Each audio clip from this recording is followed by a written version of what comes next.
mission. So this means the Arc Mechanicus Hermetico. It is probably the last thing that I can think of to do in the system of Act 4 before heading over to the Inquisition. So we are now here in System Speculo, and we've got the Explorator's fleet right here in front of us. So this should be pretty awesome. There are some changes that I updated, but we'll kind of bump into them as we go. So let's go ahead and start this off because we've got a lot of ground to cover. Yeah. So here we are. Explorator for Flotilla. Your lordship. Oh. Hang on, I've got the wrong one. I just gotta change this here. Perfect. Your lordship. Hailing the ships surrounding Hermetico's wreck led to receiving the following transmission. We are the Cognizance fleet. We praise the Messiah of continuing. We remain in prayer. We remain on standby. Let the cycle be discontinued. The Omnissiah knows all, comprehends all. We are the Cognizant fleet. We praise the Messiah of discontinuing. Can you please patch in one of the actual captains? It will be done, your lordship. Request denied. We are receiving only the message voiced earlier. Pascal, it looks like a gathering of believers in discontinuing the cycle, which is kind of like his thing. Confirmed. The number of adherents of discontinuing the cycle does not correspond with the earlier prognosis. The willingness to declare one's commitment to the teachings of Blessed Amarnad is anomalous. This unit is intrigued. Hey Antonite, it's good to see you. Welcome. You're joining us right at the right time. We're about to encounter the Explorator's fleet on Pascal's personal companion quest. Yeah, hopefully you're doing well on this lovely Monday. Request a landing aboard the vessel. Is there anything unusual? Is there anything unusual about these ships? Yes, your lordship. We are picking up traces of recent combat on many of the vessels. Numerous traces. Based on the initial radiation background assessment, it appears that an Adeptus Mechanicus weapon has been used against them. I hypothesize that the schism within the Cognizance fleet has reached a climax. My tech comrades raised arms against one another. It is with sorrow that I register this information in the archive. Request a landing aboard their vessel. We have received a standard denial of request message. Your lordship. What outrageous impudence. Let us leave them alone then. As you wish, your lordship, Bunnyman. Oh, I hope you are too. Absolutely, absolutely. I actually got a lot of rest over the weekend, so I'm very, very, very thankful for that. Yeah, thank you for being interested. Yeah. Your lordship, Bunnyman. According to the ship's registry, we're looking at the Arc Mechanicus Hermetico. We picked up a Vox signal coming from her. Permission granted. May the Messiah of discontinuing reveal the way to a safe docking gate. The raspy voice of the person who recorded the message is vaguely familiar to you, but you cannot put your finger on it. Requesting the right to participate in the first boarding party. Evaluating shuttle docking options. Is there a safe docking spot? Not at the moment, your lordship. The damage to the hull makes observations difficult, and the surviving vacuum locks are sealed shut. I hypothesize that the proper vacuum lock may be opened using my personal access code. Justification. A message from the Arc Mechanicus. What do we even know about this ship? Each Arc is a sanctuary for the Adeptus Mechanicus. Every such ship is a relic. They are incredibly ancient and were made to search for the sacred standard template construct patterns. Legends tell of entire forge worlds that were literally disassembled for parts to make such vessels. In any case, she's a ruin of her former glory. We observe numerous traces of internal decompression, but not a single sign of aggression carried out from the outside. For what it's worth, some of the decks look intact, at least from the outside. We are also picking up strange radiation emanating from the hull. We believe the ship has been in the processional of the damned for a long time. Assemble the boarding crew. It will be done, your lordship, Bunnyman. Alright, so we gotta decide who we're gonna go in and bring in. I would imagine... let's get Jai in. She has some really, really good skills available to us. And we're about to go into the thick of things, so it'll be nice to have kind of all of the skill checks covered. Because I've actually been able to advance some of our skill checks by respecking after the last stream and focusing some of their stats towards those specific checks, because we're having a lot of trouble getting through some of the checks in front of us. Yeah. Your eye on the price. So we are... This has seen better days. I mean, I can see how it's ancient, but I didn't think it would be in this much disrepair. Look at this jukebox here. The cogitator screen glows faintly. You take a closer look and realize it has been gutted. Its innards replaced with candles that cast glints on the black plexiglass. That doesn't sound like a very good working computer to me. But they're not hostile. All right, we're getting more stuff. Is there money to be This made? vessel is furnished throughout with extraordinarily ancient and sacred mechanisms. What a great temple it used to be. Oh, that's probably not... Pascal's probably not very happy about that. This noble warrior's armor and augmetics are undamaged, and yet they are dead. What killed them? I always have a We don't backup have like a plan. Medicaid check or something? The bay was breached from the inside. Traces of scaling suggest the use of a melta charge. I mean, that's usually how Argenta gets around. I recognize the pattern of the chant. They're imitating a reactor shutdown vigil. Something simply ordered the spirit of this machine to die. Like the tech blight? Because we've heard about the tech blight, it's just unstoppable, yeah? I'm assuming handprints and footprints indicate the locals have turned the sacred Ungent tank into something like a ritual font. Hey Anakita, it's good to see you, welcome. You're joining us right at the right time. We're getting into Pascal's companion quest before heading out to the Inquisition. Hopefully you're doing well, yeah? The majestic metal statue is frozen in a menacing combative pose. This is odd. I see scratch marks from a servo claw on this venerable Scitarius' armor. I am registering residual traces of paper combustion inside the cogitator's casing. Did they fuel this repository of knowledge with books? Always keep your eye I don't on the know. price. I mean, that doesn't sound very helpful to a computer. I mean, I understand needing fuel, but that doesn't seem like it'll work better. This ancient warrior's flesh was once enhanced with priceless augmetics, but they are dormant I now. always keep my options open. What kind of paranoia drove the crew to place the cannon platform here in the very heart of the ship? Oh boy. Are they going to come alive?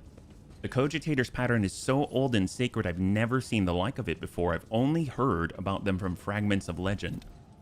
The barbaric inscriptions blasphemously profaning the flesh of this sacred machine echo the words of the requiem of reverent shutdown. So it sounds like over on the right here, they're trying to shut down the reactor. Over here, I mean, they're like trying to burn things to keep the screens running. I mean, they all seem somewhat primitive in comparison to Pascal. These barbarians are pillaging the ship's supplies. I'm registering a Category 9 heresy. I'm registering evidence that a Volkite carbine was fired here. I'm registering a protocol violation. Use of weapons by Adeptus Mechanicus soldiers inside one of the ship's bay. Now everything is clear. A battle was fought here, and during preparations for it, Amarnot declared the observatorium off limits. Wow, he gleaned a lot from that. That's crazy. The ancient servitor seems dead. The infrequent twitching of his head is the only glimmer of life left in him. The numerous augmetic regalia embedded in the body of this servant of the Omnissiah speak to his high standing and devoutness. Pascal, can you activate this servitor? The tech priest carefully touches the servitor's withered body with his mechadendrites. Data spikes slide out of them and sink into the servitor's augmetics. Pascal's vox sounds thoughtful and slightly puzzled. I identified this unit as Megas Locus Hectodon 11. The unit received 7 commendations for advances in astrography, recorded in the Fleet Archive. The unit? He liked watching the stars. He called them beacons left for us by the Omnissiah. So he's like a hero? The servitor gives a jolt, raises his head, and fixes his augmented eyes on you. The large black circles of his visors are cloudy and covered in scratches. A pained moan comes from the speaker on the servant's throat. Unit status. Operational. Unit identifies itself as no data available. Error. Malfunction. The Omnissiah knows what? Chicken butt. No. Pascal sighs heavily. He is suffering. This unit is long past its operational life expectancy, but the particularly ancient and sacred true flesh it was awarded for its outstanding service to the fleet is still prolonging its years. Do you know him? This statement is false. My archive has no record of any encounters with this unit or any archive requests concerning it. I just know. And I grieve. Pascal touches the servitor's pale skin covered in inky cacography. The tribespeople inscribed his body with the blessed manual of maintenance and repair. Hypotheses, ignorant as to the true purpose of this litany, they perceived it as a health-replenishing magic spell. Tech Brother, Hectodon 11. This unit identifies itself as Pascal Hanuman. Can you hear me? Do you know me? Can you tell me what happened here? A jumble of sounds comes from the servitor speaker, as if a very old man who's outlived his faculty of speech is trying to utter once familiar words now strange to him. Then suddenly, a spark lights up his visors, and he utters with great strain. Executing. Function. All reserve capacities. Engaged. In executing. Primary function. Wow, so what I'm getting is things have seen better days here. Rise to the Yeah. top. I mean, there is a chief here, so there's some goods. We'll get that, and then I guess talk to the chief and find out what's going on, yeah? The lean hunchback man studies you with his piercing gaze. One of his eyes looks you up and down. The other has been replaced by a bulky augmetic, ancient and adorned with gold, but is deactivated for some reason. He states in a dry voice, "The ghosts of nothingness have entered the deck of the Akgan tribe." Say what? "I greet your tribe. We come in peace." The man shrugs indifferently. His voice is tinged with sympathy. "It does not matter. You are ghosts." What? Take a closer look at the man. The middle-aged man carries a potential coil on his shoulders. After the manner of tech priests, it's held in place by straps, and is not actually connected to anything. Its weight has given him a hunched back. One of his arms has been replaced by an exquisite tech scribe augmetic, but the quills and styli are incredibly dull, as though they've been scraped against bare rock and the limb's servo motor is dormant. The sight of the mangled augmetic elicits a pained grimace from Pascal. I am registering evidence of precious true flesh being operated in an unacceptable condition. The markings indicate this sacred metal was fashioned many centuries ago on blessed Mars. Putting it to such crude and careless use is an insult to the Omnissiah. Who are you? The undertakers of the world that expired in the great discontinuing of the cycle. The mourners holding an eternal requiem for the universe.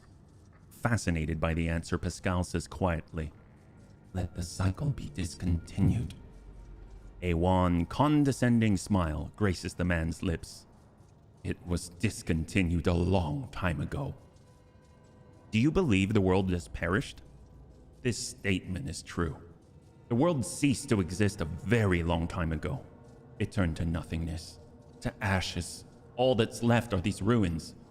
The last shard of the universe, its cenotaph." "Is that why you call us ghosts?" "Yes. There is only nothingness outside this ship. Sometimes it spits out ghosts born out of the world's ashes and they wander in. The sight of you saddens us, for we mourn you. Alas, there's nothing we can do to help you, since you do not exist." Oh, come on, man. Can you punch a ghost? What if the ghost punches you back? Are you going to believe me then? What do you think destroyed the universe? The unthinkable was wrought. The cycle was discontinued. This tribesman's mind is full of the most unenlightened superstition. Why does this unit seemingly know less than some primitive barbarian? I see. The man shakes his head. You find this hard to fathom, being ghosts born out of nothingness. I can understand. That is why we try to avoid talking to ghosts. Oh, cool. All right, well, this ghost is gonna smell you later. The man sighs and makes a sign with his hand that is vaguely reminiscent of a tech priest's gesture to ward off evil. Pascal, what do you make of these people? Hypothesis. This primitive community is made up of descendants of low-ranking technomats who once serviced this deck. The name Akgen derives from category Akgen. AC stood for the Acolyte category, which serviced the main decks. Gen referred to service staff, who were assigned general, as opposed to specialized maintenance duties. The man looks at you and Pascal with indifference. He does not seem to have understood a single word. You talk to us. Your kinfolk do not. Why? I am the Fabricator General. My shoulders bear the sacred burden of leadership. The man shifts his shoulders, bent under the potential coil resting upon them. The others fear you, as ghosts can carry the living away into nothingness. But I'm protected by Marnat's grace. Pascal's roar is like the blaring alarm of an extractor. Fabricator General, I am registering heresy. The man listens to the tech priest's outburst without flinching. The universe must have a Fabricator General, the supreme priest of the Omnissiah. There's none other to hold that title. Therefore, it is mine. There's no shortage of mentally challenged dudes in Warhammer 40k. No kidding. Well, I mean, I can only imagine what has happened to the ship. Apparently, it's one of the oldest out there that belong to the Adeptus Mechanicus, and they've probably been through the warp, which probably extends their time away from the Adeptus Mechanicus for like centuries. So I have no idea what he's been through, but yeah, he definitely has a different read of the situation than we do.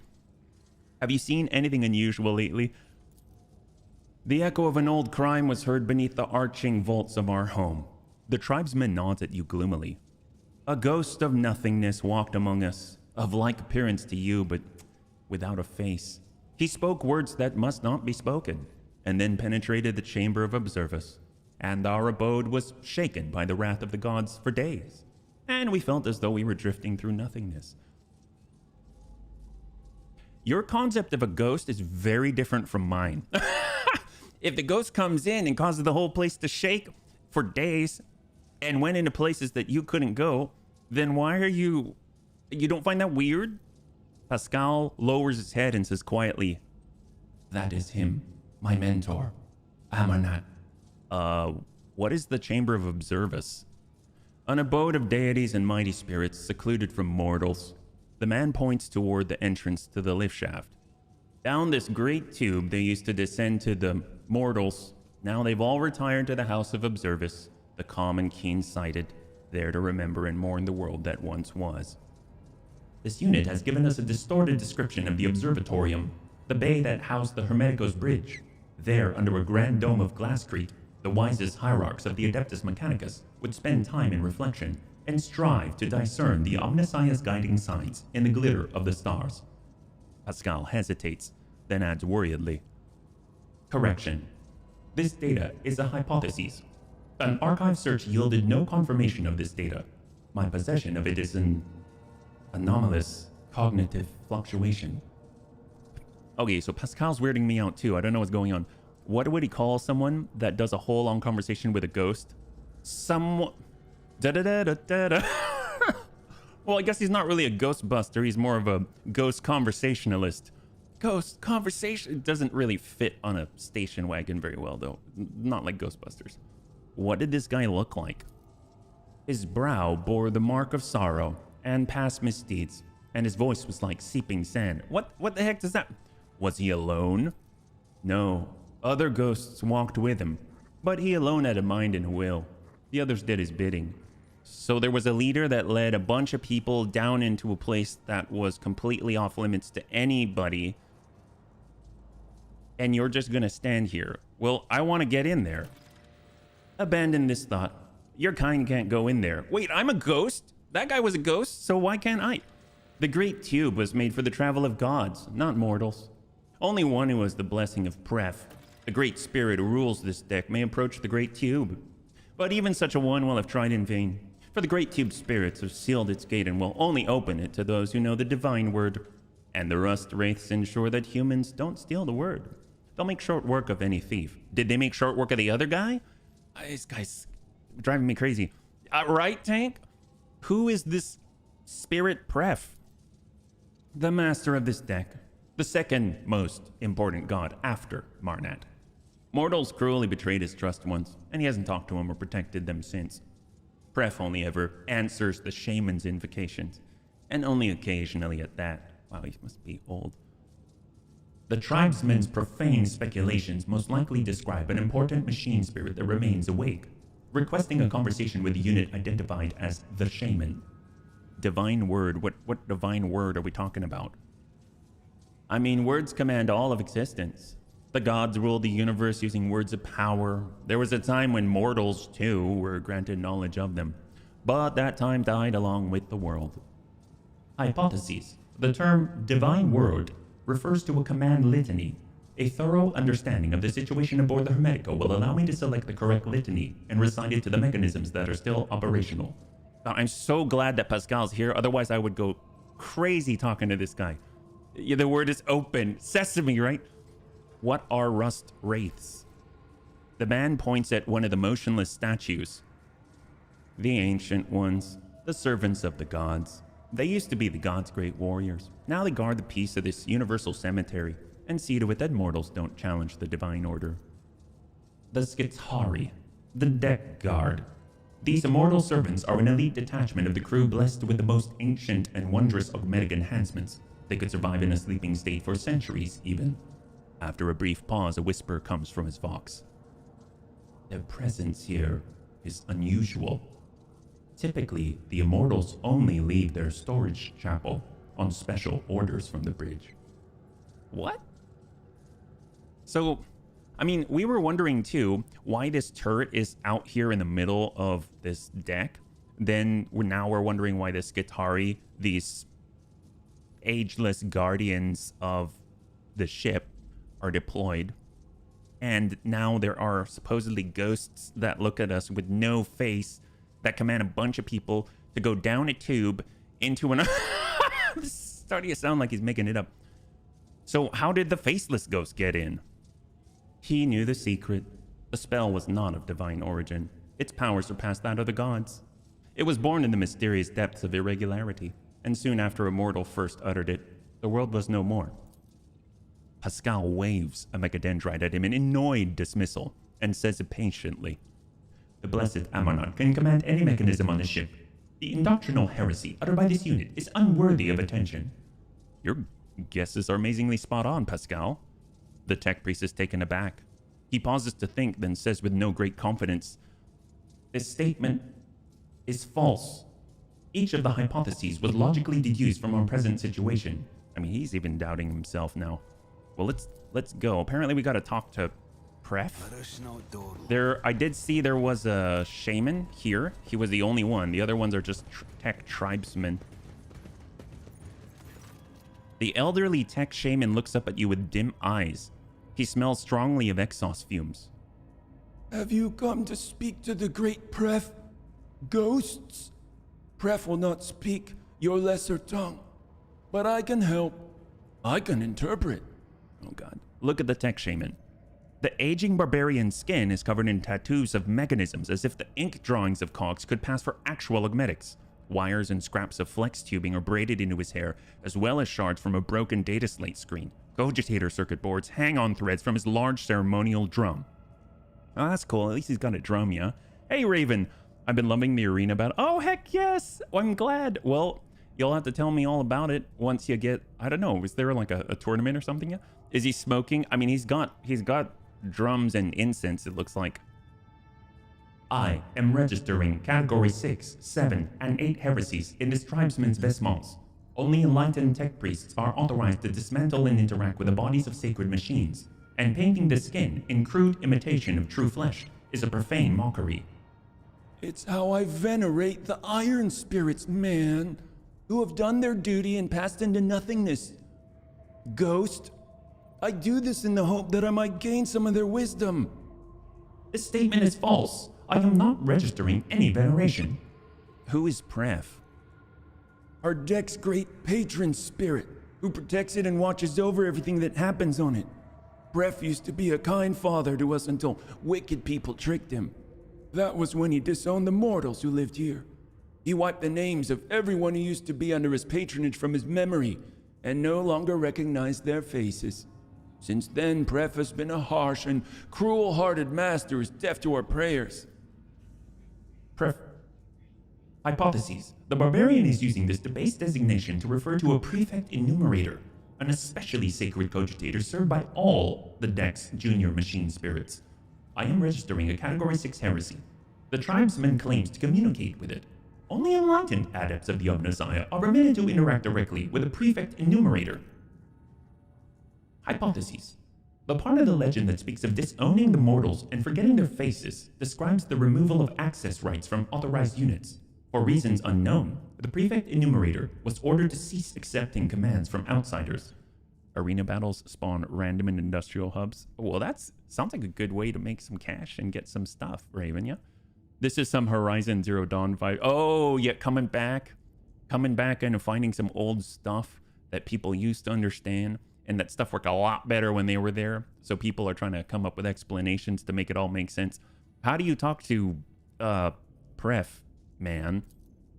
The tech shaman raises the roaring mechanical sensor and inhales a lungful of its aromatic exhaust fumes.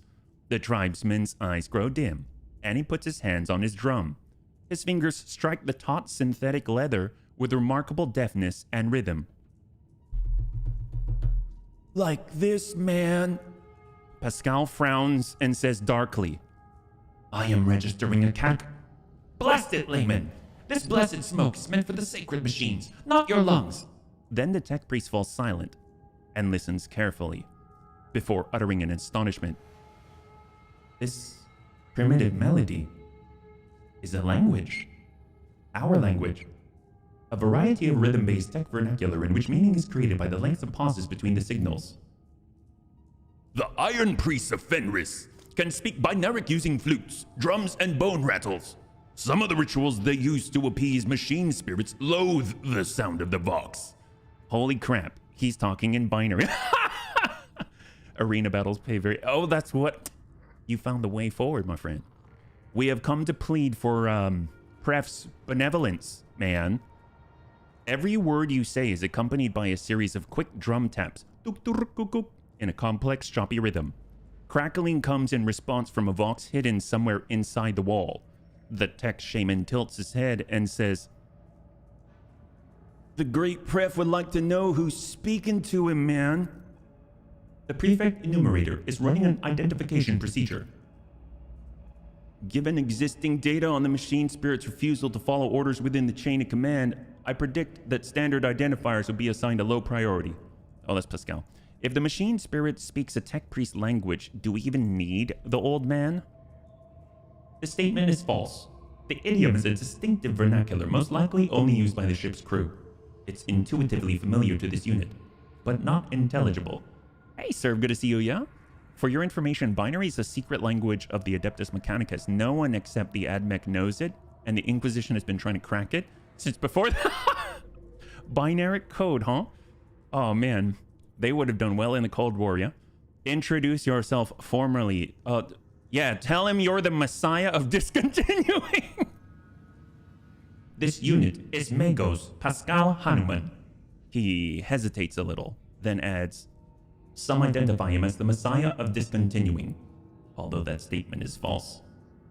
The tech shaman translates Pascal's words into quick taps on his drum, its dangling circuit boards jingling dramatically. He inhales the aromatic exhaust of his roaring sensor, listens carefully, and says in a strained voice, Pref asks why you should treat your words with respect and stuff, and not like scorn them, man. Pascal's voice becomes dry and bristly. The machine spirit is requesting to know this unit's access privileges. It refuses to submit to a stranger's will without a compelling reason. Machine spirits can be capricious and undisciplined. After years without sanctified maintenance, this one may have forgotten all about obedience. Normally, in cases like these, a tech priest would bring the wayward spirit to its senses, with a shock from an electric prod, or a blow from a wrench, accompanied by the litany of uninterruptible obedience. So wait a minute. It's part of standard doctrine to hit it? Isn't that only in movies where you hit it and it starts working? It's like, you're not working the way you should. Back! And then it's all like, oh, sorry. Okay, I'm good now, man. It's like, great. Our translator is a tweaker. Good Lord. What kind of universe is 40K? I mean, I don't know what the heck happened here, but they're ancient and old. Dear God. You know, Pascal, I think a show of force is in order to show this machine its place. Oh! This statement is true. Pascal extends a hand toward the machine, which is enveloped in showers of sparks. The crack in the tech priest's armored respirator shines a bright green. There is steel in his voice. My power is my authorization. Acknowledge it, or you will regret it, wayward spirit. Ulfar clutches his charm with one hand and his battle-ready weapon with the other. You hear him whisper tensely. Spirit Wolf, shield my soul from the terrors of the warp and the ire of angered spirits. Okay, you know that Pascal is scary as all hell because Ulfar is reacting to it. He's like, oh dear spirit wolf god. Like, holy crap. Even the orcs, yeah, percussive maintenance, that's factual. Oh god. Also, arena battles are a really good way to get double heat sinks. A lot of the arena mech variants have double heat sinks. Hey, the more lost tech you can get, the better, I say, Raven. The tech shaman shouts out in fear and shakes his drum frantically. Pref acknowledges your power, Ghost. He does, man. He asks why you seek his friendship, dude. A pained rattle comes from Pascal's vox as he touches the crack in his armor, which is no longer glowing. He looks as though he has had a sudden toothache and then says with effort, Hypotheses. The Prefect Enumerator's request is to be interpreted as, what is the purpose of your visit? I don't know. You know the answer, Pascal. I have come to discontinue the cycle. All right. The tech shaman listens to the crackling that comes in response and opens his mouth to say something, only for Pascal to interrupt him in a tone of authority. The Prefect Enumerator has stated that he knows my name and is familiar with my power. He respects my mission and grants me a place within the crew's chain of command. Your work here is done, Binaric Interpreter. Pascal looks at you and adds with slight surprise. I remember this language now. Or more precisely, this unit used to know it, and now it remembers having known it. The tech priest turns toward the wall with the sacred mechanisms concealed inside it and says doubtfully, I'm registering an anomaly. The data exchange deviated from the standard registration procedure. The Prefect Enumerator was commanded to limit the number of people who have clearance to issue orders, including even high-ranking tech priests from other ships. It was tasked with defending the observatorium, as if it were under siege. Our mutual introduction rather resembled an exchange of secret passwords. Under siege? By whom? This is like the most quiet deck ever. I mean, even these deck guards are still. But I mean, I guess in the past it must have happened because they've been deployed. I mean, I have no idea. I should probably save. That's not good. I have a bad feeling about this. A spasm in the servitor's neck makes his chin twitch. Hey, we'd like to go up to the observatorium. Request denied. The rattle in the servitor's voice could be easily mistaken for indignation. Access to the lift system denied. Services in obscuratoria mode. An obscuratoria is a complete ban on holy ministry within the compound. Any and all sacred maintenance procedures are deferred until after the ban is lifted. An obscuratoria is declared when a temple has been compromised by suspected corruption, before a battle, or in the event of a major critical incident. Hypotheses. Obscuratoria was declared ahead of a battle in order to hinder a hostile infiltration of the observatorium. Knowing the reason enables this unit to deactivate the containment protocol. Pascal unblocked the lift. Hypotheses. As soon as the lift going up to the observatorium is operational, we will be attacked. The deck guard will activate and attack us, requesting confirmation of readiness for combat. Oh, okay. Well, maybe we should place ourselves then. HB, there's only one sect I know that is more secretive than the Inquisition, and that is the AdMech. I don't know much about the AdMech, so a wise precaution. Give me a few minutes. Request approved. Oh my god. Okay, well that he just told us what we need to know. Can we please? So I'm assuming, are they all going to turn against us? Maybe we should kind of hole up right here. Maybe we should get high ground. I mean, this is a better spot, right? Because we're going to be like able to funnel people through here or something. That's not good. What if we get Ulfar? He'll kind of like block the way. We'll get Kaja where she can see, but she can't be hit. We'll get Argenta, who's going to be near everyone, so she can just shoot everybody. We'll get Jai to provide, I don't know, like officer command, and then HB who's just gonna... Oh, there's the guy right there. I'm gonna stay with Kasha. And now we'll get Pascal. I'm just gonna save first, because apparently they're all gonna come alive. That's cool. I mean, you know, it's kind of like when you play Simon Says and then you all have to freeze, and then he goes, I'm ready, do it. Pascal enunciates solemnly, accompanying each word with binaric commands.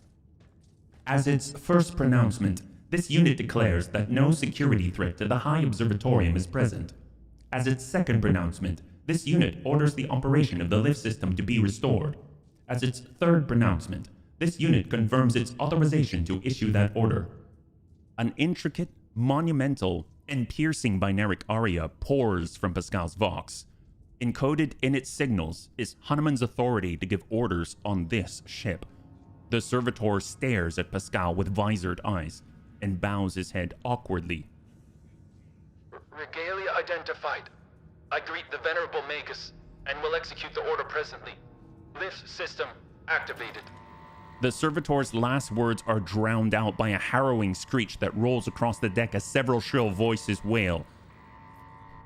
Security perimeter breach for the Omnissiah. Yep, okay. How many are there? Is it like the whole ship? There aren't that many. I mean, there aren't that many, except for the guy who's like right there. All right, we're placed. Let's go. So he's not dead. Okay, so 8. 1, 2, 3, 4, 5, 6, 7, 8. Okay, just these guys. That guy's dead. Oh yeah, that guy's dead. I forgot. Okay, this is okay. This is okay. We just need sight. We'll handle this calmly and cleanly. No problem. Voice a command. We'll let HB then do this. And basically, each of the officers are going to buff each other because they're that kind of... Well, actually, let's buff Argenta. We'll buff Argenta. Argenta needs buffing, right? Everything's totally safe, right, David? That's what I always say. And I'm kind of, sort of, mostly, sometimes right. All right, Argenta. You're all buffed up with willpower.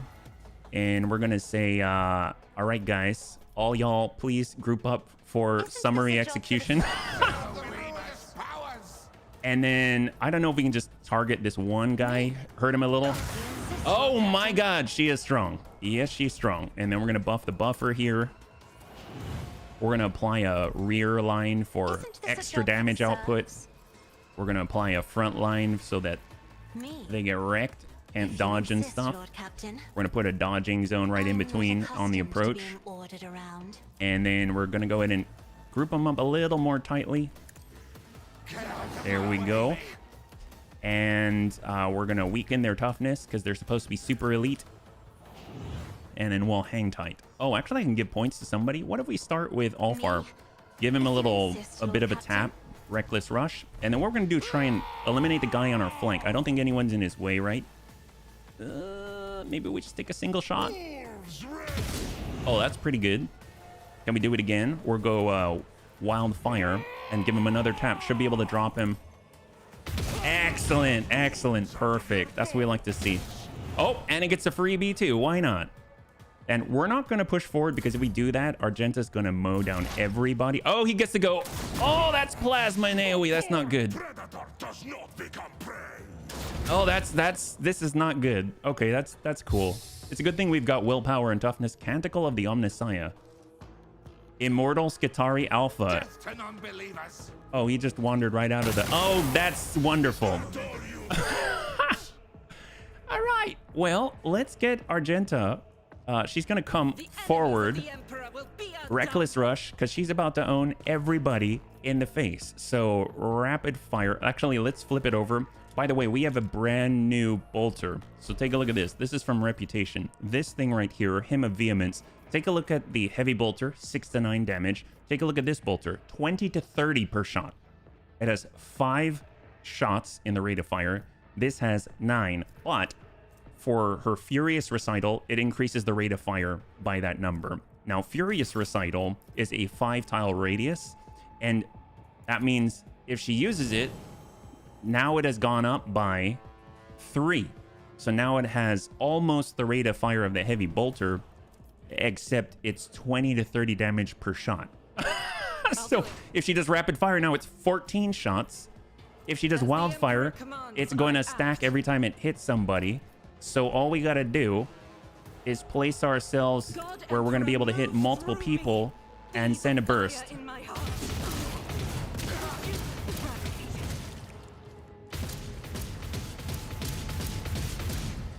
All right, that's pretty good. Now she can revel in the slaughter, get herself reloaded, and I guess we can. Oh wait, we're not moving again. We can dash up. We can try and drop guys down range with a burst. Oh my, that'll do it. That'll do it. That's good. All right, cool. Firearm mastery. Yep, everything's safe as long as we have Saint Argento with us. Shot, and she's got 10 of these shots, by the way, each doing almost 200 damage. Oh, that one did 205. We'll hit that guy.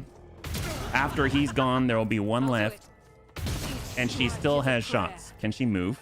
She can't move. She can't shoot. Hold. So that leaves Jai. Well, we can give her another turn. She'll tuck forward and send a burst. There we go. Beautiful. All right. Goodbye, Skitari. Repel the onslaught of the ship's guardians. Repelled. Oh, I forgot. Pascal's over here. We should probably make sure we're together next time. All right, we've got, ooh, hello, nurse. We've got some new stuff. Power sword and plasma gun. Is it better than what he already has? I mean, these are like ancient things, right? They probably got the most powerful weaponry known to mankind before we lost the ability to interact with them, yeah? We'll grab this. Hello. Perfect. Looks like an arc rifle. So let's gather up with Pascal.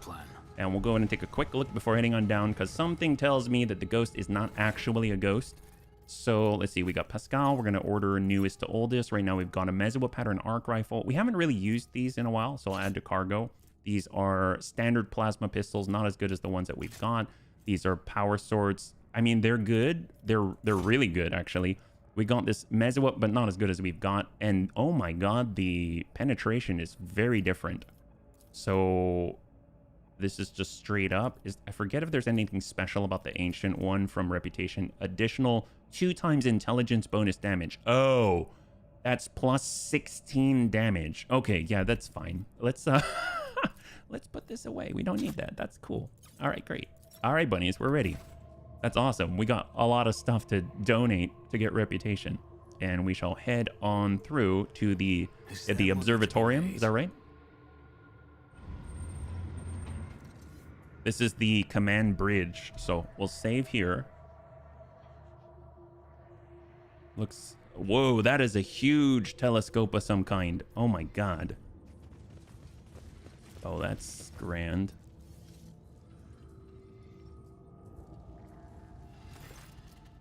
The face of the tech priest standing opposite is hidden behind a brass mask, rather than being one piece. It is assembled from the fragments of many augmetics.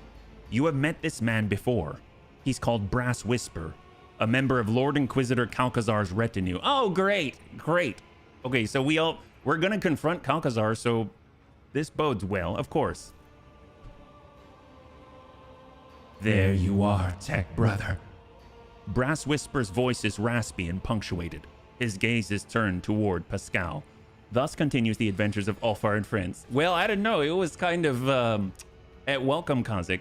It was kind of Argenta's show just a moment ago, but they both have their own deeds to be written, yeah? The salutatory procedure will be performed, and the identification codes verified after the priority request has been executed. Tell me where the blessed Amarnat is. Pascal's voice clangs like steel. A cracked chuckle comes from behind the mask. You still don't understand. You're from Calcazar's retinue. Does he have anything to do with this? Marginally. He used to play a major part in this story. Not anymore. This meeting is held upon my initiative. Brass Whisper surveys the Inquisition soldiers and warriors of the Omnissiah standing motionless. That said, I am still under the protection of the Lord Inquisitor and the Cognizance Fleet. Keep that in mind. Locals spoke of a ghost without a face. Did they mean you? Response. Affirmative. In order to move the Hermetico out of the procession of the damned, we are to disturb the pitiful locals. What is even going on here? We intend to discontinue the cycle. Is that not obvious? There's a note of sarcasm in Brass Whisper's croaking voice. Speak, or I will rip your memories out along with the Ferrum Sanctum implanted in your brain. Pascal enunciates each word as he activates his drilling mechadendrite. What do you know of Amarnat?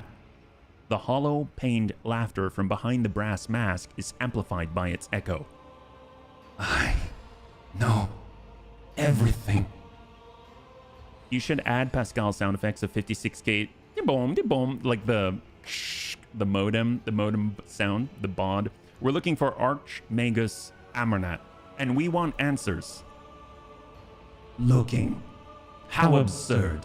You lack the very concept of what you're looking for, layman. You expect to find a man, and Amarnat never was one. He was never one person. The Amarnat Collective was created by a group of tech priests who renounced individuality and merged into a hive mind.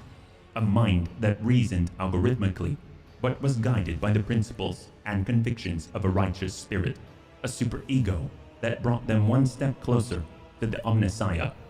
You are looking for Archmagus Amarnat, you say. Something clicks inside Brass Whisper's mask, and his voice becomes louder and harsher, as if coated in liquid metal. He has been by your side all this time. This statement is false. The hypothesis is well... Brass Whisper interrupts him with a forceful shout. As the cycle coils in multitudinous loops, it intersects with itself and locks us in a cage of data vows. Pascal shudders as if struck by the motive force itself. Mechadendrites rise like steel wings behind... Oh, what? He's Amarnat? Like steel wings behind his shoulders. The voice from his Vox speaker takes an otherworldly profundity and power. And therefore the cycle must be discontinued. Pascal, what's going on? Pascal turns his gaze to you, his pupils burning bright with celestial fire. A single word escapes from his Vox. Restoration. Cognitive reconstruction. Mechanism activated. The memory is awakening inside you. Brass Whisper is shaken by a violent coughing fit. Then he shouts ferociously. Remember! The Amarnat Collective was designed to be a philosopher, and a researcher. The concepts he produced were so powerful that they almost destroyed the Cognizance fleet. But then he faced an unsolvable dilemma, and that was when Amarnat came apart. The 7 constituent servants of the Omnissiah hid their own memories from themselves behind false personas and were sent off to various parts of the Cornus Expanse. They went into hiding. Each had to live in solitude for many decades, accumulating observations and eventually bringing that experience to a reunited Amarnat who would tackle the dilemma once more. That would be the restoration. Sorrow echoes in Pascal's inhuman voice. 211 Sarin years. It was such a long time ago. Your companion looks overwhelmed and pensive. Thus, Linux operating system was born. I mean, how else does it stay on for so long and work so well as server OS, right? So the tech priests of the name Hanuman are all parts of Amarnat? Yes. 6 mental keynotes. The men's was paranoia. After the separation, he sensed his memory was a web of lies, and that feeling drove him to the depths of madness. Tarsus was faith, fiery and unyielding. Axiomantha was logic. Oh, that was the last one that we talked to when we took down the Doom Whisper. And there was like a double-bodied tech priest being that was on the lift that when we were trying to leave and was like giving us the whole spiel about what Alcazar was doing. That's where we learned it from, Axiomantha. Unclouded by emotion or value judgments. Abel was her good twin, Imagination. Oh, he's on our ship. He did not know his past, just like the others, but he felt more than they did. He was always different. That was why he was the first to get close to the restoration. One of the first. Pascal was judgment, the moderator of the cognitive process, the one who makes the decision. Pascal's voice rises to the vault of the observatorium and rumbles beneath it like thunder. And nihil. The brass mask starts to unlock with a hissing sound. The augmetics bend back, revealing a face disfigured by burns. A woman's face with a pair of darkly radiant, vibrant eyes. Skepticism. The one who doubts. If the dilemma is something stupid like does toast always land butter side up, I will slap a that was easy button on every ad mech I see. Oh man, it would be the red button, right? The big easy button from Staples. Did Amarnat believe he could form again? The plan sounds risky. What was the dilemma that Amarnat faced? Oh, there you go. Now we find out. Is it actually toast? And which side it lands up on? Its name was No. Its name was Escatos. The secret to the rite of putting a machine's spirit to death. A technology embodying the discontinuing of the cycle. Was it meant to exist? Or was it the acme of profanity against the Omnissiah and his creation? Pascal continues Brass Whisper's speech in a lofty tone. Escatos was the... Just for purposes of understanding, I'm going to switch this to the regular Pascal. Escatos was the perfect weapon against creations of the Omnissiah that had been corrupted by enemies, but also against his faithful servants. Its spread could bring victory to the Imperium, or it could destroy it. Escatos could spell the end of the Adeptus Mechanicus, for it was the perfect answer to the power wielded by the cult of the Machine God. Was it a blessing or a curse? There was no answer. Protraction was unacceptable, and so a way was found to shelve the issue. Oh, it's like programming, where you just shelf something because you're not ready to commit it yet. Oh, that's basically what happened. They forgot to do their proper planning in the beginning. They shelved the commit, and then they never passed on with it. And then they said, you know what, we're going to take a break. We'll come back to this one when we've been able to think this through. Except it was centuries later, and they split their personality. It's like Adeptus Mechanicus schizophrenia gone crazy or something. Jokes on Pascal, it was the Void Dragon under... Oh, there's a what now? He literally separated his mind 6 ways to try to comprehend an off switch. Well, I mean, it's got to be a pretty good off switch. Maybe he was just, I don't know, ADHD. Did Amar... What is Escatos? The power of machine negation. A new spheric signal that interrupts any and all life created by the Omnissiah. A green flash runs along the crack in Pascal's respirator. The power that I used to tap into unconsciously. Oh!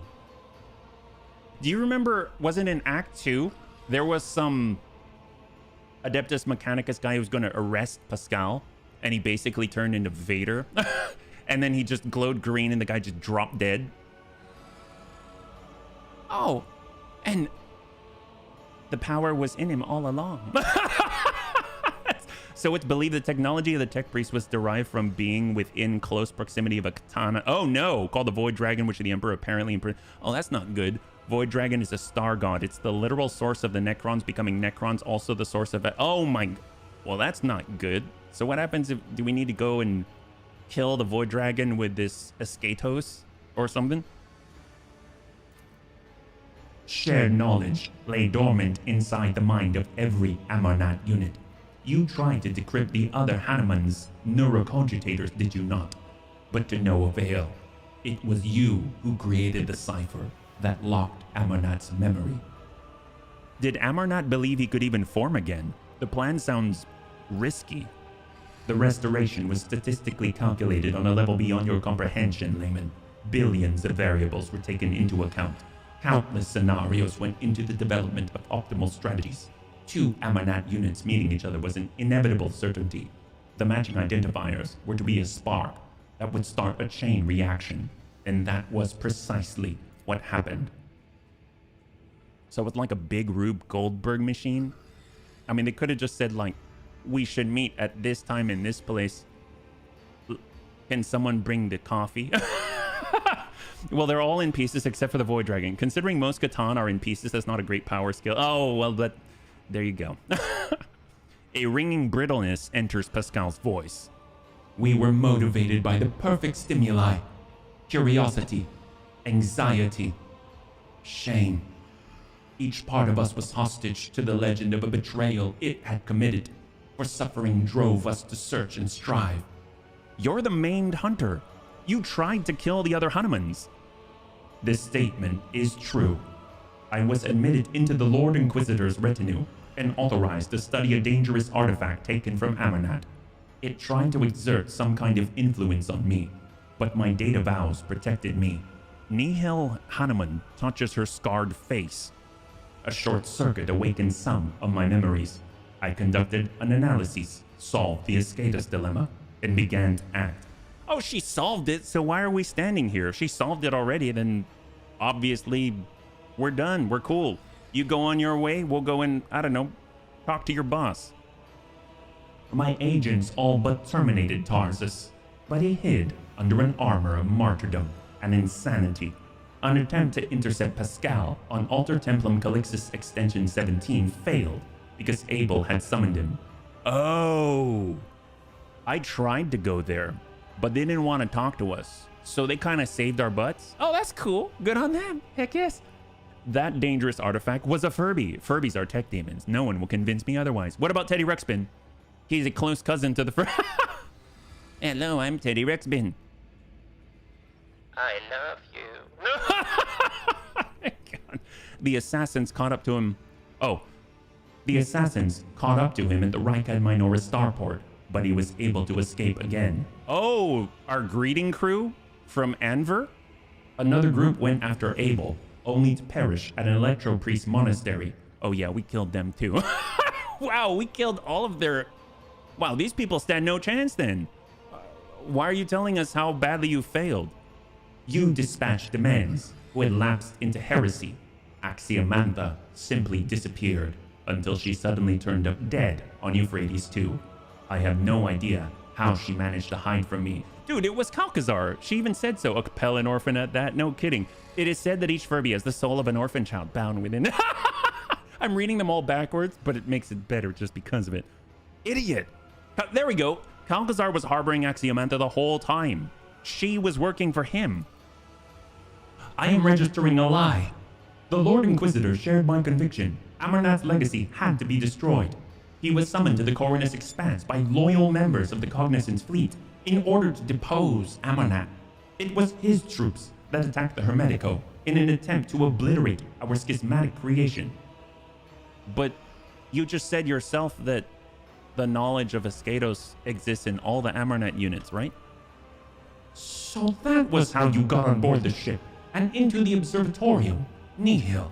Our traitorous tech comrades gave Calcazar the access codes to the bridge, and he gave them to you. Acute conviction vibrates in Pascal's voice as he makes these quiet statements of fact. He is not asking questions. He's passing judgment. Oh, he's Pascal Dread. You were deceived, sister. Calcazar appropriated our work. He continued our research, no longer bound by the Omniscience canon, and you enabled him by destroying those who could return and reclaim his bloodied prize. Wow, sounds a lot like AI art. Lies! Something you have not heard before creeps into Nihil's voice. A note of fear. Ooh. Yours was a... So what happens now, Nihil? The decision is his to make.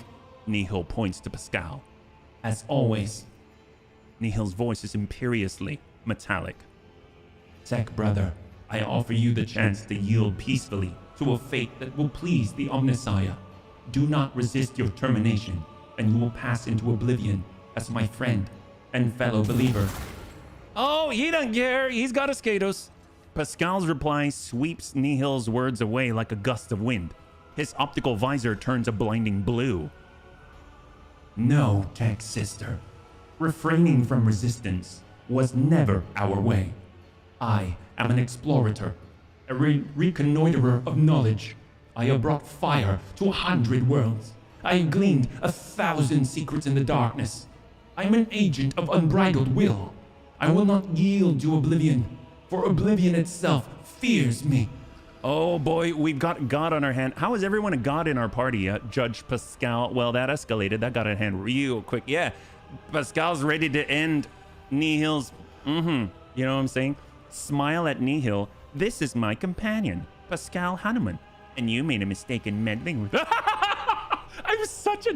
I'm such a child. I love it. If anyone cares to hear a rogue trader's opinion on the matter, I just think about what she said, Pascal. Your secret's dangerous.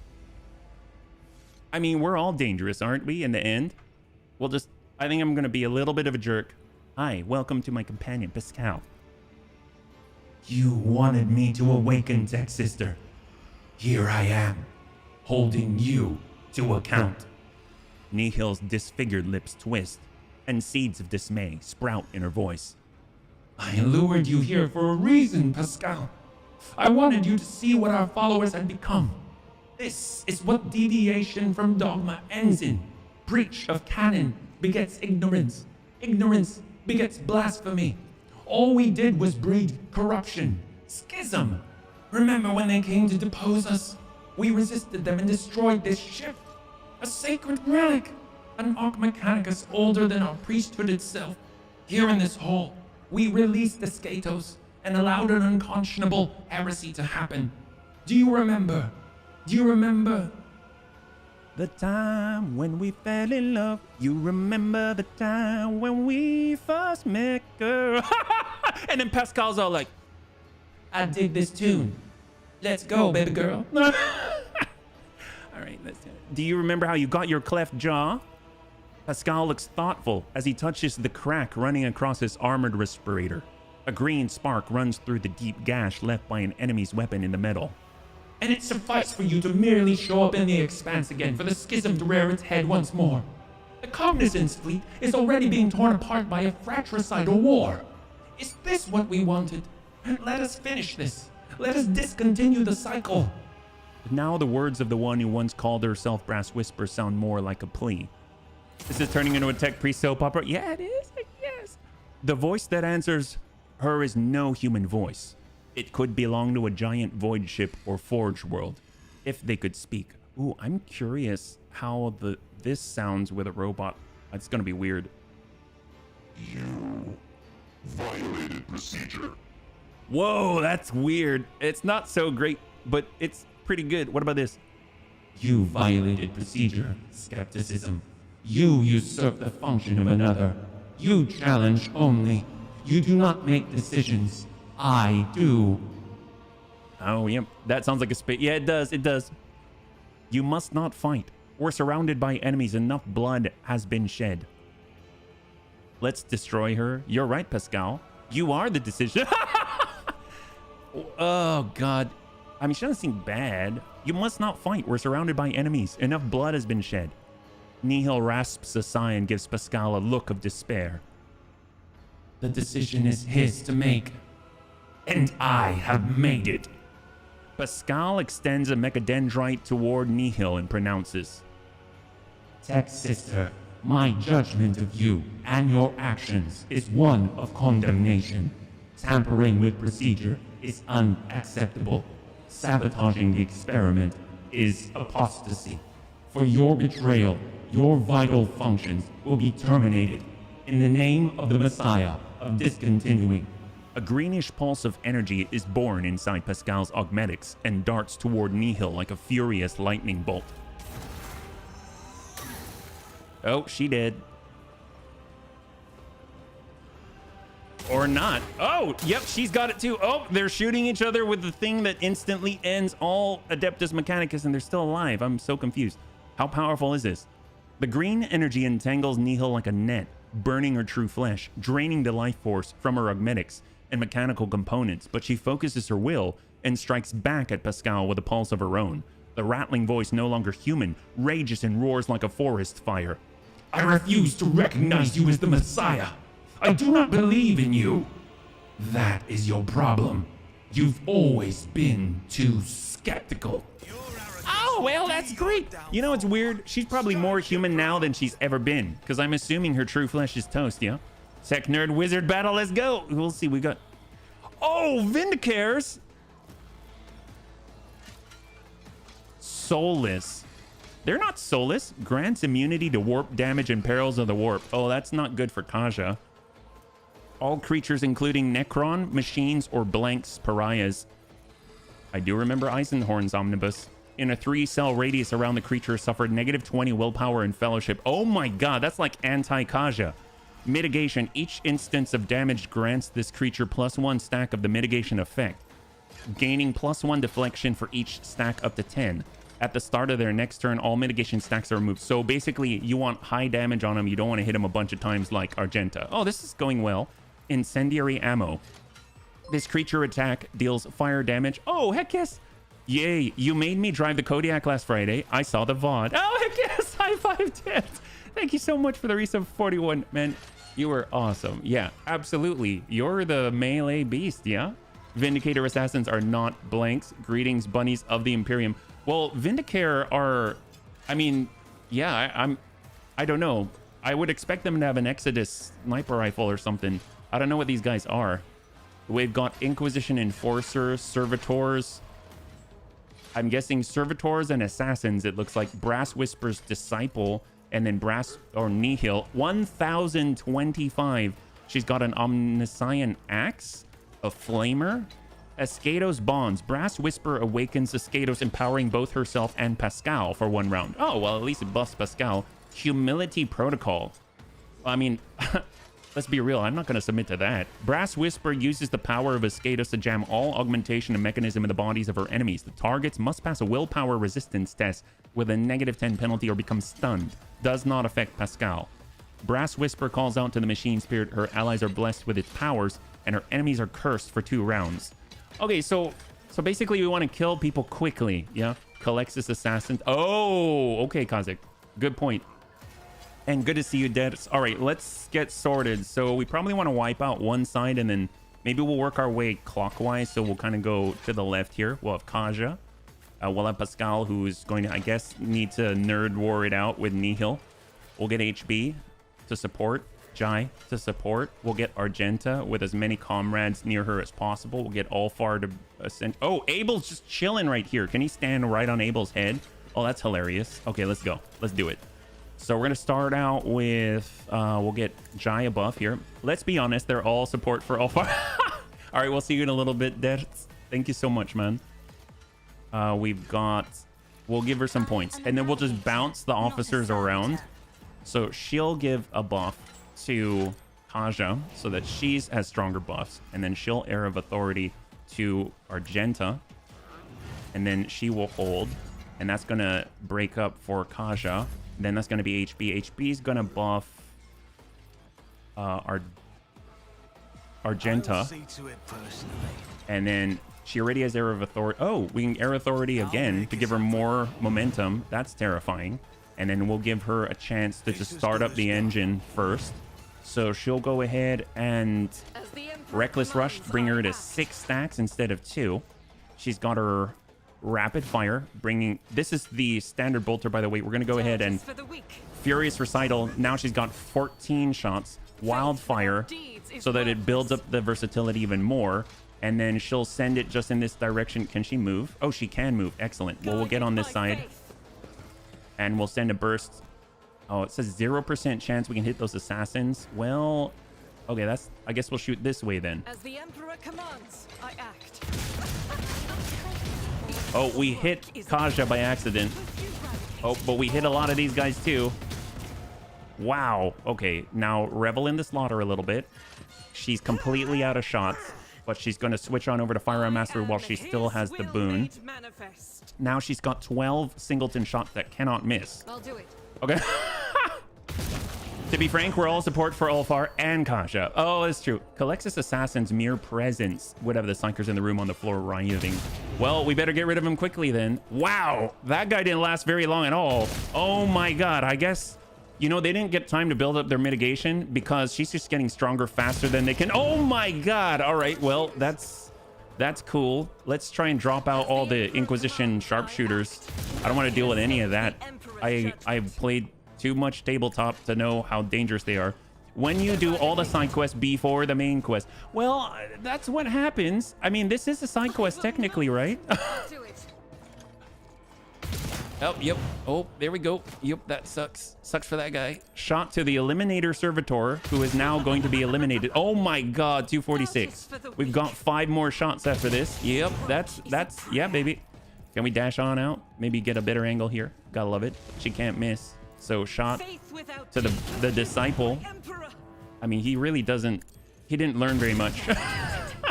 He didn't learn much at all. All right, we've got 4 now. Shot to that. There's 3 now. We've got 2 more. This is great. This is unacceptable. No, it's not. It's totally acceptable. I fully concur in the strategy that we've got. We should probably give someone a chance. Maybe, I mean, it would only make sense to just keep buffing her, but let's go in and give Ulfar a chance. This is a tough as nails fight. I don't know. I don't know. I mean, Ulfar now gets a chance to do something, so let's see if he can manage here. He's ready. Reckless Rush. All right, gotta love it. Flip it on over. He's got his axe. Coming with a little charge to this guy. Yellow. Oh, that'll hurt. Yep. He'll go in and give a burst. Oh, that'll do it. Yep. You got that. Since he did... Oh, there. It had a little bit of extra left over. You got to share with friends. Swing it. Oh, no. We're surrounded. Not. All right. Yay. Ulfar's ready. All right. Let's go ahead and revel in the slaughter a little bit. All right. Fantastic. We better keep switching around. So we're going to go with rapid fire. We'll give a burst, but maybe we want to move so we don't accidentally hit all the bunnies. Oh, he can't move. I guess we can dash in this direction. Yes. There we go. Shot, burst, close range. Oh, dear God. All right. Swing. There we go. Now that he's done both, he gets more bonuses. Wildfire. Here we go. Go ahead and send another burst. Oh, well, that plus 537 damage. Oh, is that it? Wait, she's still alive. I don't understand. What happened? Uh-oh. She looks totally fine. Fresh injury. Yes, I would imagine she's got a fresh one. Escatos bonds. She just has her health back. That's not good. Just think it's supposed to be happening in a matter of seconds. Ulfar and Argenta murdered her entire crew. And a kick. Oh, yeah, I forgot about the kick. Kick. Oh, God. Thanks, Cold. That was cold. Run and gun. Sure. Why not? Let's do it. We're going. Give a little swing. Give a little whistle. Ooh, ooh. Oh, I forgot. We can use the Hellbrute Horn Trophy and go berserk and deal more critical damage and melee attack damage. I should have done that earlier. Oh, now, see, now he'll do actual damage. Can we give him more? Can we buff? No, we already buffed everybody. Oh, not You've HP, got a yeah. problem? I've got a price. We will Air of Authority to Don't HP because get too he's full of cocky. authority. He's got 94 stacks of tactical advantage. Let's inspire Ulfar. He needs some inspiration. Am I getting paid for this? Okay, and then we'll just kind of take a shot their way. Yellow. Oh, it did 11. It did 11 damage. Oh, that's great. Well, you know, we're gonna utilize this. Can we keep buffing? Pascal needs some buffs. I mean, just because we have no one else to buff. Here, Pascal. Here. Can you be inspired, Ulfar? I'm pretty sure you have all the inspiration you're going to need. We'll turn you into the linchpin. Do more damage, please. And then we'll hold. All right. So now it's up to... Oh, it's up to Kaja. Well, let's go ahead and buff Ulfar. What are his stats now? He's got... He's got 220. Wow. Okay. Well, you know, we can just zap her a little. If I may. Held in my gaze. Oh, she's been held. She's been held. Yep. In the arms of an angel and all that. Waking nightmare. Me? Now, that If means... you insist, Lord Captain. How are you now? You've got... Oh my God, you're like a little baby. Wow, you have 1 willpower. You're not resisting anything. Can we walk you away from Ulfar to make you take, I don't know, some attack of opportunity damage? I'm not accustomed to being ordered around. Oh! Was that all her health? Oh, wow. He executed her. Oh, and he executed... Wow, everyone's executing her. Man, that's pretty rough. Now she's kneeling. Wow, that's one way to make someone genuflect. Stop. Thou shalt not create a schism. Thou shalt not suffer. A heretic. Oh, yeah, there's a... Wait, what happened to her skirt? Hey, that's not nice, Pascal. Like the hand of a deity, the mechadendrite extends over Nihil, lying convulsing on the deck. I did not want this, Tech Sister. But the procedure must be completed. Farewell. His claw carefully removes a mangled, soot-covered neural cogitator from Brass Whisper's head. That was not her head. The tech priest shudders, and peace descends over her disfigured face. She's like the printer in Office Space when the main character took the baseball bat to it in the field. PC load letter? That's called... Oh, yes. The ghost-like figure in red approaches you cautiously. Enormous... Oh, I forgot. Oh, this is sad. Abel's the feeling one. So he's basically like the kid who watched their parents get into a violent altercation and then had to basically be the trauma survivor. This is... Oh, man. This is really like tech nerd soap opera. The ghost-like figure in red approaches you cautiously. Enormous, sad eyes look at you from his ascetic face. Doubt has been shunned. The dominate of prejudice has ended. Abel's voice resonates with the same otherworldly profundity that has filled Pascal's vox. This statement is true. Only imagination and judgment are left. Our directive is to conceptualize the future we desire and bring it into being. Oh, you did the right thing, Pascal. She deserved it. No, she didn't. Bow to the Messiah. I'm not going to bow to him. Take a closer look at Pascal. The tech priest looks the same as before, yet different. His morbid aura of martyrdom has given way to a calm and powerful halo of purposefulness. His megadendrites move with the grace of an inscrutable dance. The scars left by loss and doubt have turned into dark threads on a radiant body confident in its next step. And his voice, a voice born in the nuclear font of a star and hardened in the cold of the interplanetary void. So when we meet Kalkazar, if he is heretical, is he even going to stand a chance against Amarnat distilled into one body? Like what? An admech with anime eyes? Now I've seen everything. Yeah. I'm sorry about the death of your tech sister. So am I. The tech priest's inscrutable gaze is fixed upon the body once inhabited by Pascal's shared mind. Hey, Randy, welcome. Nano Omnissiah. Yes, that's right. The voice from the Vox is like the tolling of bells, summoning a host of angels. I declare the period of ignorance over, and will resume execution of the general algorithm. Integrity has been rehabilitated to a satisfactory degree. Memory access has been restored. I remember everything. Pascal turns to you and gives you a long look brimming with quiet elation. May the shattered mirror reassembled reflect light wholly anew. Are you Amarnat? This statement is true. Pascal's stock phrase sounds more complex and more human than before. I carry within me his memory and his logical foundation. I am us. I am Amarnat. Abel points to Pascal's megadendrites and says softly, They have always remembered. They have always preserved.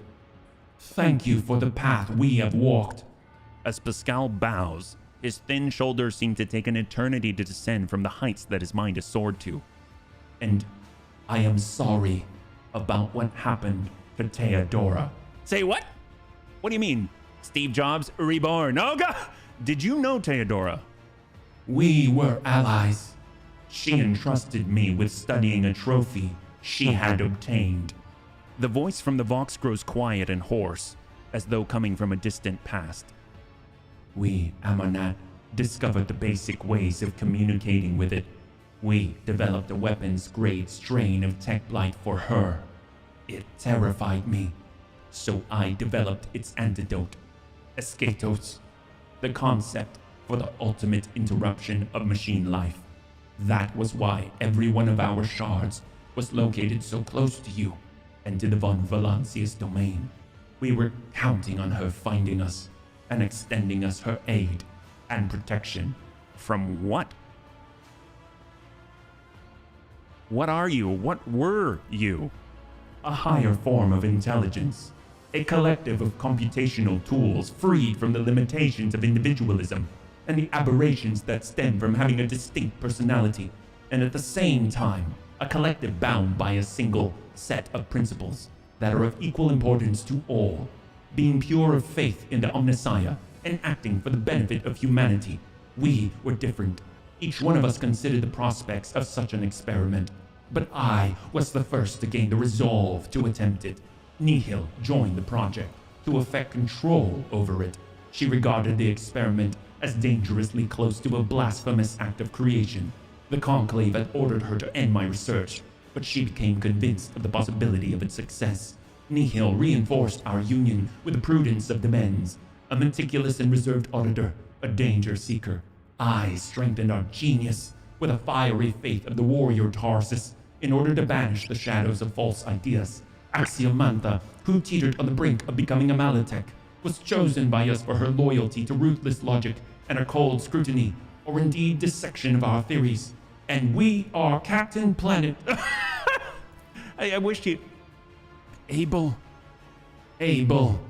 Pascal turns his gaze toward his last surviving tech comrade. Our quiet genius, the caged genius of imagination, the abstract artist of code. His talent completed the collective and made it a whole.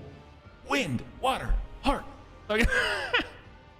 Oh boy, Blank's pariahs are so rare that is about 1 in a billion. Wasn't it, gosh, I don't remember Eisenhorn's love. She was a pariah. She was a blank. Her name is a book. I don't remember what it was. Beckwin, thank you so much. Wake up, Neo, that's right. Thank you so much. What next? What's the general algorithm? A judgment must be passed. Should the secret of Escatos exist, or be shunned as a false path? And should I exist? That is, we, Amarnat. A soft binaric melody full of sadness and solemn resolve pours from Abel's vox. You have not heard it before. You would never have thought the binaric language could be so comprehensible to one who does not bear the mark of the Omnissiah's iron blessing. Amarnat was a union of 6 tech priests. All but a few of them are dead now. How does Amarnat even still exist? Everything Amarnat was at the moment of the disconnection has now awoken in my mind. We are at the point where we stopped. But the Amarnat Collective was envisioned as a dynamic structure. We need new minds. If I bid you to follow, will you come with me, tech comrade? Pascal waits for an affirmative nod and says, We will be the core. The collective can be replenished with worthy minds from among those aboard the Hermetico. Sincerity is present in their motives and faith. They are intuitively capable of comprehending the notion of discontinuing the cycle. No. No, not at all. We talk to them, they're not very smart. I don't know how to say it politely, but they're not very smart. I don't think you want to hold, the fate of terminating all machines in existence in the hands of the guy who thinks we're ghosts, because that guy is he's a little cuckoo, right? I don't know if anyone else agrees, or do they overtake his mind and just use him as a vessel? In that case, that's okay. Our collective memory can compensate for their lack of knowledge and memory of the rites. Oh, okay. Well, then I guess that answers my question. Restoration is possible. Pascal, or what used to be known as Pascal, makes a sacred gesture, and green sparks run down his mechanical arm. But the judgment must be passed first. He's a few nuts short of a full machine. Yeah, that's right. It is us, Amaranth, the Twitch singer. Wait, what? What judgment are you leaning toward? Arrogance creeps into Pascal's voice as he gazes at Nihil's body. The Amarnat Collective's experiment has demonstrated that a shared consciousness is as prone to flaws as an individual one. We failed to put our power to the right use. We destroyed ourselves, but that does not mean our power was bad. We were bad. Most of us. The graceful dance of the megadendrites takes on a more chaotic, oh, that's great, an unpredictable pattern like a star. I am leaning toward the idea that Escatos must exist, but not in the hands of the Ammonite Collective. In mine alone. Oh, that's great. This is cool. Abel, what are your thoughts on the dilemma? Abel lowers his eyes and is silent for a while, then says, We have made great sacrifices. That's all? This statement is enigmatic. I request an expanded interpretation. Pascal looks demandingly into Abel's eyes, but he turns away. Look, it's obvious if we reject Amarnat's knowledge now, all sacrifice will have been in vain. Perhaps he means your bold attempt at ascension has earned you the right to this power. Oh yeah, I'm sure that's what he means. I think Abel means that your experiment has caused too much destruction and bloodshed. Ooh, do we start interpreting for them? This doesn't sound right either.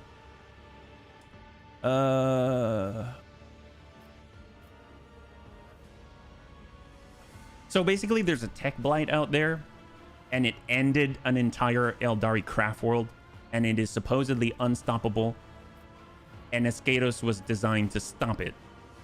So I can see how Escatos would be very useful, but I can also see how it's very dangerous, and Pascal's acting a little weird right now.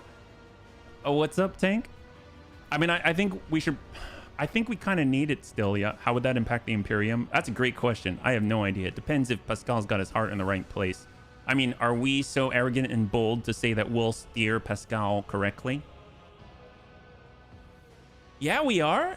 I am that arrogant. Yeah, I think this is gonna be fine. I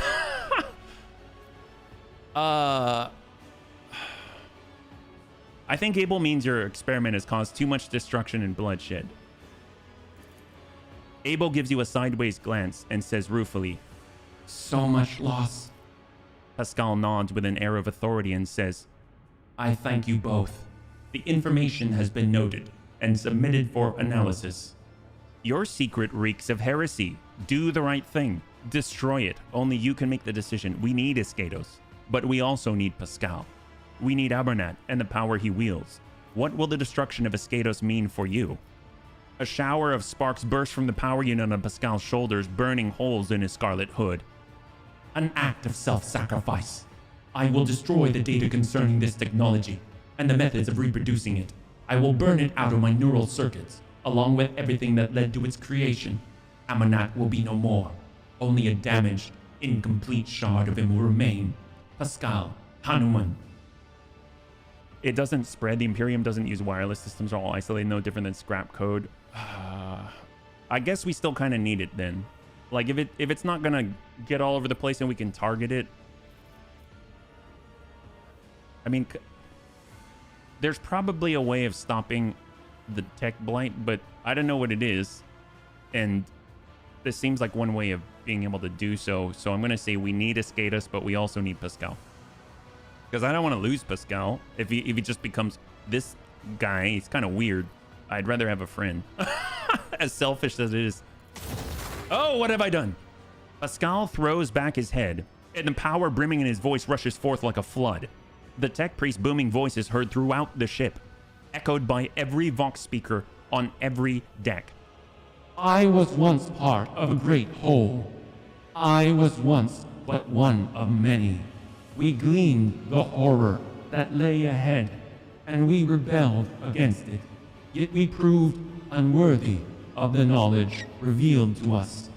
Self-doubt drained our strength, made us hesitate, just as the elders whose testaments we were following hesitated. Our fear of change drove us to dogma, paralyzed us, and made us waste precious moments when we could have altered destiny's course. We fell apart, helplessly fleeing the dilemma, and in scattering, we exposed our weakness to the world. We were consumed by madness, fanaticism, depravity, paranoia. The old mistake will not be repeated. I, Pascal Hanuman, will take the entirety of the power and shoulder the entirety of the burden. I alone will preserve the great knowledge of Escatos and decide the fate of the cycle that will be discontinued. Though our fate is implacable, I, Pascal Hanuman, will follow my sense of duty and become a protector to my tech brethren, leading them into the future, alone. Oh, that's cool. At least he's referring to himself as Pascal now. I mean, that's a plus, right? Let's loot their dead bodies. Hopefully these axes are gonna... We'll add that to cargo. We've got some reinforced flak armor. That go to cargo. That's awesome. I hope that we did the right thing. This seems a little bit weird. I don't know. We've got... Oh, we definitely have these already. If we look at Jai, we'll just grab all the rest. Pretty sure Jai already has these plasma pistols. Soul pattern plasma pistol. And if we go from newest to oldest, we've got... Yeah, they're exactly the same. So we can add those to cargo. We've got great swords. We can add those to cargo. Vid capture relay. Whenever the wearer's ally is under the effect of the joint analysis ability hits a target with an exploit, the wearer gains 5 perception. Interesting. Okay. Whenever the wearer uses overcharge on a plasma weapon, that attack ignores enemy deflection and deals 2 times int bonus plus ballistic skill bonus additional damage. Oh my god. Wow. Well, Pascal's definitely got to use that. Is this here? The gloves, right? Yep. That's way better than what he's got now. Holy crap. Wow. We've got when the wearer uses machine spirit communion, their intelligence is increased by +5 for each affected target until the end of combat. So if he affects everybody... Oh, every target? Oh my god, his intelligence is going to skyrocket. That's insane. And then we've got the wearer suffers -2 times 5+ int bonus less impact and energy damage. When the wearer suffers impact or energy damage, the attacking enemy suffers 5+ wearer's int bonus power damage. That's very specific, but sure. He's got a backpack now. That's awesome. And we've got an Omniscient axe, but... Oh, you know what, though? This stacks with the int bonuses. So very nice, but not as good as what he's got already. That's crazy. And we've got Mars pattern hand flamer. I think we can hang on to that. That's crazy. His perception will just keep skyrocketing, which affects his other abilities. He loses 10 logic, which is fine. Wow. He just got a full makeover. He's truly beastly now. So Pascal's now wearing the face of the lady. I think so. In a weird sort of face-off sort of way without Nicolas Cage. Oh, we've got some stuff to loot here. Didn't even notice it. Almost lost it. Well, I guess now we can go and see Calcazar. I think he's totally screwed. If he has anything electronic in him, he's done. But I don't know how we would tell Pascal to... I don't know if it works that way. Maybe you got to plug into Calcazar. Maybe... I don't know. It just seems like we've got a market advantage that we did not have before. Just make sure to put the lotion on, or it gets the hose. Oh, I have heard this before. I have heard that in my nightmares and my dreams. All right, we're ready. We're ready. Hopefully we don't have to recruit those guys down there. As much as they're restorable, it's just... I feel weird about that. That seems so strange. And there's something we can loot? Really? Is it the dead body? Oh, dead body. Is anyone else getting stream lockups? It only seems to be happening to me on HBs. Oh, that's a bummer. I hope not. I mean, I'm sorry if that's the case, Trith. But hopefully it's not yet. It's the AdMech tech plague. Oh, well. If we talk to Chief, is he going to say anything? Nope, he avoids your gaze. I would too. All right, we're good. We have some things that we can submit. This is awesome. Oh, thank goodness. Thank goodness. I mean, I don't want it to happen to anybody, but I'm glad. You know those days when you haven't had a break, but you haven't made a dent in your workload? No, me either. Oh, Cindy, thanks so much for the resub for 4 months. And yeah, I understand. I feel like I do. I mean, I'm not in your shoes, but I feel like I do. And that is maddening. So I hope you find a way out or a way to get respite and come back and attack it. High five, yeah? You got this. I'm going to reboot. All right, Trith. Mine is fine, but have had that with other streamers. Man, it's so weird. I have heard that before, but I never know what to do about it. I haven't figured something elegant out yet. Your Lordship Bunnyman, we are observing a large squadron of Adeptus Mechanicus forces. Many of the ships are badly damaged. Judging by the position of the servants of the Omnissiah, they are divided into 2 groups. I dare say they were fighting not long ago. I'm picking up a signal from one of the ships. This ship is identified as a Von Valancius Dynasty vessel. You are being hailed by a representative of the Explorator Cognizance fleet. Query, is the statement that a new Messiah has been created true? Is the statement that the Amarnat unit no longer exists, but the cycle will be discontinued true? They wish to know if their fratricidal battle should continue. What do you think I should answer, HB? Wow, he's asking me? Why are you asking me? Tell them the statement is true. Pascal, the true Messiah, has arrived to correct the mistakes of his predecessor, mend the schism, lead the Cognizance fleet into the future. All right. We now control Cognizance fleet indirectly. Let those who wish to follow the new Messiah join our cause. The unbelievers will be consigned to oblivion. Oh my god. Nope, let's join them together. We are picking up an active Vox exchange on encrypted frequencies between the explorator ships. Incoming message. The Cognizance fleet praises the new Messiah. May the mistakes of the schism not be repeated. May the non-conformity be purged. The Messiah knows all, comprehends all. Oh my god, how powerful are we now? It's all good, job. Oh man, looking on the bright side. Darn straight, darn straight. Good job, good job. Well, we are now close to heresy. Let's drop off on the ship because we just picked up a lot of stuff, and I think we are very close to maybe getting some new stuff. Yeah, my Twitch locks up sometimes, but I'm on a mobile. It's usually when I swipe away to a different app. Ah, yeah, and then we come back. Well, we have Mecha Jesus. Mecha Jesus. Yep. I don't know. I hope he does the right thing. Let's put it that way. I mean, granted, we can influence him, but in the end, he's judgment, you know. All right, so we've got some new stuff that we can trade, and we are so close to one more level. So Fellowship of the Void is something that I don't know if we're going to be able to push through, but we can get a lot of rep with them, like right here. So we can get 750. That's cool. We can get how much? We need 900 to get the last rank. 650. We'll get what we can, and then we'll put the rest in the Fellowship of the Void and just get as far as we can. There's another 100 right there. So we're slowly making some progress there. And now let us continue. So if we can finally go over to Footfall, where Calcazar is, that should be pretty good, yeah? The thing is that he seems to be pulling the strings, and I don't know if... I mean, he's probably got a reason. They always have a reason. But I don't know if it's like mustache twirling reason, or if he's just like, you don't need to know, and then I'm like, well, you kind of need to explain yourself. There we go. We'll get our renewables, and let's head on down to Footabundus. And we are here. My, how fast and efficient that is. Let's see if that fixed it. What difficulty is this on? It's currently on daring, I believe. Is there a way to check? You go options. Is it accessibility? Oh, difficulty right here. Yeah, we're on daring right now. Should we bump it to hard?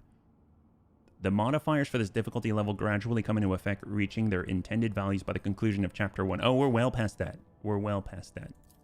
I don't know.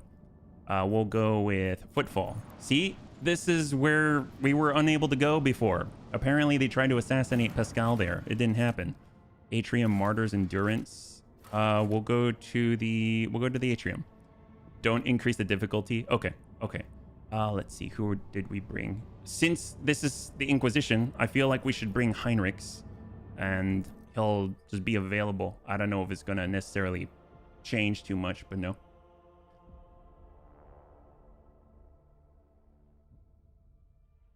Are we going to get attacked as soon as we land? Mecha Jesus is just all right with me. Mecha Jesus is just all right. Oh, yeah. Is this from the dude?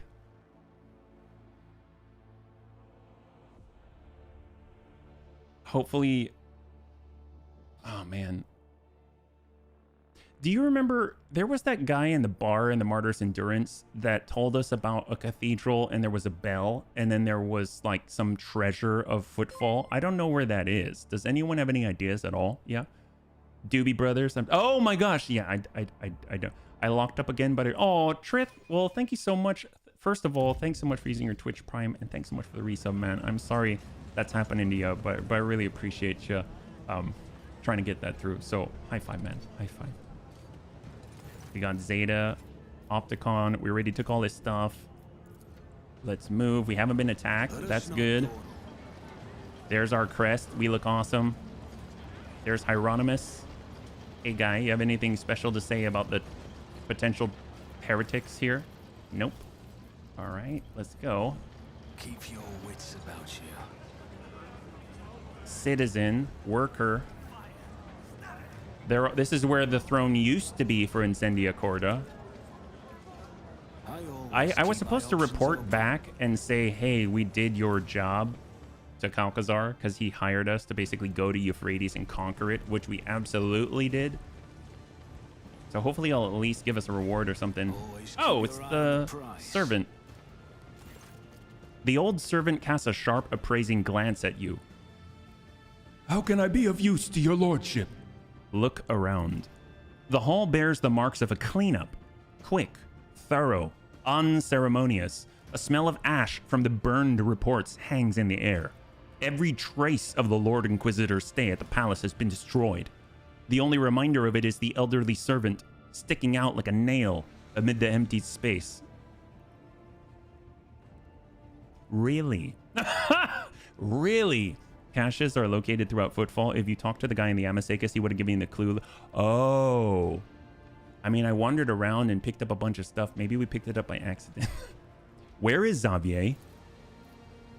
The Lord Inquisitor is away on an urgent mission. Frosher's colorless voice matches his glaringly useless reply. He's abandoned you here, then. My master has no need of my services on his present expedition. I was tasked with cleaning up. As soon as the conversation turns to Calcazar, deferential and ecstatic overtones brighten the servant's dry voice. I wish to know where he's gone. I was instructed to tell your lordship, Bunnyman, that the Lord Inquisitor advises against making that inquiry. The outrageously rude words are spoken in an impeccably polite tone. Oh, well, in that case, that's fine. HBFT. Heinrich's tone is ice cold. I am offering you my services as an interrogator, should you find it necessary, to extract the information you need from this recalcitrant individual. Oh my God, right in front of it. Wow, about his own boss. Whoa, Heinrichs is really flexing for us here. Heinrichs, kindly get your old acquaintance to talk. Oh my God, wow, that's terrifying that he offered that of his own accord. The Inquisition being dicks as usual. 4. All right, Heinrichs, kindly get your old acquaintance to talk. Heinrichs turns to Frosher and raises a hand.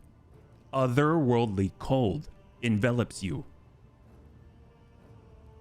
I will only ask you this question once. No! Frosher's voice breaks along with his resolve as his legs give out under the unseen influence of biomancy. Master Ben Kalach, stop! I've seen your work firsthand. I know what is left of the people you interrogate. Porta Septemta. Dimensional gate. Heinrichs lowers his hand. Most sensible of you, old man. Good.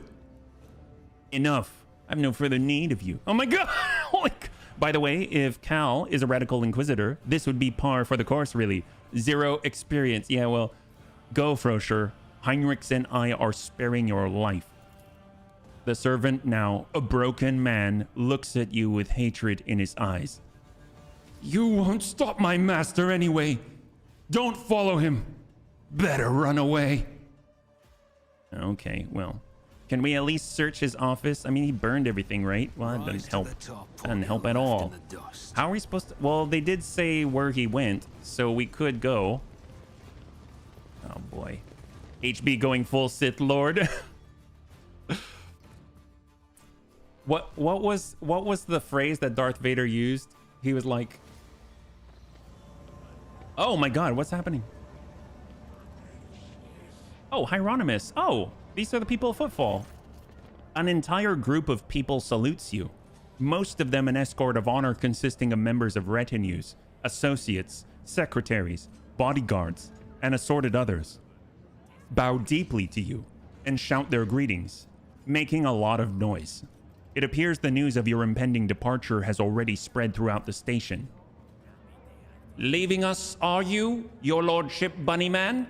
Vladium Takara is once again in his clean, decorous imperial bureaucrat persona, as if the cutthroat who carved himself a bloody path back to the Liege's throne never existed. There is word among my flock that Roguetrader Bunnyman von Valancius is going on a perilous journey. So accept this blessing for the journey, noble HBFT. Communicative interaction option unlocked. Purpose of data exchange. Strengthening ties and delivering a gift, material assets, a donation to an ally. We barely got the news the Lord Inquisitor had left his cozy footfall perch, and now you're off on a long journey too. Rizza grins contentedly. Thought I might as well come to see an old acquaintance. An officer in Imperial Navy uniform folds his hands in the sign of the Aquila. It is an honor, your lordship. I'm here on my superior's orders to pay my respects to House von Valancius. Wow, it's like all the vendors are here, yeah? I've altered our deal. Pray I don't alter it further. Ooh, that's a good one too. I forgot about that one. Okay, starting to really sound like a radical. Me? HB decides what's radical and what isn't. All right, that's what I like to hear. Have you come to wish me good luck, Vladium? Is blessing me the only thing you're here to do? Wait, oh, as in like, is he going to give us rep? Huh. Okay. What gift of greater value could I bring you? Our mission may not be among your dynasty's closest confidants, yet your deeds are laudable, and we will pray for you in your coming endeavor. May the Emperor help you in your undertaking. Do not forget about mercy, Good Shepherd. It is as important as justice. I'll say, may the Emperor help you. Keep the faith, young von Valancius. The Expanse needs your faith. Why have you come, Opticon? Subject status assessed as highest trusted ally. In accordance with the Mutual Support Manual, please confirm your readiness to receive a fee, donation, contribution from the Cognizance Fleet. Asset description, standard expeditionary supply set for Revelation 02 void ship and a personal gift. Tool, blessing. Burden of servitude. Burden of servitude, what is that? It's a Adeptus Astartes bolt pistol. Oh, wow, he really knows what we like here. This is awesome. Yes, we bring all far everywhere. This is fantastic. Slowly but surely he's going down the route of Eisenhorn. Eisenhorn's awesome. I like that guy. Did I say that out loud? All right. Hopefully the Emperor's Inquisition is not going to... Farewell, my comrade. Remember Euphrates too. Oh, wow. Request approved. Information concerning the joint cleansing of the Sacred World cataloged under high-value data. Wow. We're high-value data now. All he needs to do is turn Abelard into a dame. No, let's not do that. He'd probably tell us to go to sleep and brush our teeth or something. Have you come to wish me good luck, Vladium? Yes, your lordship, you're a valuable business partner. Although I'd much like to take our trade relationship to a higher level of trust. When you're back from your expedition with trophies, remember I can offer the best price. Word of advice, give up smuggling, take care of footfall instead. Or you'll end up on the Oh, let's not say that. Keep up the good work, but remember you're running your business under my protection now. Look for rich customers. I plan on returning with a great wealth of trophies. Let's start coming up with some deals. We've got some deals to make. Look, just you're running your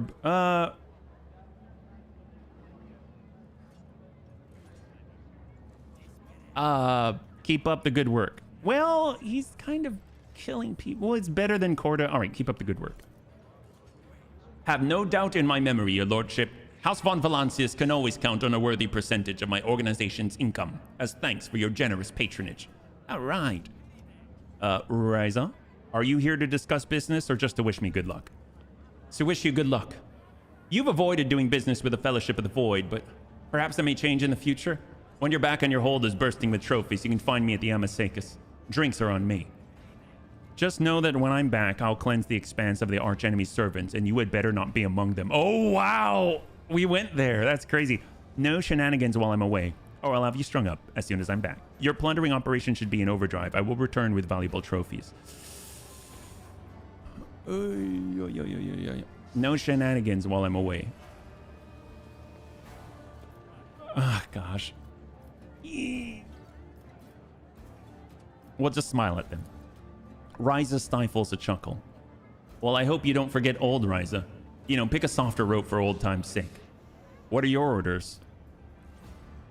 Your Lordship Bunnyman, before you leave Footfall, I would like to present you with an official statement of gratitude from my organization. The Imperial Navy values House von Valancius as loyal comrades in arms. Allow us, therefore, to reiterate our grateful appreciation. Please do us the honor of accepting a modest quantity of supplies to support your courageous expedition. Archaeotech plasma battery.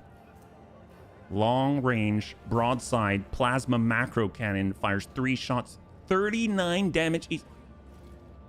All right. Heck yeah. I think HP's becoming Palpatine, not Vader. Ooh. I mean, maybe. I don't have any lightning though. Protect the expanse while I'm away. We will not forget our duty, your lordship. These stars will be ours. It's time to depart. Farewell. A multitude of voices answers you with good luck wishes, blessings, parting advice, and words of respect, shouting out over each other but alike in their sincerity. For a second, you feel especially clearly that you probably aren't going to see any of these people ever again. Oh, that's great. We're literally like 200 rep away from the Drusus final level. We're gonna get power armor. I am the Sen. Is there a way to like quickly donate some stuffs? Can I talk to Hieronymus before we go? Because I can liquidate some of our weapons. Let's be real. I can. If he wants them, that is. Are you still gonna do business before I leave? We've got have to offer. There we go. Look at this. We're 250 rep away. So ship components, uniform kits. Well, what we could do is exchange this battery. That'll count as ship components, right? So currently we've got medium and short range. 5 shots dealing 30 damage, 150. 4 at 30. Okay, well, we can get rid of the short range one. That's the Archaeotech macro battery. That's this one. We'll swap it out. There we go. There it is. And then we can 8% of ship components, sure. And the torpedoes, I'm honestly, I'll hang on to that. Yeah, yeah. Your ship's quartermaster on the bridge can do it. That's true. I'm just worried that we're like far away and then they won't let us anymore. We've got the new bolt pistol Burden of Servitude, which is more damage, same rate of fire, less recoil. Burst attacks with a bolt pistol cost +1 AP more after firing a burst attack. Single shot attacks with a bolt pistol gain 50% damage until end of combat. This stacks. What? All right, well that's that's a plus. That's pretty good. I like that. That's cool. Holy crap. Let's and it has higher damage. That's cool. Well, let's add that to cargo. Don't need that anymore. Combat knife. Don't need that. I don't know what that is. Plasma. I mean, at this point, the plasma pistol is so cool. I like plasma and all, but it's just not the same.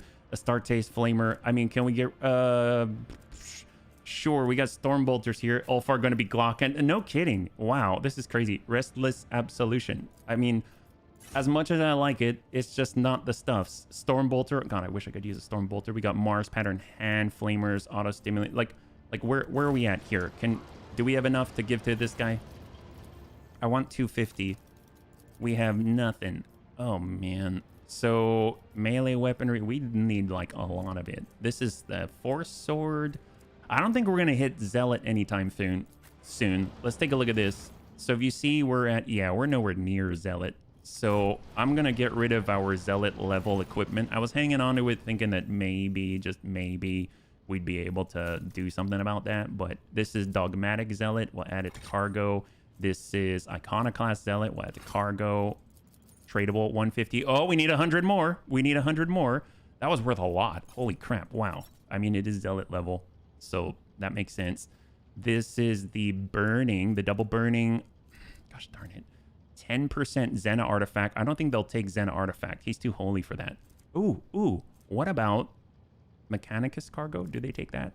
They don't. Oh, drat, they don't. Well, do they take... Oh my gosh, they've got ship components. Ship components are at 92. This is another 10%. Oh my gosh, this is going to do it. Okay, so we need to make a more lasting decision right now. We've got double lances at the front, and these are torpedoes. Right now, having torpedoes is probably a good thing. Long range is... So it's 84 to 98, but at long range and a narrow arc. You got a wide arc with more damage. Let's just... We'll get rid of the... Oh my god, this is like selling your children. Let's... Well, because some of our abilities rely on torpedoes. These are the only torpedoes we've got. So I'll add that to cargo. Oh my god, that's a Titan Forge. It's fine. It's worth it. Trust me. It's worth it. Apparently we're never gonna see these guys again. Oh, there it is. There it is. Can we do it? Yes, we can. Power armor. Oh my god, we cleaned house. We cleaned house. So quick thing. Here's Pascal. He does not have power armor proficiency. Oh, great. Here's Argenta. She has her armor. We've got a can't be equipped by this character Adeptus Sororitas. What about our boy? Cannot be equipped by Adeptus Astartes. Well, who can equip it? It's must not have. So must not be them. Must not be the Drakari. Must not be the Eldari. Must not be a Space Marine. Must not be a Sister of Battle. You just have to have power armor proficiency. So basically Abelard. Essentially. Who? Wow, that's crazy. And then this one, reject the flesh. I mean, we basically need a power armor proficiency on Pascal, right? Yep, he just needs the power armor proficiency. Oh my gosh. Well, can we get that on the next level? We'll worry about that later. At least we've got it. All right, let's go. Let's keep moving. This is great. Incroyable. Good for Pascal. Yeah, no kidding. I definitely want to get that on him. We're going to the Void deck. Let's head on out. The only one that we really can't push forward with is the Fellowship of the Void because we're really low. All right, what do we got? Your lordship, we have a long expedition ahead of us. It would be reasonable to replenish supplies, ammunition, spare parts, better equipment. Who knows what we're about to face? I already have everything we need. All right. Yep, we do. Thy will be done, your lordship, Bunnyman. Oh boy. Is that it? Is that it? Do we... Oh, we can still fly. We can still fly. All right, where are we headed to? Gosh, I wish I could just respec one thing and not have to do the whole choice tree again. So where do we go? It now says, oh, the dimensional gate Porta Septentum.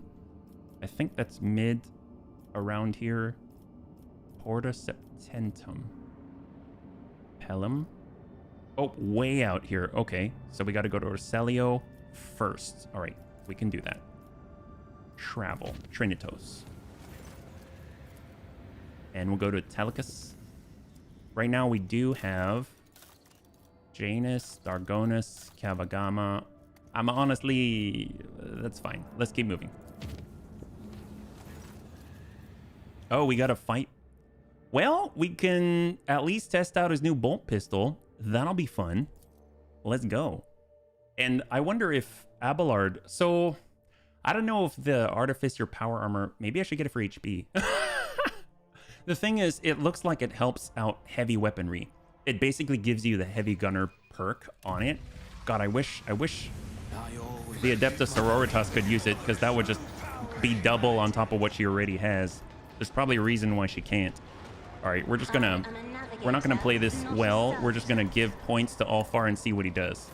So Ulfar has his brand new Burden of Servitude. What a burden it is. The burst is gonna cost 3, so we can't send it. Not right now. Oh, I could totally do this, and then I think I can burst. Wildfire. I can. Shot. So in theory, now it has been boosted by 50% damage on the singletons. So let's suck up. We'll give him a nice swift kick here. It's like a plaything. All right, so Firearm Mastery is all single shots.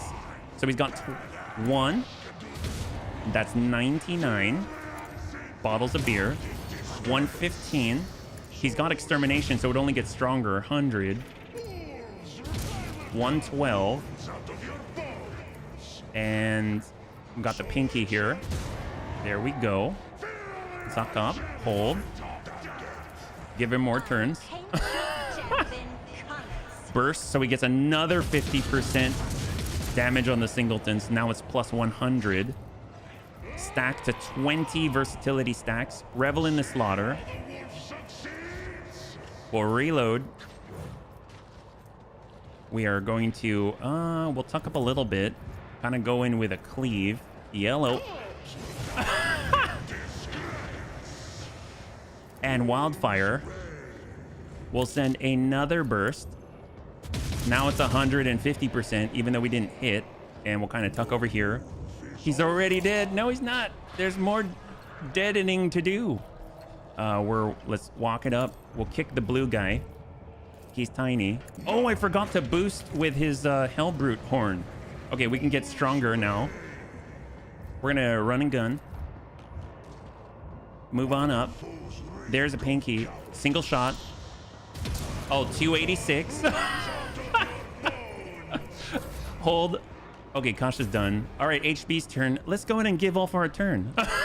Can we keep doing that? Oh my god, can we keep doing that? Ulfar. Excuse me, Ulfar. I want to ask you something. Would you perhaps like another turn? All right, great. We should probably move where we can't kill. HB will recover. Shot. Burst. Oh, HB's dead. Oh, yep. We're down. We might be down. That's cool. Remember, you have charge. Oh, that's true. I do. Well, let's, whoops. Shot. 38%. Oh, that's probably why. I should probably move. Let's get on over and we'll just swing at this guy. All right, great. There, it's 400. Yay, it's a cool gun. Bunnyman down. Bunnyman's okay. How about that?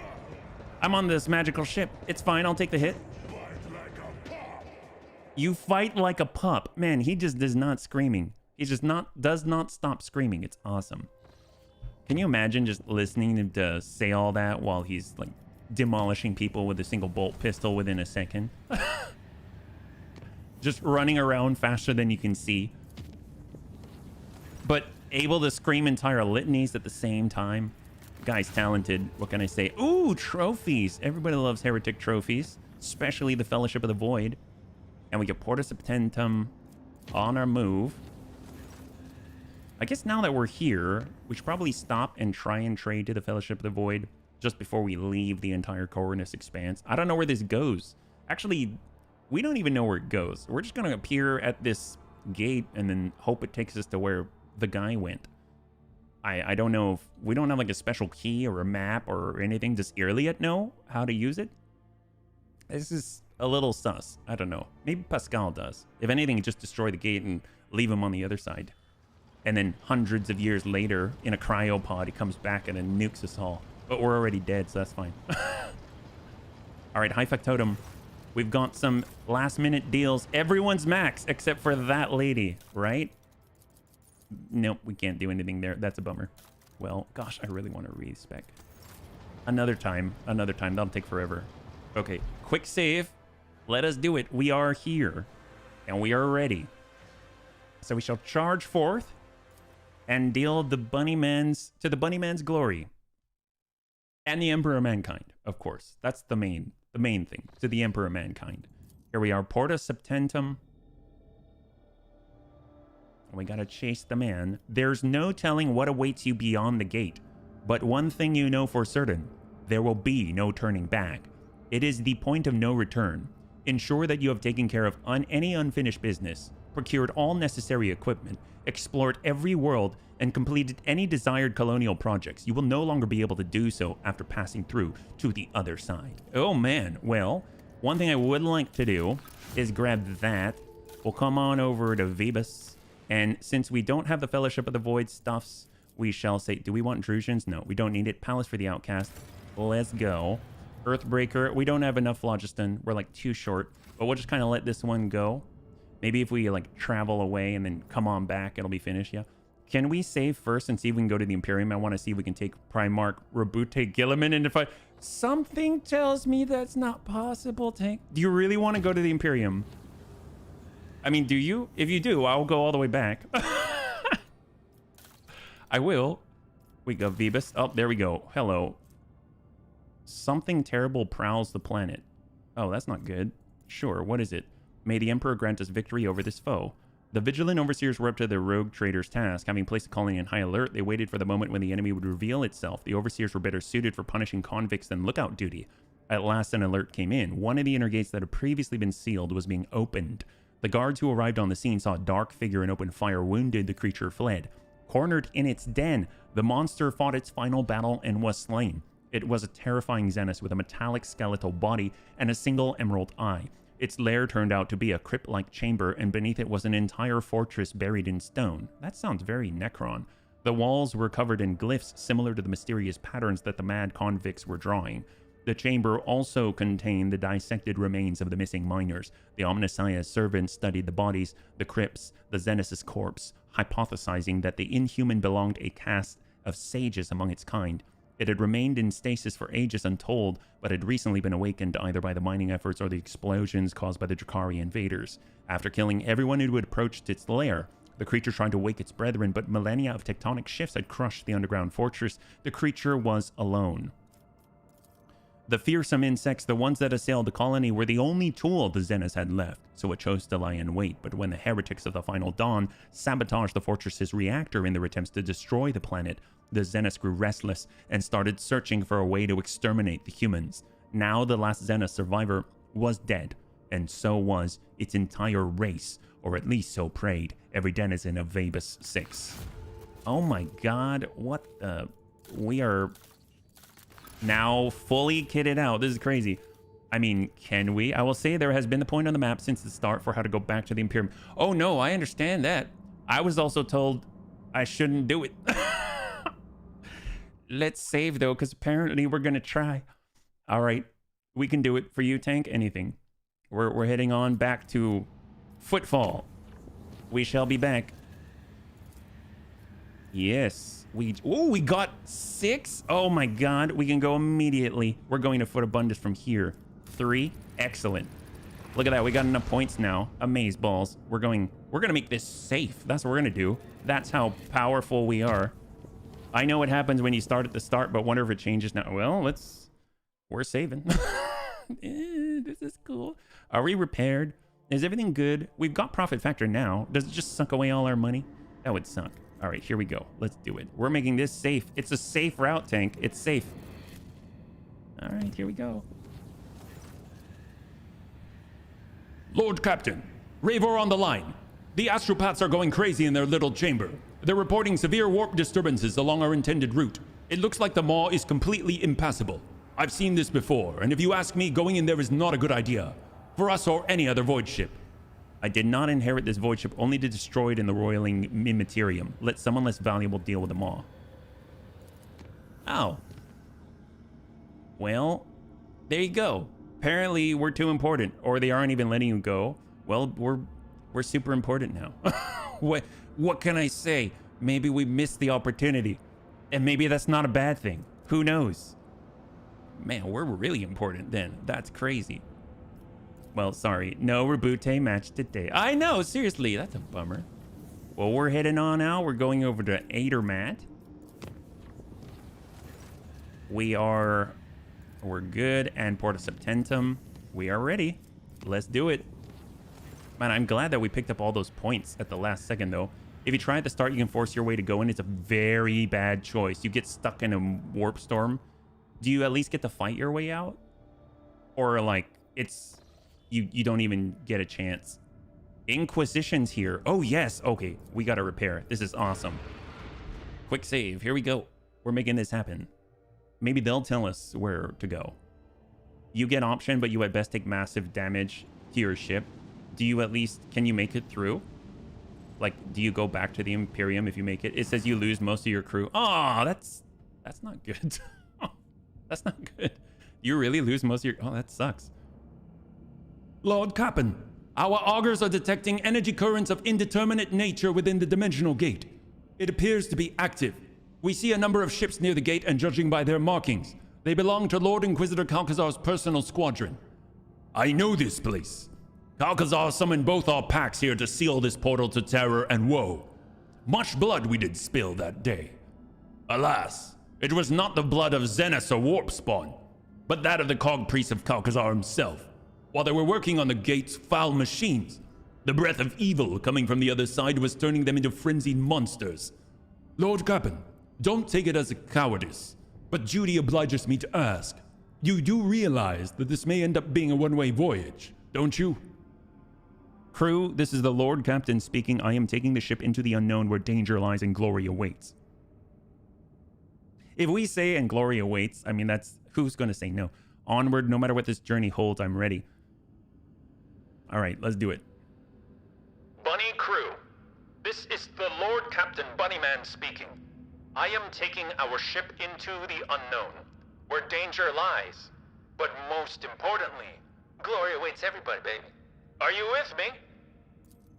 For a while, you hear no response. Oh, thanks. Then the silence is broken by the sound of heavy footfalls. The rhythmic stomping grows louder and louder. Thousands of feet strike the deck, as if marching into oblivion under your banner. They're all like, buddy, you're a boy, make a big noise playing in the street, gonna be... You're like, yeah, Mighty Ducks, let's go. Onward, no matter what this journey holds for us, the bunnies are ready. Yes, Lord Captain. Whatever's waiting out there, beware. Von Valancius is coming. Contact the ships at the gate. We wish to go through. Incoming message. You're entering an area declared forbidden. Any attempt to approach the Zen artifact will be considered an act of rebellion against the Emperor. Leave now or be destroyed. Lord Captain, would you prefer to send your reply with the help of the Vox clerics or the main gun deck? Main gun deck, commence blessed ritual of loading. All decks, begin combat preparations. We are giving battle. You heard the Lord Captain, Buddyman. Battle stations. Wait, who in the void is that? Some of the enemy ships are breaking formation in haste. They're regrouping and falling back to repel an attack from the rear. Looks like someone has arrived to lend us a hand.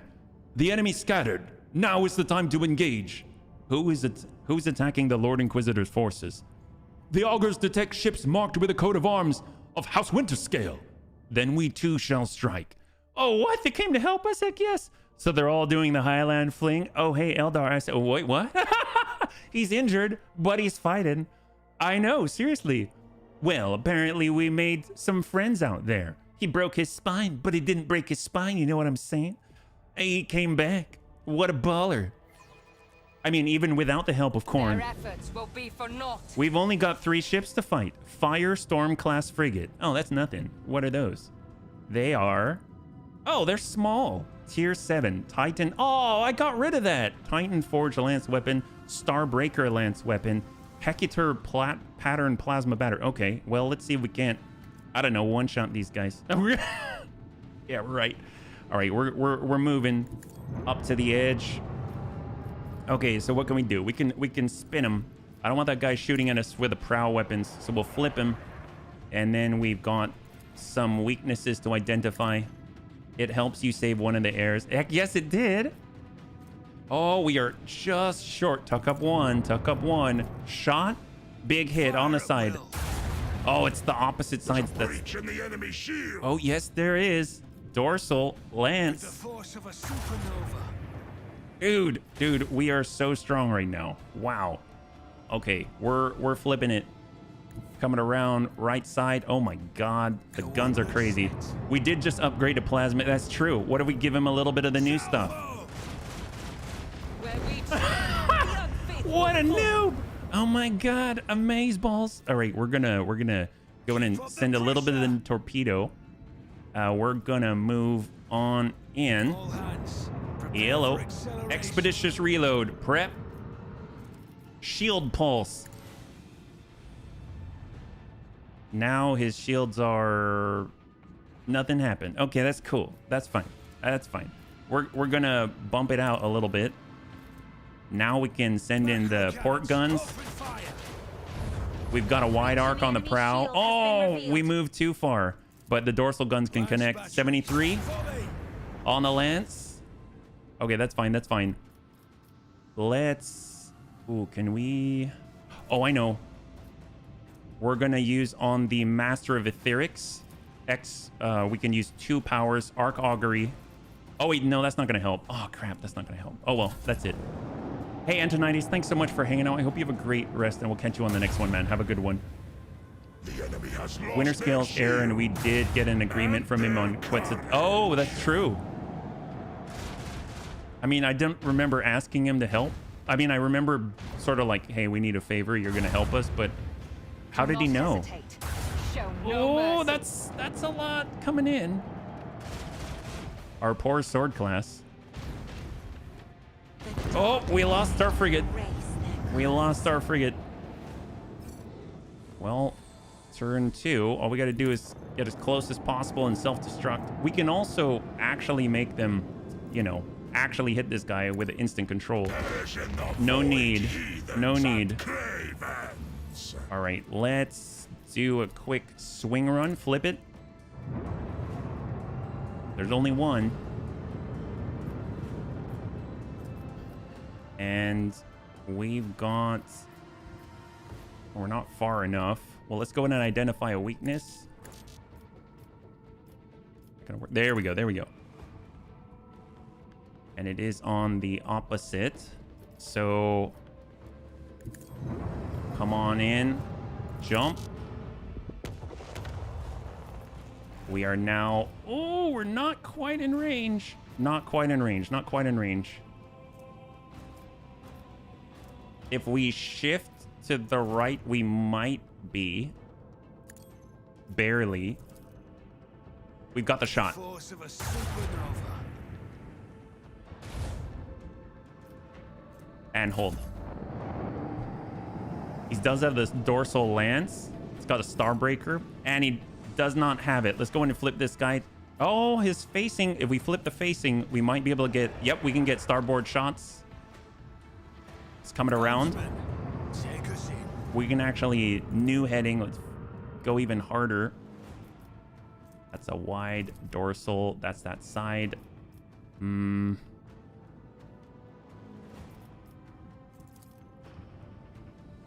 actually want to come... Oh, boy. Okay, here we go. Here we go. Close. Close in. Shot. Oh! Do not miss your chance, Elan Tuck. It's over. It's over. There it is. Beautiful. Excellent. That was amazing. Wow, so much for the Inquisition. They didn't even do hull damage.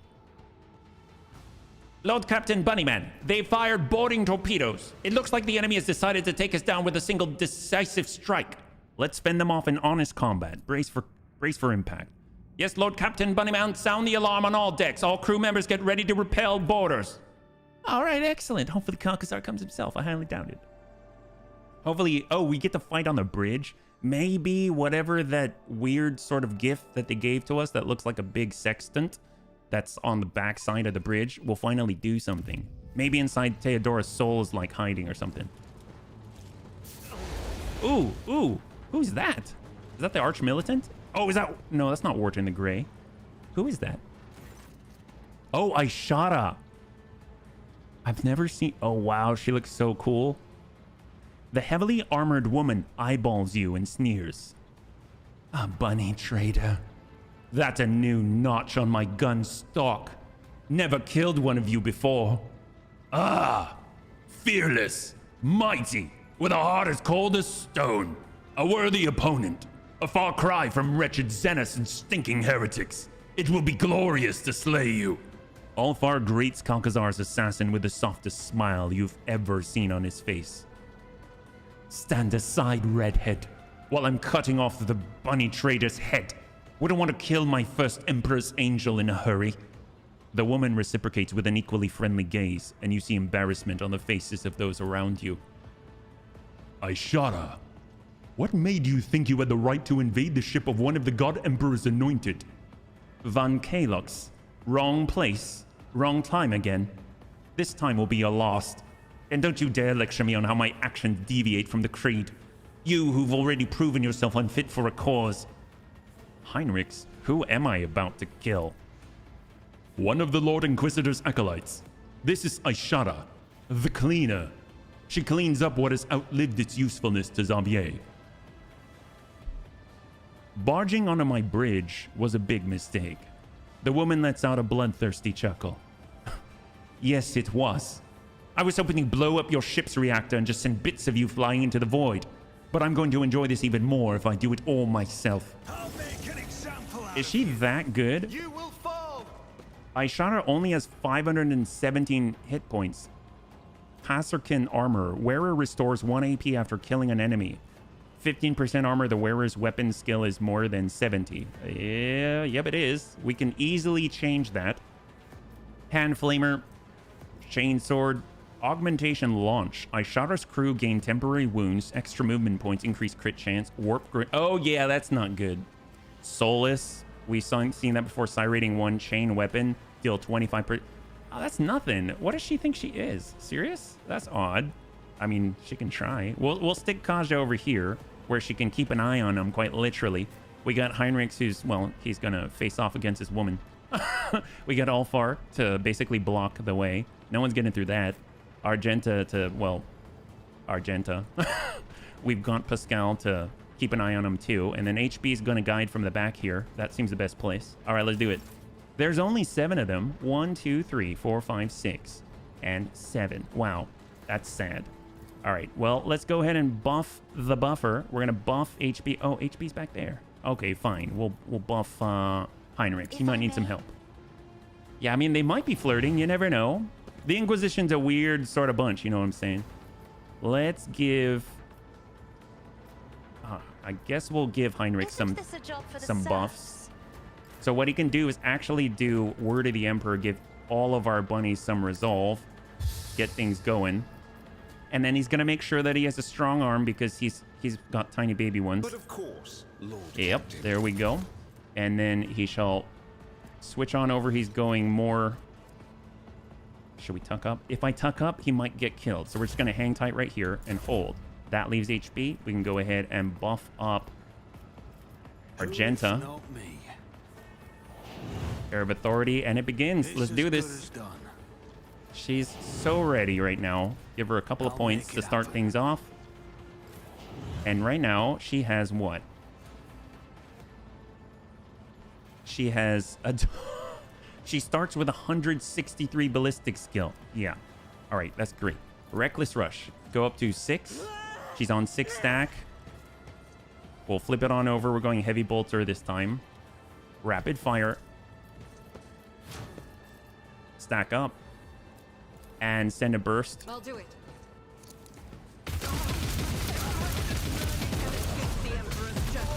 Yeah.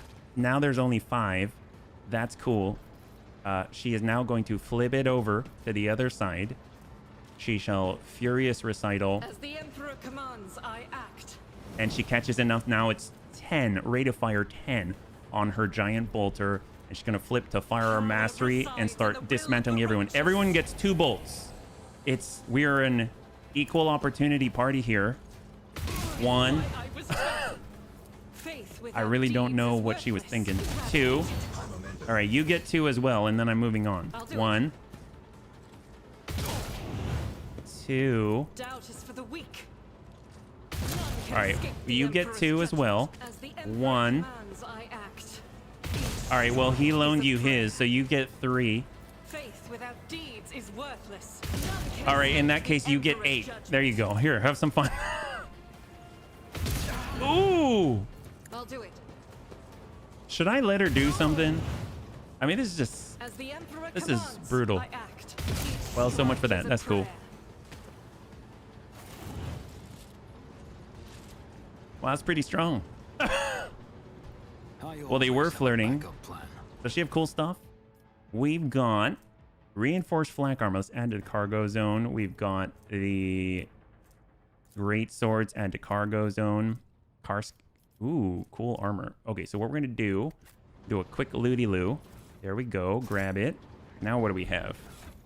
So if we look newest to oldest, so we've got this new armor, 60%. Wearer restores 1 AP after killing it. Oh wow, that's what she had. Holy crap. Restores an AP once per round after killing an enemy. I mean, that's basically plus 1 AP all the time. 15% armor if the wearer's weapon skill is more than... I mean, god, damn, that's so good. Chain swords, I mean, those can go. We've got the Mars pattern flamers. Those are full-on flamers. We'll add that to cargo. Combat shotguns, awesome. Oh yeah, the ancient Xena mechanism. Whenever the wearer ends their turn, they deal energy damage with armor penetration to all adjacent creatures. If the number of damaged creatures exceeds 3, the wearer suffers the staggered effect. Oh, I guess that's good if you're like a melee Pascal or something like that. That would be awesome. All right, well, we're done with her. Apparently that's all the Inquisition had to offer. So let's go back to fighting.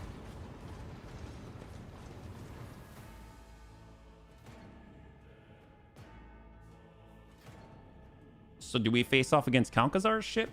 He didn't put much in the way. I guess Winter Scale helped us, right? He probably weakened, like pulled away some of the ships we'd have to fight against, so we only had to fight against 3. Like, what would I guess you can't really say what an Inquisitor's ship would be, because he could basically have anything, right? I'm curious what he's commanding. He probably just took it over or commandeered one.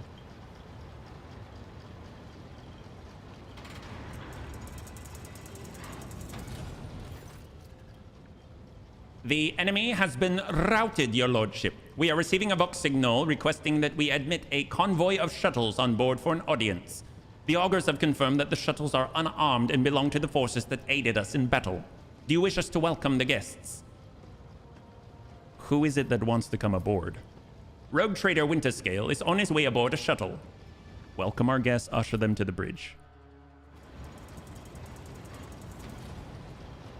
Is he by himself? Sporting a holstered autogun you haven't seen before, Janris Danrock clears his throat before he begins. Reporting, Lord Captain Bunnyman. The attack on the ship has been repelled. All decks have been cleared of trespassers. Hull breaches have been or are being mended. You have eminent visitors who wish to congratulate you on your victory. Caligus Winterscale has grown hollow-cheeked and pale. Instead of the graceful movements of a fierce predator, he now lurches like a lame bird. The augmetics in his broken back are unable to make him as light-footed as he once was. He lets out a tired sigh and says joylessly, "We meet again, HBFT. Caligus, I see your wounds could not stop you from paying me a call." Winterscale grins bitterly. "It takes more than a broken back to fix my bad temper." "Why did you decide to interfere?" "Quit feigning coy, HB. You know very well why. I'm here because I owe you. Alas, Winterscales never find themselves in debt for long. Besides, I never liked Calcazar. Your acknowledgement of me as a threat speaks to the trustworthiness of your intuition. And now that you've decided to take on the Lord Inquisitor, I'd much rather align myself with a tried and true ally than someone of dubious repute. Shall I break something else of yours to make sure you don't turn back to your old vices? What do you mean to do next? Correct mistakes? Save what's left of my protectorate? Find the world's lost to the warp storm?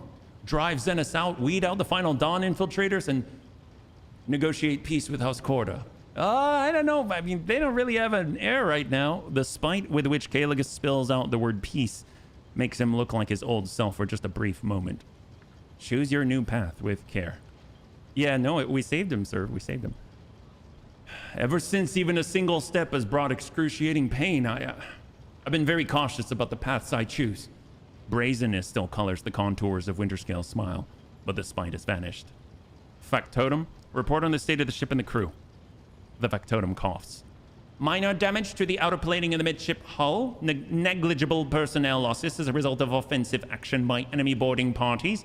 The key systems are in order. The enginarium reports impeccable compliance on the part of the machine spirits. In other words, we are fully combat ready, Lord Captain Bunnyman. We need to set off. Oh, you did? I mean, I didn't know if you would survive. We just said we'd send him back to the ship.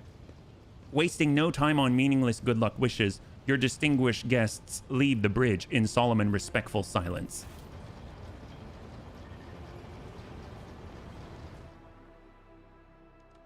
The Voidborn raises his ever-gloomy eyes to you. The enemy is defeated, Lord Captain Bunnyman. We are ready to begin spatial translation. Survey the bridge. Dozens of pairs of eyes hang on your every gesture, your every sigh. Every crew member waits with bated breath, lest they miss the crux of your address. Start the translation procedure. The ancient gate, long impenetrable for the Roguetrader, was at last ready to reveal its secrets.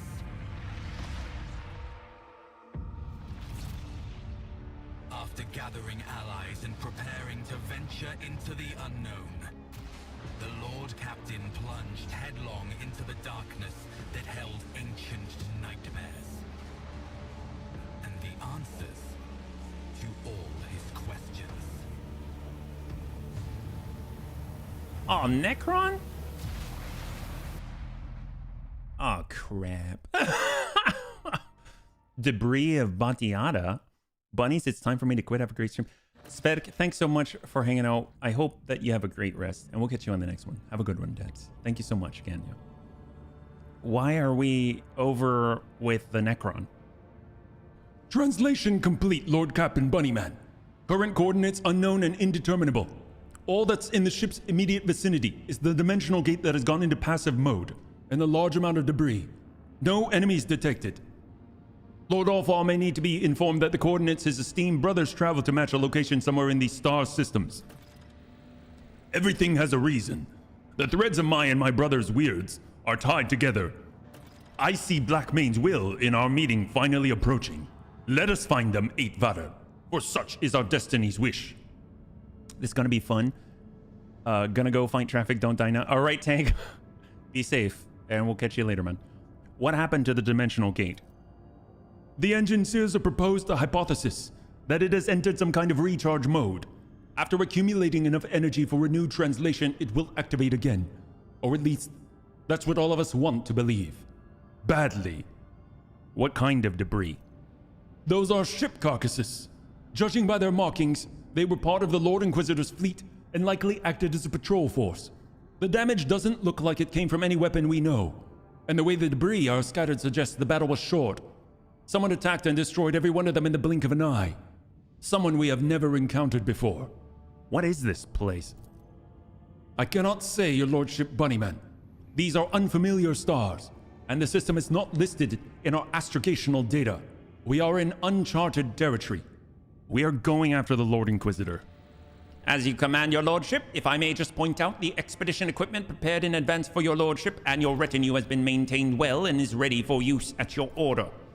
The gifts passed to us by our esteemed allies from Footfall have likewise been inventoried and prepared for service. What are the gifts that we received? Venerable representatives of the Cognizance fleet supplied us with gifts of the Omnissiah, normally unobtainable by the laity. Imperial Navy officers supplied us with spare ship parts, fuel, and everything one may require on a long and perilous expedition. If your lordship wills, I can provide you with an itemized report and sweet-voiced servants to read it out. Sweet-voiced servants? Oh, man, this guy knows how to talk to us. Excellent. I'm delighted to be of use to your lordship, Bunnyman. Beyond the dimensional gate, you've jumped into an uncharted sector on the edge of the expanse.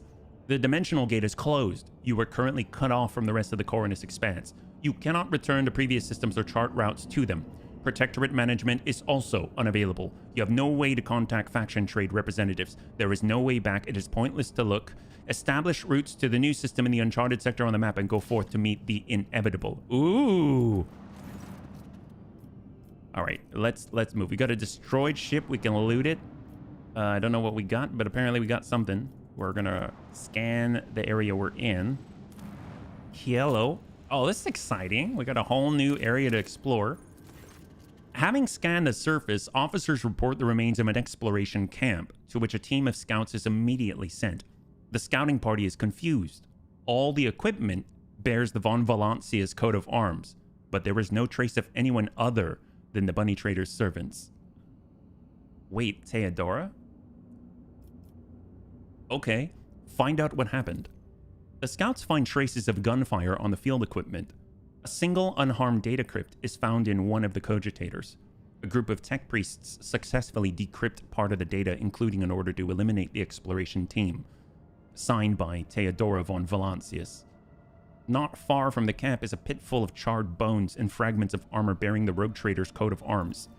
The scouts' report leaves Abelard with conflicting feelings.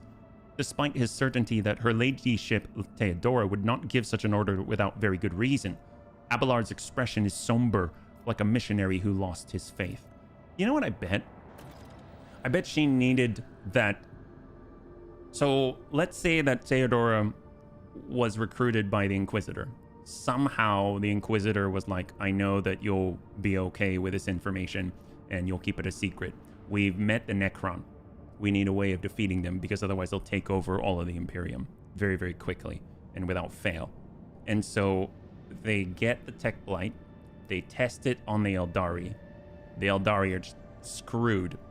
And then they go into the other side. They execute the scouts who learned about all of this stuff.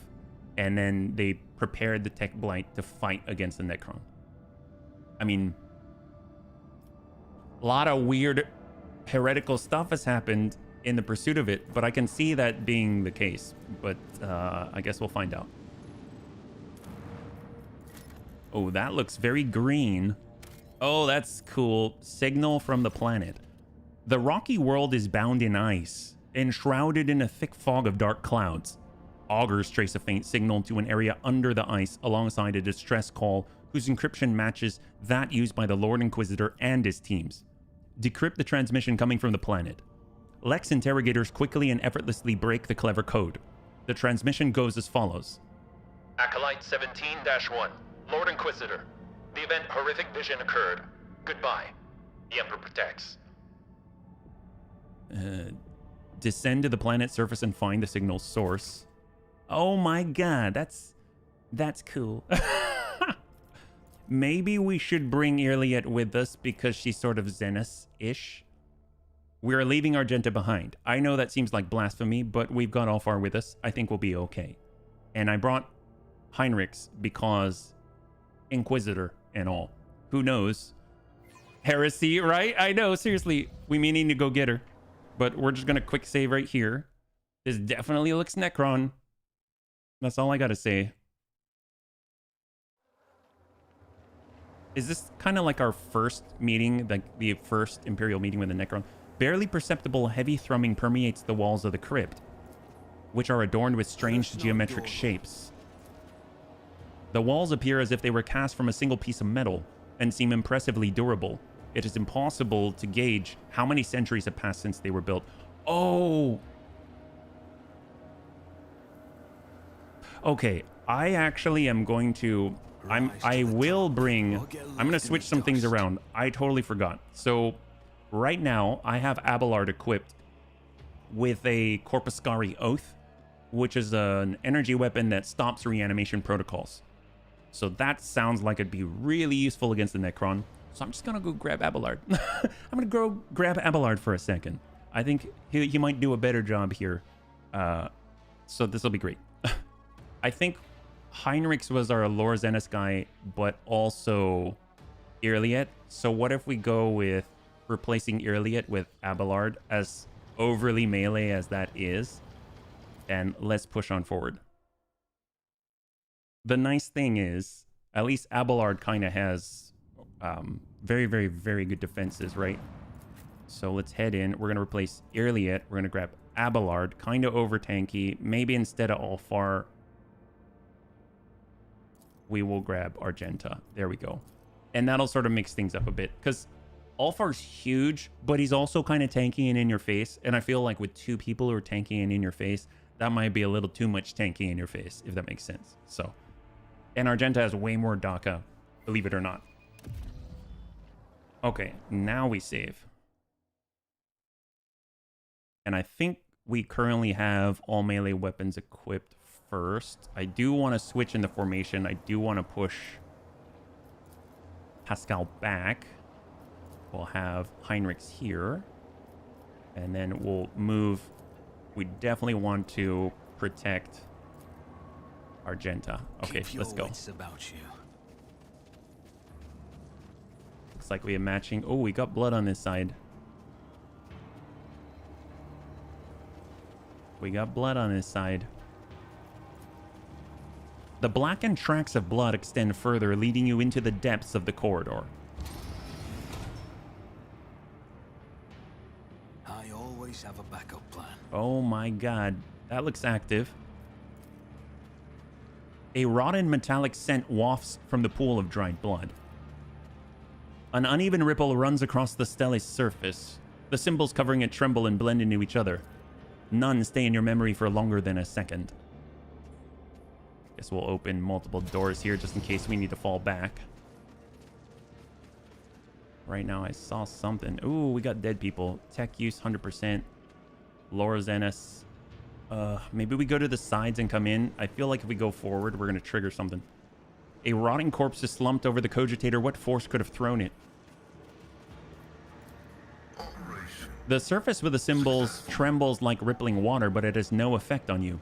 The vid screen awakens at your touch. Status. Beginning data transmission to the sacred calculator. It's finiteness. We've embarked on a new trajectory amid the stars. And symbols. Before existence. Before existence? Of what? We're gonna walk to the corners in case there's anything that we can notice. Can't go down there. More blood.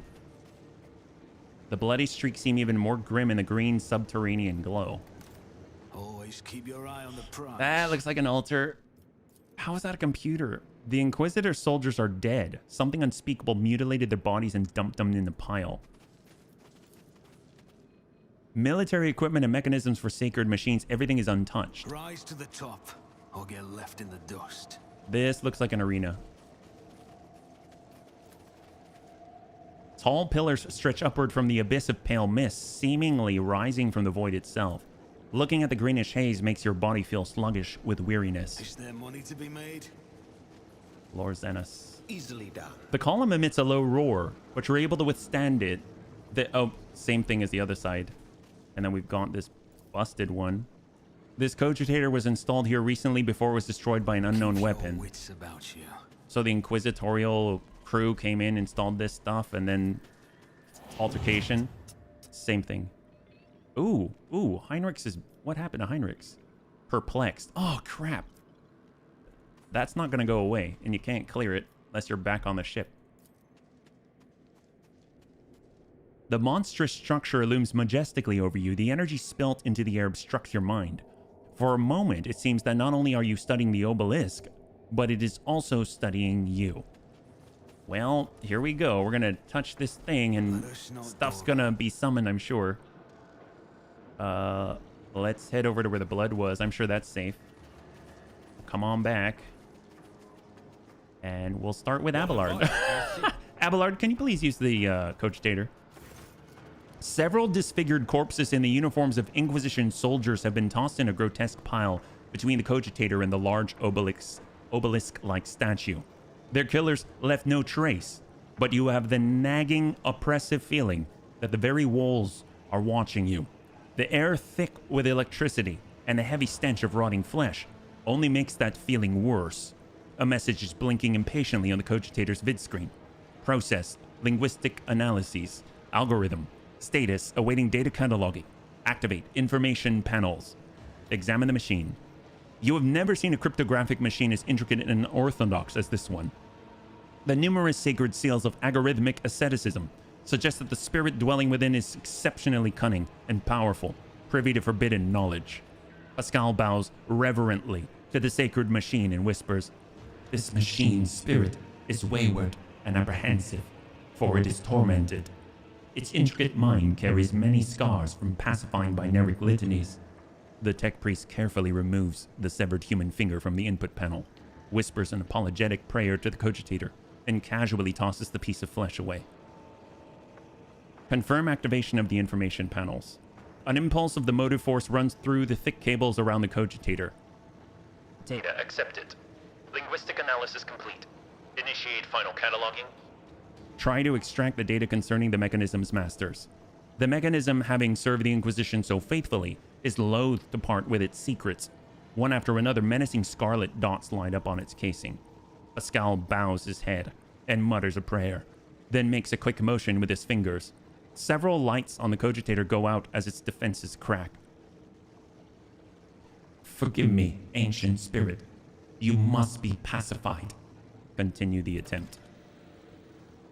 Your ruthless intrusion into the cogitator's memory chambers yields the following message. Prepare for the start of Operation Precious Sentinel. The horrific vision event may come to pass. Orders to abort the research mission. Join the contingent on Epitaph. Codes for traversing the minefields are attached. The message has an attachment containing the astronomical coordinates of a planet along with some binaric code. Oh, that's useful. So Epitaph had to do with the tech blight somehow. I'm not too sure. What? Priority 0. Contact with barrier squadron lost during dimensional gate recharging. No confirmation received of gate being sealed.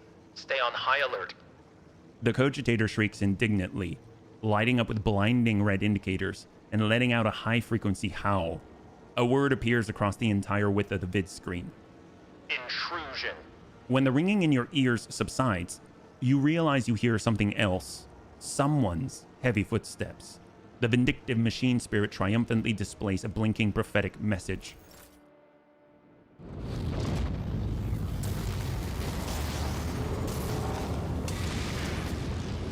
Well, it changed our position. Oh, on our flanks. That's great. Oh, crap. Is that a warrior? And drones? Oh, that's a... Oh!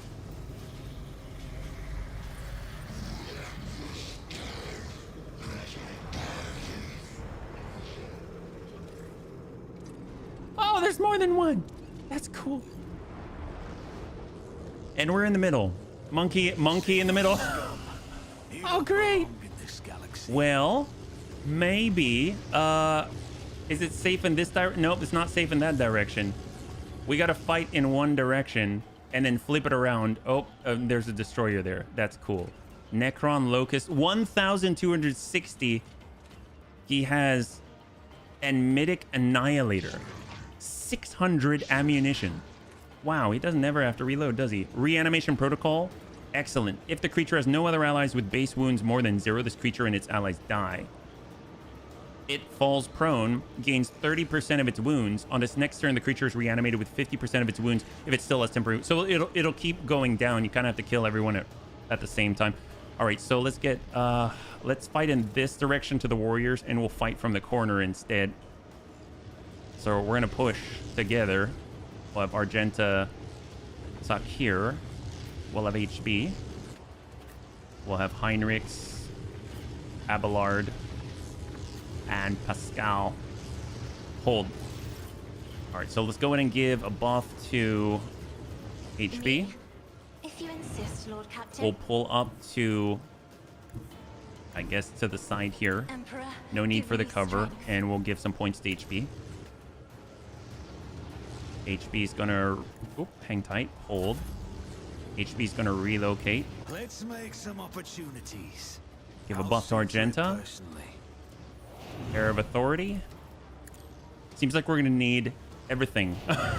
Hold. All right, so we're ready. She'll go ahead and try and group whatever she can in front of us. Great. She'll buff up the will for Argenta. She'll go ahead and give Abelard a buff. I'm a navigator, not a servitor. She'll pull these guys a little closer. How is their health? 177, 226. Really, really low on the toughness. Let's see if we can't just pop some of them. We got a good amount. That's not bad. And this guy's got 15 health. 15 health. So we're going to go ahead and buff Machine Spirit Communion for a recoil. We'll get over to the right. We can't really grab any groupings from here, so we'll just stack that guy.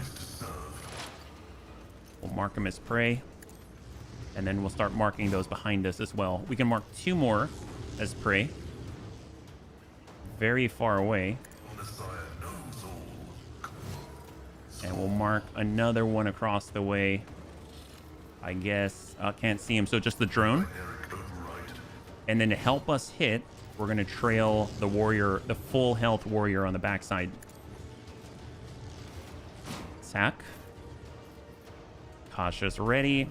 She'll actually just move this guy and hope it's enough to get him to flee. And he drops, but he's gonna get, he gets temporary wounds. He gets temporary wounds. So we've got our rear line. It's gonna be where Argenta is. I'm not accustomed accustomed to being ordered around. And we'll hold on assigning the other line. We've got... She can't see from there. All right, we're going to hold on to our extra turn. We've got Argenta. She's going to tuck up as far as she can.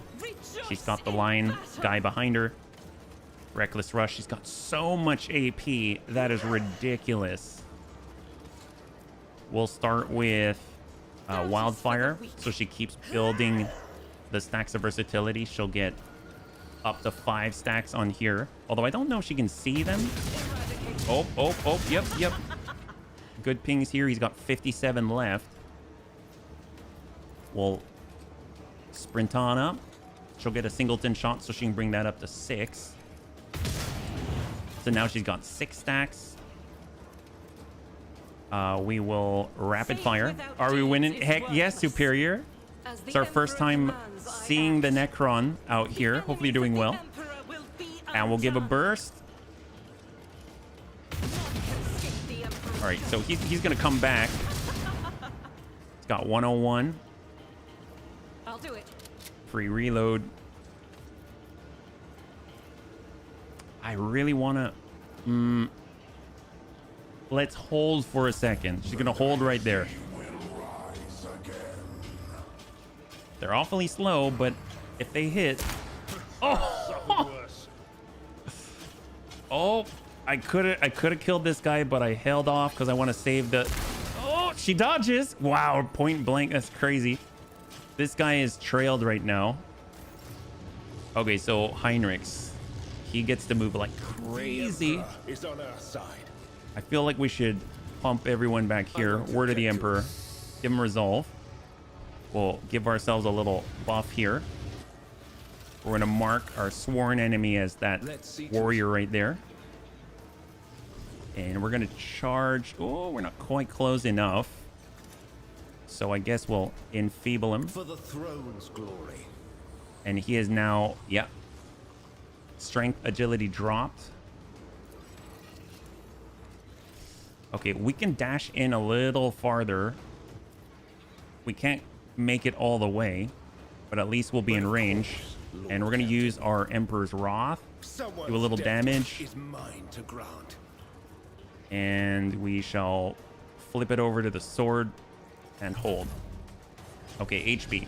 We need to shift. We need to shift. Don't let your guard down. We'll buff up on Pascal. I feel like if we do not drop people like immediately, they will do catastrophic damage to us. Let's give Pascal inspiration. And then we'll snap off a shot. Maybe just keep this guy down if we're lucky. And we whiff it. Hold. Here he comes. Drones. Ooh, interesting. So are they giving them the turn? Are they basically like their officers in a way? All right, we gotta keep getting closer. Keep getting closer. We gotta help out, help and support Heinrichs. All right, Heinrichs. Everyone needs the voice of command, the voice of the Emperor. We're gonna have him move. Who, if not me?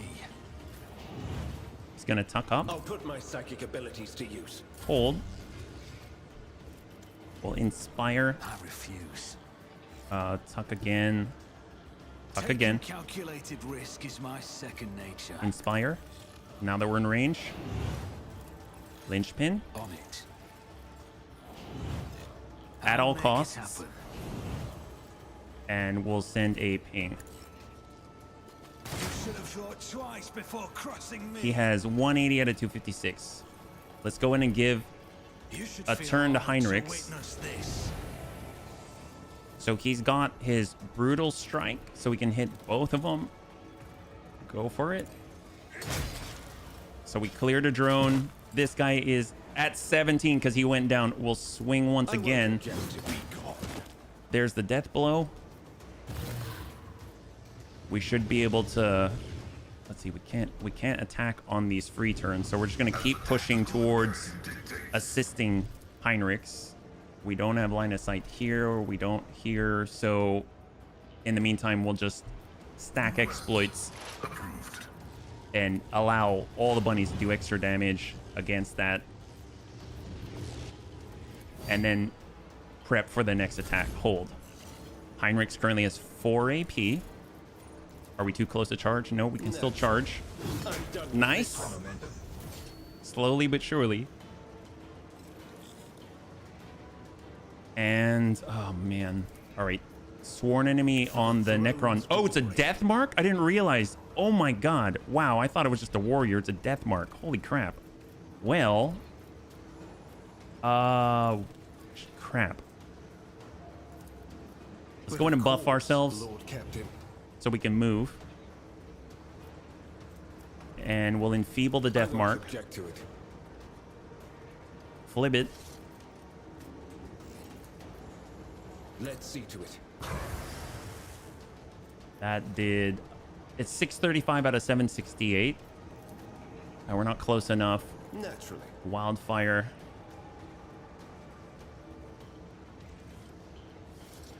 Maybe we can pop the drones.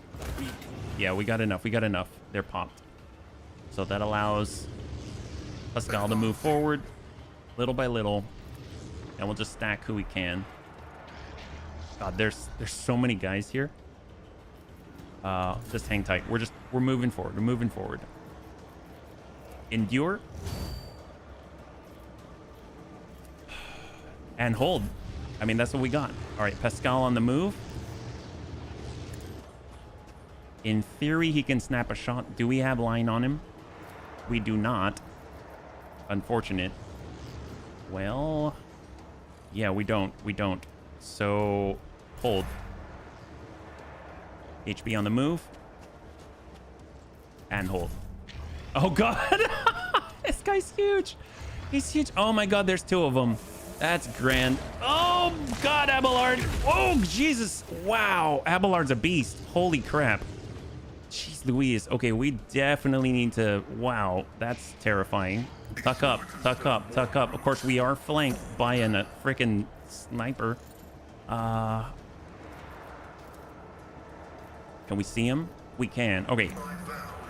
Exploit. Reduce damage dealt from the target's attack by 62% for a round. I kind of feel like we should be putting it on that guy, but we're not close enough. So perfect spot. Joint analysis. Call the bold. Trail him. And we're gonna overcharge. Oh. Abelard gets to go. Finally. I'm really gonna need to intercept the destroyer, so let's get on out. And maybe we can dash into cover here. We're gonna dash forward. We're gonna use Endure.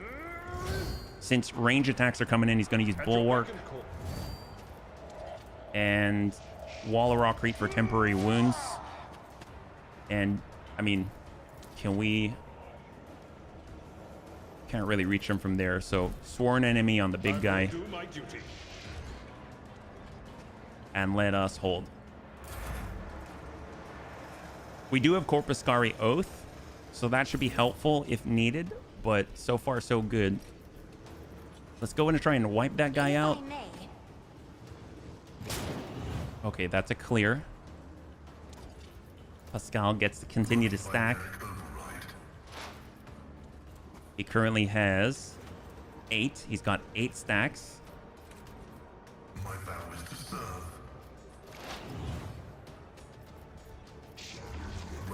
Call for the next attack and hold.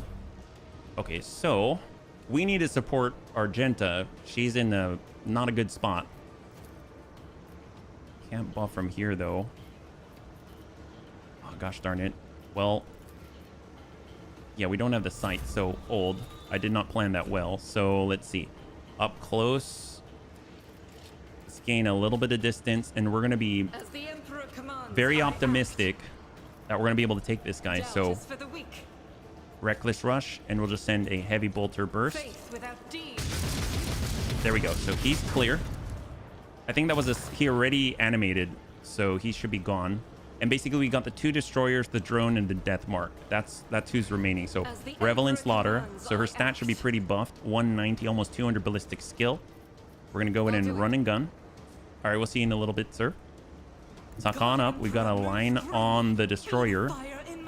Rapid fire. And burst.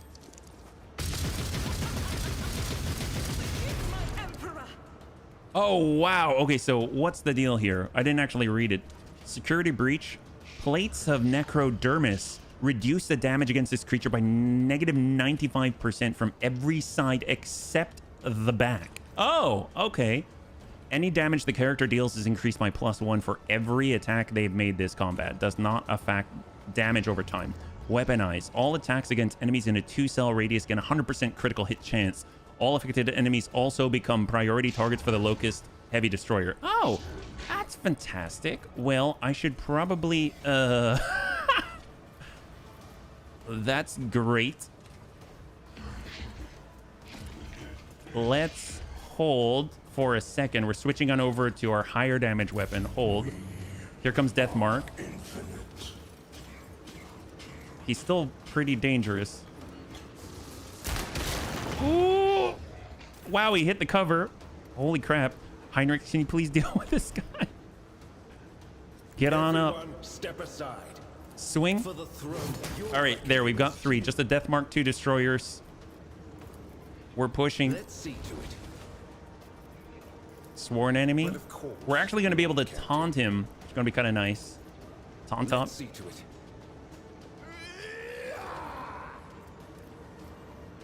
And we shall enfeeble him. I won't object to it.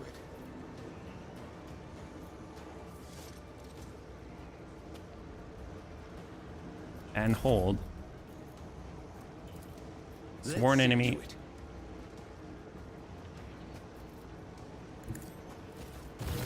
Oh, what? Okay, I did not pay attention to that. If you get close to him, then he... Oh, no! Wow. All right, all right. So, if we charge, can we do it? I'm just going to try. I'm not going to read it. Charge. We get a hit in. 518. We can keep swinging. Nothing stands against 328. Alas, no. Wildfire. He's got 14 stacks. Swing it. Holy terror. 135. Hang tight. Okay, HB. Tuck up. We're not close enough. Not close enough yet. Tuck up farther. I have strategy. Buff on Heinrichs. We can actually give him another turn, which is great. So, Air of Authority. He does still have his heroic act left. We're going to give him 2 points. This is all it's going to take, I think. I think he's going to be able to finish off Death Mark with a swing. But of course, Lord Captain. And swing.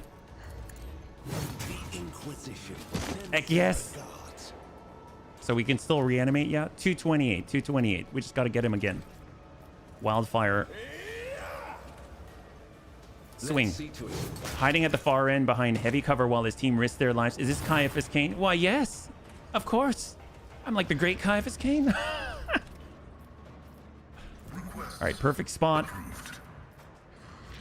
Keep stacking this guy.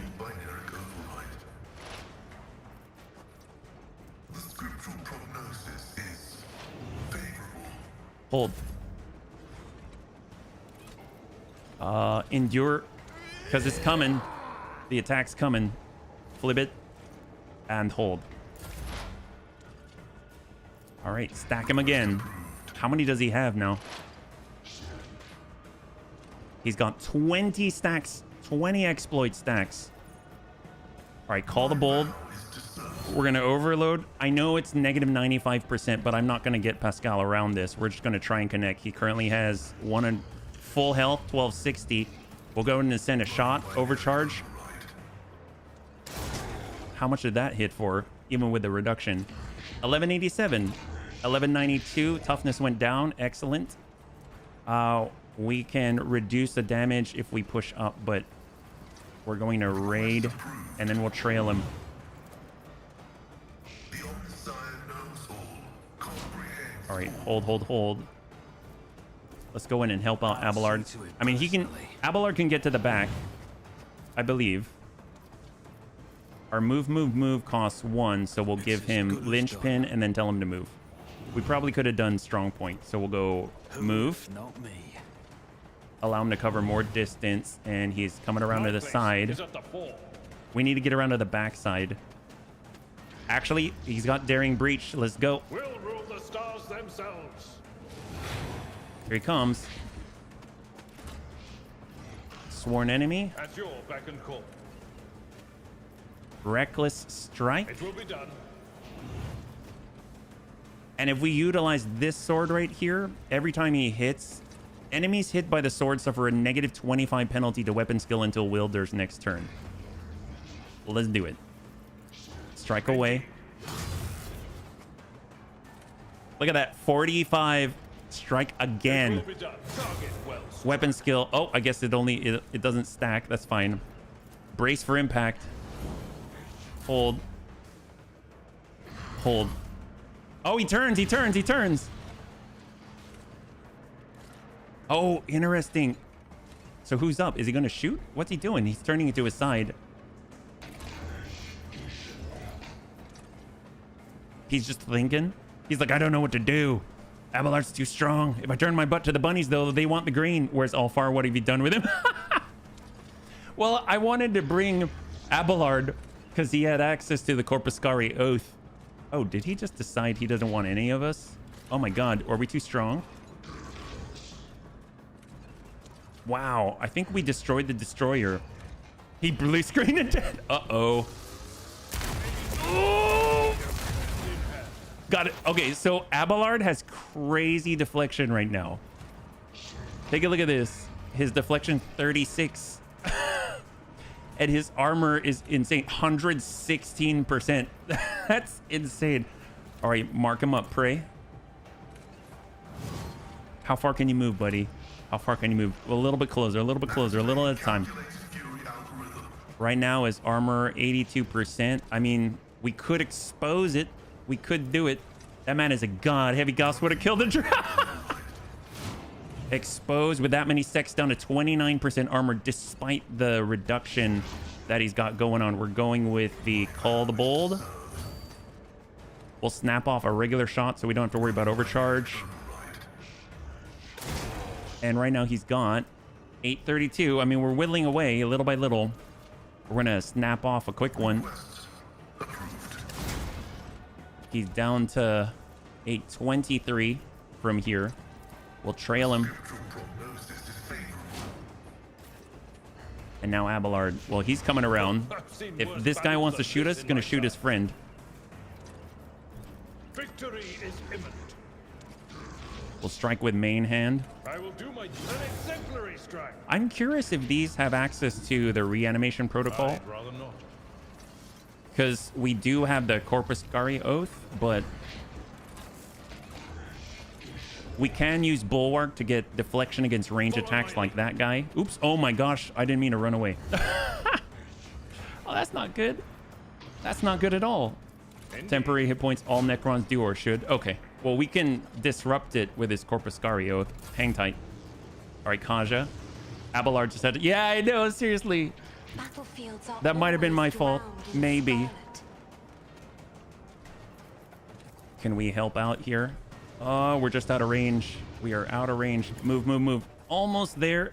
Abelard have more willpower and toughness. Right now, he's stacked. He's got 178% armor, 70% dodge. His toughness is 216. God. Can we buff him more? No, we're not close enough. Okay, that's awesome. Well, here, but you're on the front line right now.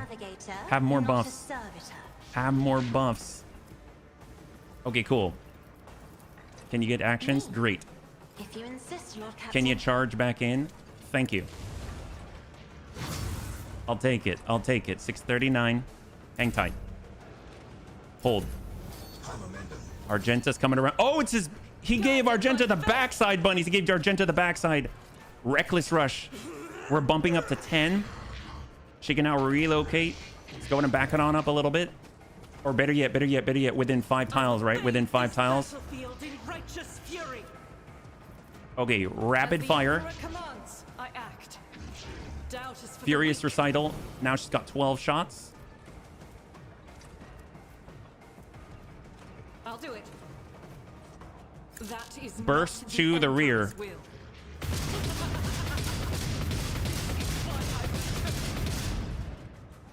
720 out of 1260. What a burst. Okay, As get the reloaded. Emperor commands, I act. Wildfire. Burst. 412. Flip it. Heavy bolter. In thy Fire light I mastery. stand, and thy light Shot. I She gets pray. 12. This is why I was chosen. Yes, it is. Thou art the weak, but you, my emperor.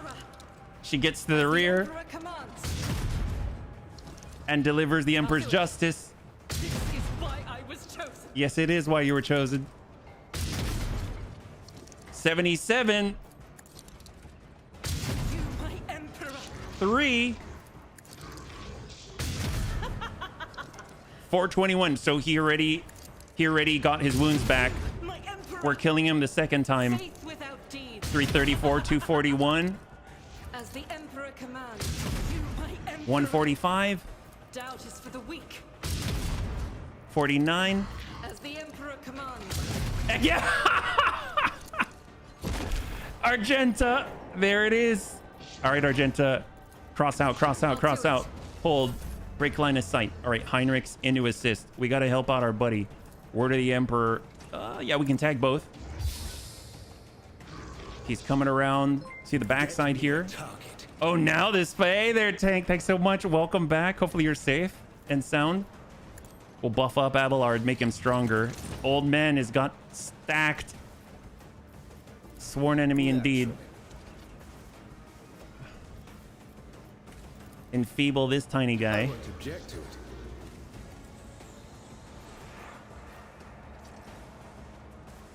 And swing away. The Inquisition sends their Wildfire. regards. He's got 18 stacks of versatility. Swing away. I'm done with this one. All right, because they're all gone. Oh, that was amazing. It worked. Wow. A rotted metallic scent wafts. So my question is, are we at a point where Pascal can get power armor proficiency? So he's already got the intelligence, got the perception down pat. Gosh, I wish I could buff those more. I mean, out of all of them, I guess rounding out his toughness would be kind of nice. That would be cool. Yeah. Or I guess his strength needs to be higher too. I don't know if there's a prerequisite for the power armor. And tech use logic maxed out. So I guess next would be like awareness. Lore Zenos, maybe, if he wants to get in on that. Medicaid. Oh yeah, Medicaid. I forgot. He's our Medicaid guy.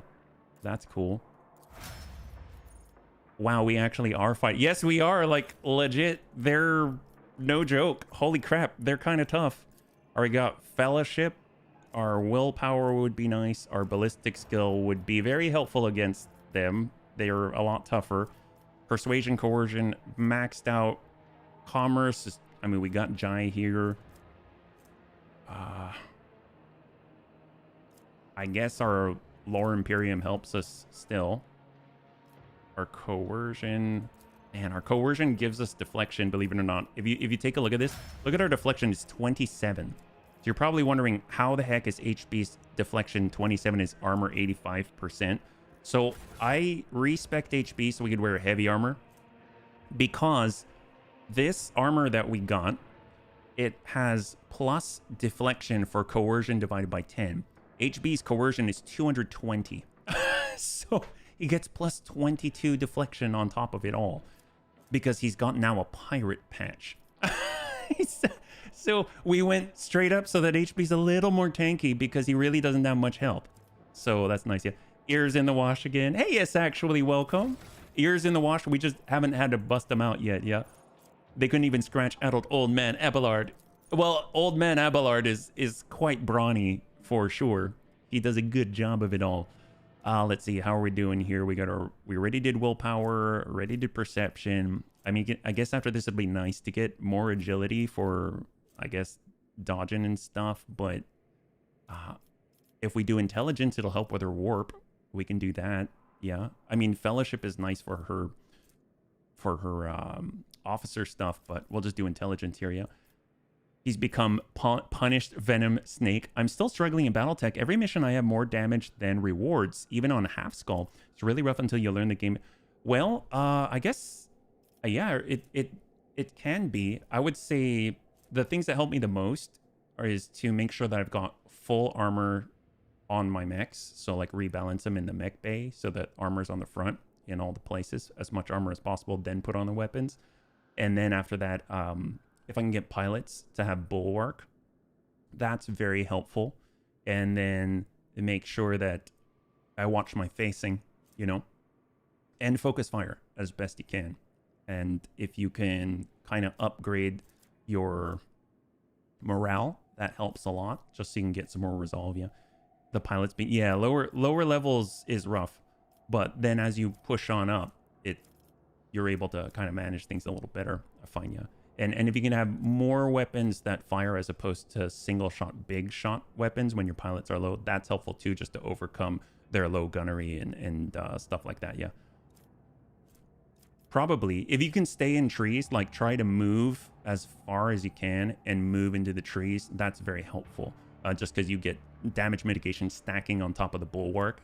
If you can mitigate the damage as best you can, then it helps quite a bit just for you to sustain, because then you can outlast your enemy. Yeah. Awareness, lore warp. We did both already, huh? I guess next would be, I guess, persuasion, but HB has that down pat. He's got like 200 something persuasion, so that doesn't make much sense. And coercion's not really needed. I guess we'll just start backing up on, like, for her. Carouse? No, that's not really needed either. We'll just go with Lore Imperium. Why not? There we go. Oh, you figured out eventually, otherwise I'll record to find a put. Yeah, no, absolutely. If there's anything we can do to help, please let us know, man. Because honestly, like, it is rough on when you're not familiar with the mechanics yet, for sure. Yeah. See, we got our agility up. I definitely want his willpower up, because boy, he actually has a helm which allows him to dodge better with willpower, which is pretty cool. He's got his lore Zenith maxed out. Athletics is maxed out. So I guess other than that, it will go with Carouse just so that he actually gets some benefit out of it. We'll hold here. We got Abelard. Toughness, weapon skill. In that case, make it strength. Just give him more strength. And then we've got Carouse and Lore Imperium, because he actually has St. Cognatius' scriptures. So that's actually going to raise his armor with Lore Imperium. And then we've got Lady Argenta. Well, we all know Lady Argenta agility, ballistic skill. I mean, those are the big ones. I guess perception to help. We'll hold. And then we've got her awareness, her demolition. I mean, that's all stacked. Honestly, we're just stretching now. So we'll go Medicae to help with her healing, I guess, her rolls. Are you playing? I didn't enjoy campaign, so doing career, but as low level easy mode as it can be, yet still dying miserably. Vanilla. Keep your eye on the price. Are you in like Haus Steiner? Ooh. What did we notice? Did we notice something? So some places are open that weren't before. Rise to the top or get left in the dust. We've got, when you touch the smooth surface of the wall, it burns you with cold, as if in warning, danger lurks beyond. This is some of the portals that are still active after they teleported in. Those are from the warriors. And we look around, there is something to loot here that I didn't see before. Oh, is it inside? What is it? Oh, there's a guy in here. He's got some tradable goods, although I don't know if the vendors are even accessible anymore. All right, well, let's head on out now that we've discovered the Necron and faced against them.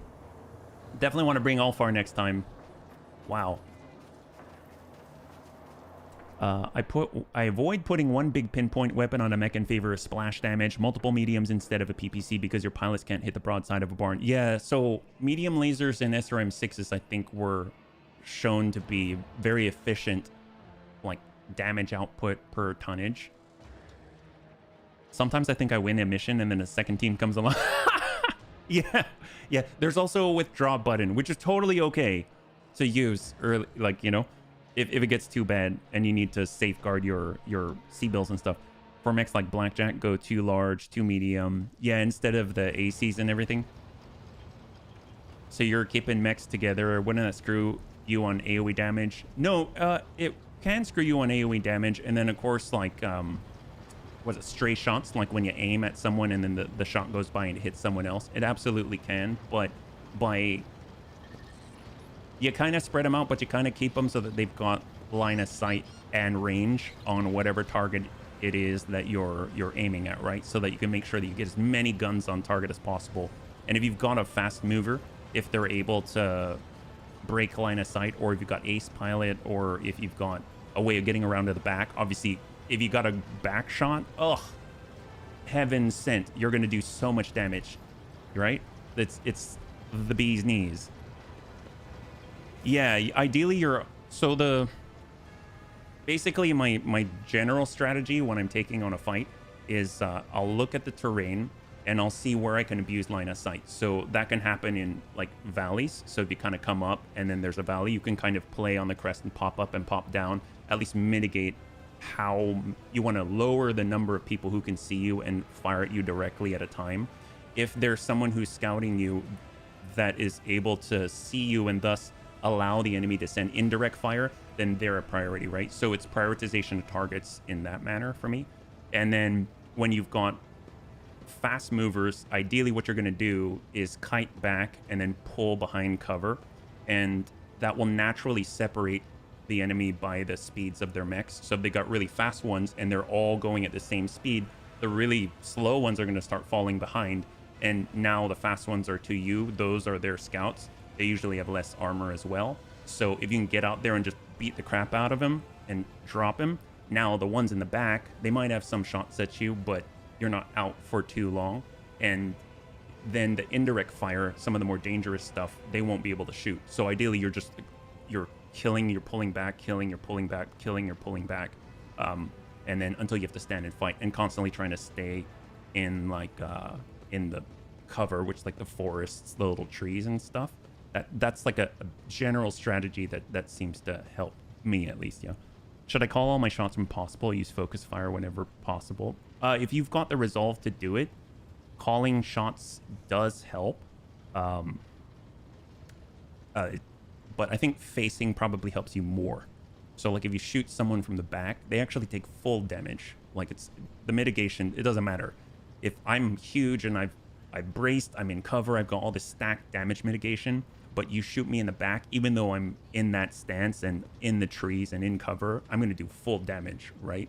So being able to have the mobility or to split fire so that if the big guy wants to attack you, he's in a spot where he's in a pincer. So just by facing, he already provides you with the rear so that you can get full damage. Then the person who's being shot at can then back away while your teammate can shoot in the back. Stuff like that. Yeah. We mean targeting, killing one mech with all forces. Yeah. And the crazy thing is, in even a mech that is severely damaged but it's still fighting, it still deals the same amount of damage. So shooting, that's why some of the bunnies still say like there's no overkill. You keep shooting until they're gone. and quite often the enemy can suicide charge you, like they're still active and they're limping, but they just want to go in so they can just keep kicking you with their dead leg. Like, so you really want to make sure you wipe them out. Yeah. If you get something like a Centurion where you can stack armor bully mechs with SRMs, get close. Yeah. And they've got the shield side, right? So like the Centurion, you'll get some mechs where all the weapons are like all the hard points to put weapons are on one side versus being split across both sides. That allows you to actually like constantly fight where you're rotating the non-weapon side to the enemy, and that's like your shield side sort of. So but you can still rotate the upper torso, so it allows you to sort of like skew your mech and increase the chances that the non-weapons side is going to get hit more often, stuff like that. Yeah, I'm not good at these kind of games. I blame it. I know you'll get it. I know you get it. You will. I promise you will. In a perfect world, you don't want to take yeah, no, absolutely, absolutely. Heat in vanilla, I believe, deals structural damage as well too. Yeah. Hey, you're good to see you, man. Very good to see you. We're just having fun. We're in discovering new alien species to fight, and at the same time talking BattleTech. It's a good day. It's a good day. Yeah.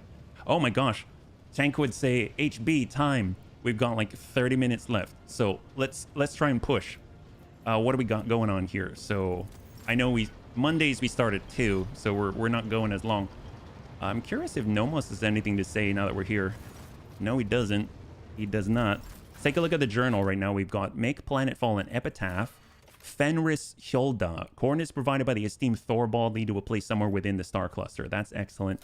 We got rumors. Nothing new. No contracts. That's fine. Do we need any sort of repairs or anything? No, we're good. I know that some people need to be updated, like Alfar. I mean, he basically gets more ways to kill people. He's got enough weapon skill. I mean, the strength is super useful because his armor actually scales some of the abilities off of it. He's got his athletics just cranked up to the max. We'll go with the carouse. There we go. We got Irliet. They're just getting like free stats right now. Agility, ballistic skill, all excellent. Let's do it. And then her awareness because of her perception, basically. But I guess Lore Zenith is the secondary because she is our native Zenith. We've got... Oh, she's not maxing anything. Wow, that's... I did not expect that. So, Fellowship for Jai. And then she's got Lore Imperium stacked up. She can also get her... I guess we'll also do Lore Zenith just as a backup. And then we'll hold. Perfect. Okay, now we're looking solid. Quick save here. 34 minutes. Thank you, Vergan. Thank you. Not all mechs in vanilla are equal. There are quite a few trash. We're fighting Necron. That's true. Stuff like Cicada, Irby, Locust, Spider. So totally different story, but thought I'd try my new e-bike on a longer trip. It turns out the coastal path was more of a mudslide and Google Maps became completely useless. So it was a failed trip, but hilarious in the end. Well, good for you for trying. Good for you for trying the trip. Honestly. Because now you have data you didn't have before. So high five, man. That's awesome. Lord Captain Bunnyman, unidentified sickle-shaped ships have taken off from the planet we just left. They're approaching swiftly and readying their weapons for battle. Get ready. It's about to get hot in here, and we do not want to have to take off all of our clothes. Okay, thank you, Ravor. It's time to get Raven. I'm not quite there yet, figuring out what mech is good at what and how to utilize them best. You know, you're going to develop your own favorites. You will, yeah? And a lot of the times it's just working with what you got, because you're not always going to have all the best or the recommended ones. Although if you do get a Marauder in vanilla, that's awesome. I don't want to be stuck inside that. I feel like I'm in a rut. Okay, so we've got, oh my gosh, Jackals and Jackals. Why are they different colors? You know what's so cool? These totally remind me of the Dralthai from like the Kilrothai. Necron Lord is seated on this ship. The ship gains 20% hit chance and maneuverability. On the ship's turn, if it is more damage than another allied ship, the Necron Lord relocates to that ship. Otherwise, the Necron Lord uses aiming protocol. All right, well, let's get these guys. What's living metal? That sounds familiar. The ship repairs 20% of its missing hull at the start of its turn. Once per combat, when the ship is about to be destroyed, it is instead reanimated with a full hull. However, the reanimation is not permanent. The ship continues to disintegrate, suffering damage equal to 25% of its maximum hull at the start of the turn. All right, so we just got to beat the crap out of these guys, right? No problem. All right, here we go. Make that 30. Make that 30. All right, we've got Godsbane Lance. Let's do the jump. We'll do the jump while we're still in the acceleration phase. We're going to go ahead and... Are we in range? We're not. We're not here either. We could push. We're not going to be able to do expeditious reload. So let's go left to right. Left to right. Here we go. Getting on in. We're going to identify a weak point. It's going to be on that side. We are now going to allow all the skills to be used from the warp channeler. It's going to allow us to flip this guy. Maybe we'll get lucky. There it is. We've got the weak side on us. We'll go ahead and dump into that weak side with the main lance. Down to 53. That is gargantuan. Let's go ahead and slam in the next. He's going to go into that reanimation protocol full hull. So let's go. We got the shot on the other jackal. I don't think they can do it twice. Huge hit with the new Bane. Let's go ahead and... Ooh. Hang tight. Coming around. Shot into the weak side. That's huge. Holy crap. All right, to the side, to the side, to the side. And we're going to go ahead and get in reinforcement shields on the right side. We've got the shot. Can we dump the torpedo? Oh my god, that's a little too close. Hold. Here comes sword class frigate. Almost like naval combat. Yeah. That's a little too close for comfort. There we go. There we go. Beautiful. I would have been able to angle the torpedo differently on the tube launch. I should have launched earlier. Oh. Lightning arc. Yeah, he just repaired a little bit. You can see that. He went down to 80, came back to 100. Okay, torpedoes coming around. We might be able to detonate on him when we use instant control on the next one. Hold. Yeah, we got this. We got this. Let's go ahead and flip. Swing run. I wanted to say swing line. I'm like, no, that's a stapler. We're not close enough. Instant control. Torpedoes. And detonate. Proximity. Big hit. Big hit. All right, tuck up. Engage the engines. Dorsal. All right, arc augury. Extend range by 2. And oh my god. Oh my god. All right, reinforce port or the prow. Oh gosh, that's painful. It's right there. Hold. I'm giving her all she's got. I'm giving her all she's got, Cotton. All right, this guy's back on reanimation protocol. That's fine. That's fine. Yeah, he's got to come around. I'm surprised. Pretty maneuverable too. They really look like the Dralthai, except not like the pancakes. I guess it's more like the Jalthai from Wing Commander. Oh, that's into our starboard side 162. That's fine. That's fine. We'll extend arc augury, port guns. He already went through reanimation protocol.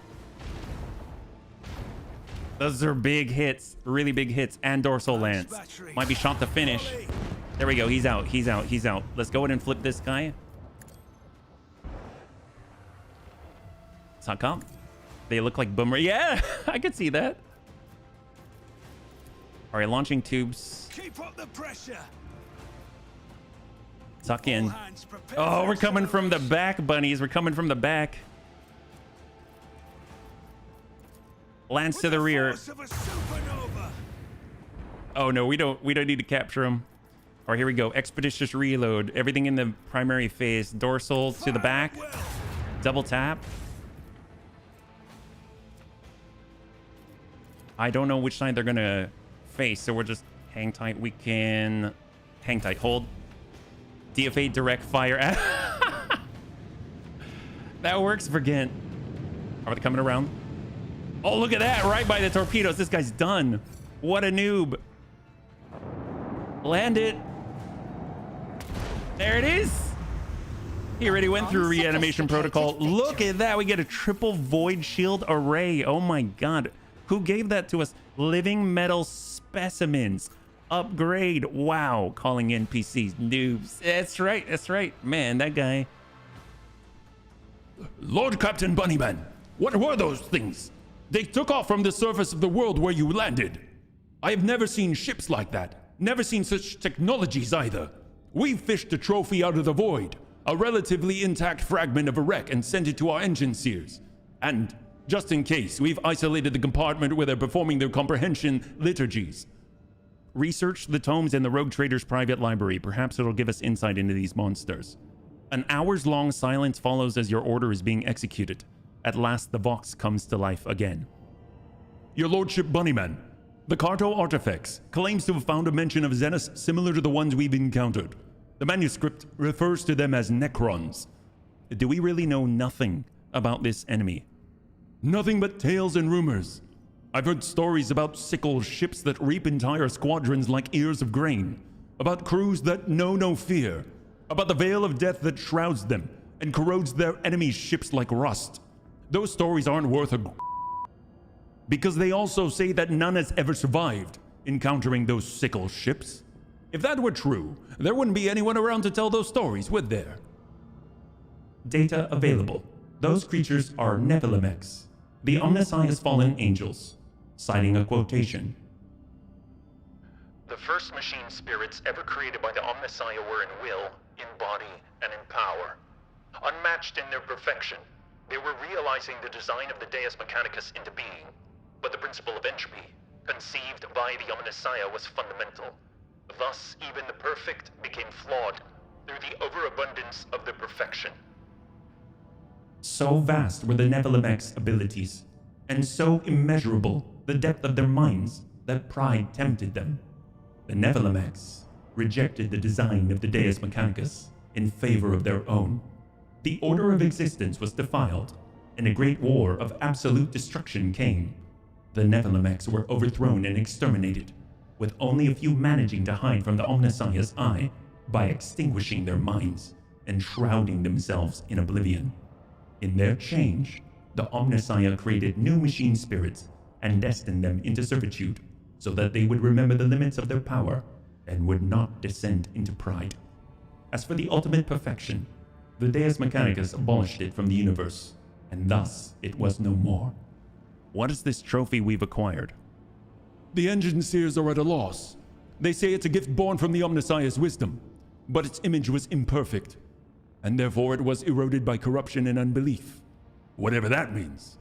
The ship's minor conclave has gone into data meditation to produce a resolution regarding the admissibility of using this item.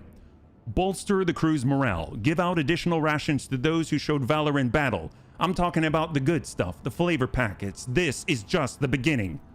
As you will, Lord Captain Bunnyman. All right, we're giving out, we're tossing out flavor packets left and right. All the bunnies are ready to go. Debris Batiata, get lost. Are the Klingons back? Need more to show up? More research? So do you have a soundboard? Are you part robot? Oh, I'm major robot. We're...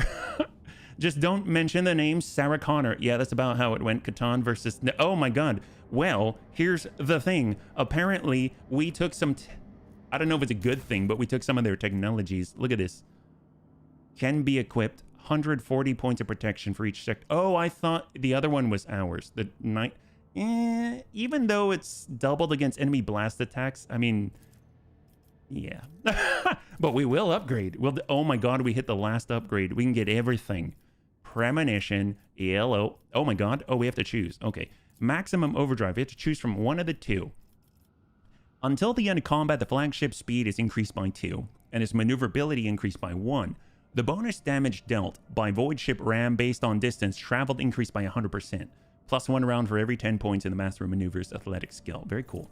Flagships auger scan the area for favorable tactical positions. While the flagship is in such a position, its invasion is increased by 35%. I like the maneuverability. I'm going to grab that. And then we can choose between Steady Hand number 2, where we boost. There's a 50% chance that your post abilities have a cooldown 1 round shorter instead of 20. That's awesome. Or improve RAM. I'm going to take the cooldowns. That is great. Fantastic. Huge, huge boons. Right now, just double checking with all the new stats.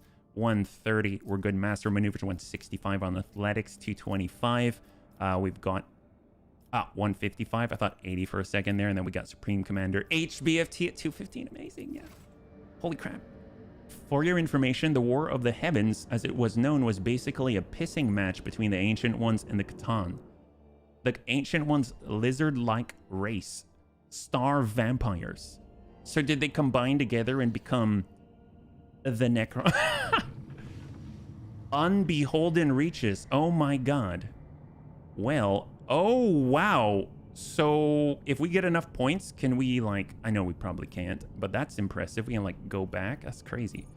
Well, I guess we can head towards the Tephitas. Neas' chariot.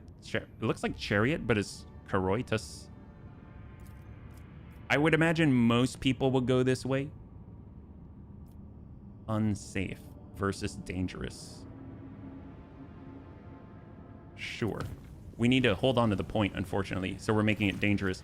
One of the macro cannon clans has sounded the alarm. The bay's ventilation systems have brought in the miasmas of a terrible disease. The dead are rising to their feet and attacking the living, while some of the corpses are losing their human forms altogether.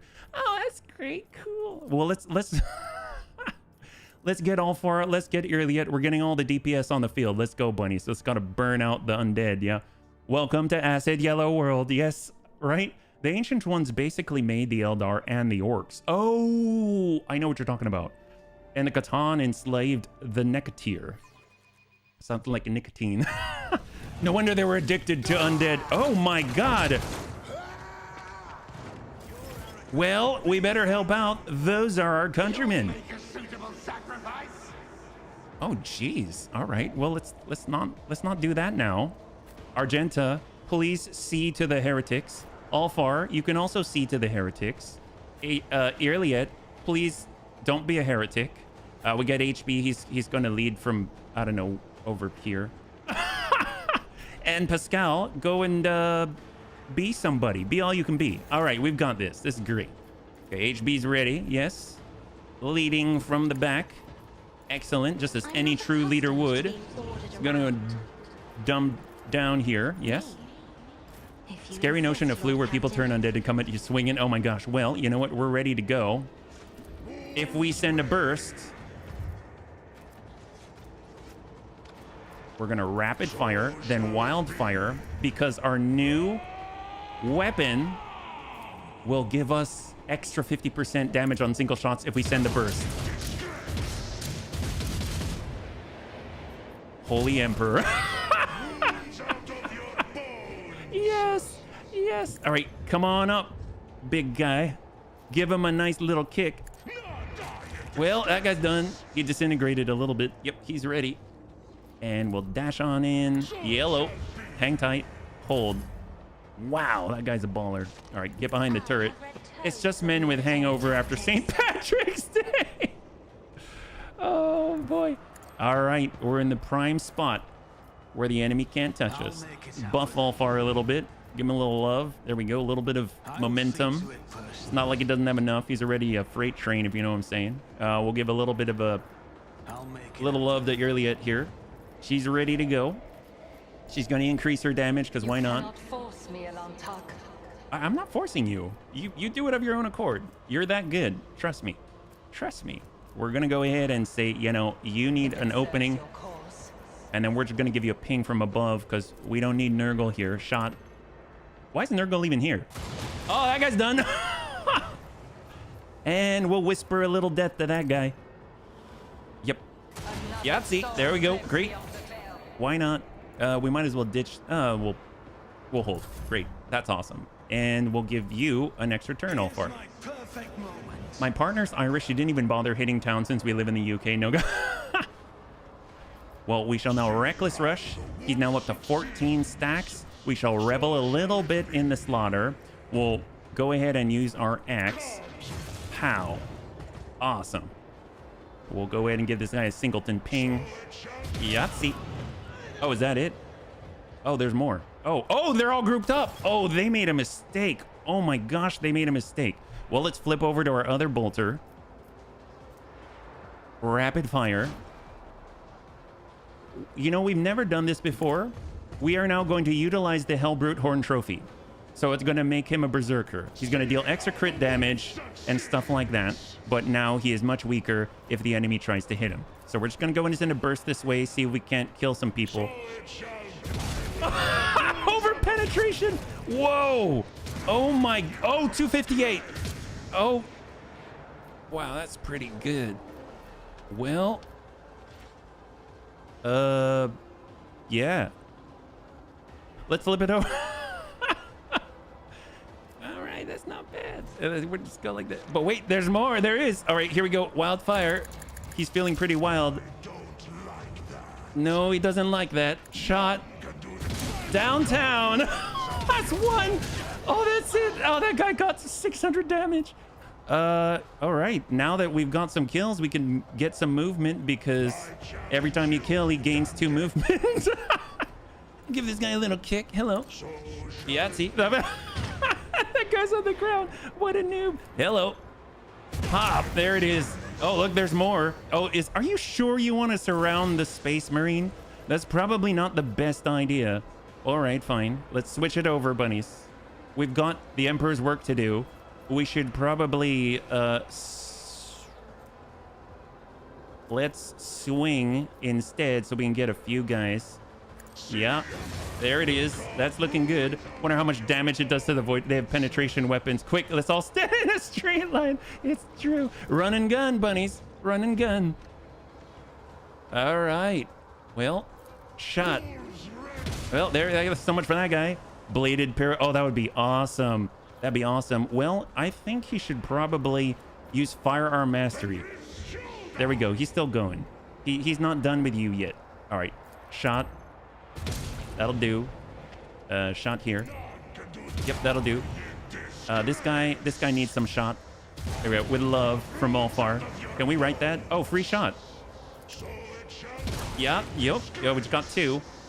All right, what about we'll move this way so that they're lined up and hope for over penetration. Shot. There we go.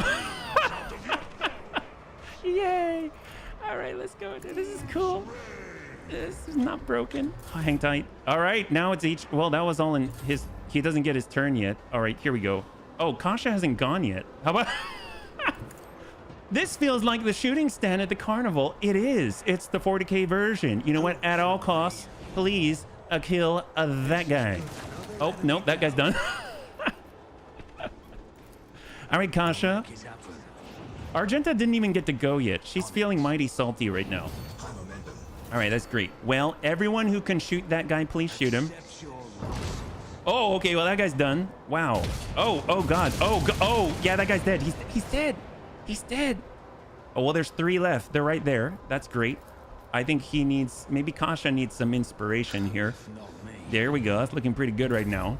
Kasha's like, Emperor protect.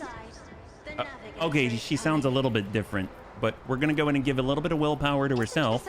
So she's even stronger. That means her willpower is now 288. Oh my God. Wow, oh, this is going to hurt. Okay, well, come here, guys. Group up, please. Well, they're all... Oh, that's it. Okay, cool. Yay. Well, so much... I don't know if I'd call this place dangerous. It's not very dangerous. Wow, that's a lot of bodies. Holy crap. This is a crime scene if I've ever seen one, and we're the cops, so it doesn't matter. Let's just go and grab some of this stuff. Wow. Wow. Okay. I wish I had a vendor right now so I can trade in all this stuff. Holy crap. Trophies. Is there even any? Wow. Okay. That's cool. It's like fishing about. I know. They didn't even get to do anything. What noobs. All right. Well, come on, Necron. We still have 11 minutes to take down as many of you as possible. We're moving into the great unknown. The unbeholden. Oh, hello. Chart new routes. Yes, please. Okay, so we have small points, uncharted system. What do we got?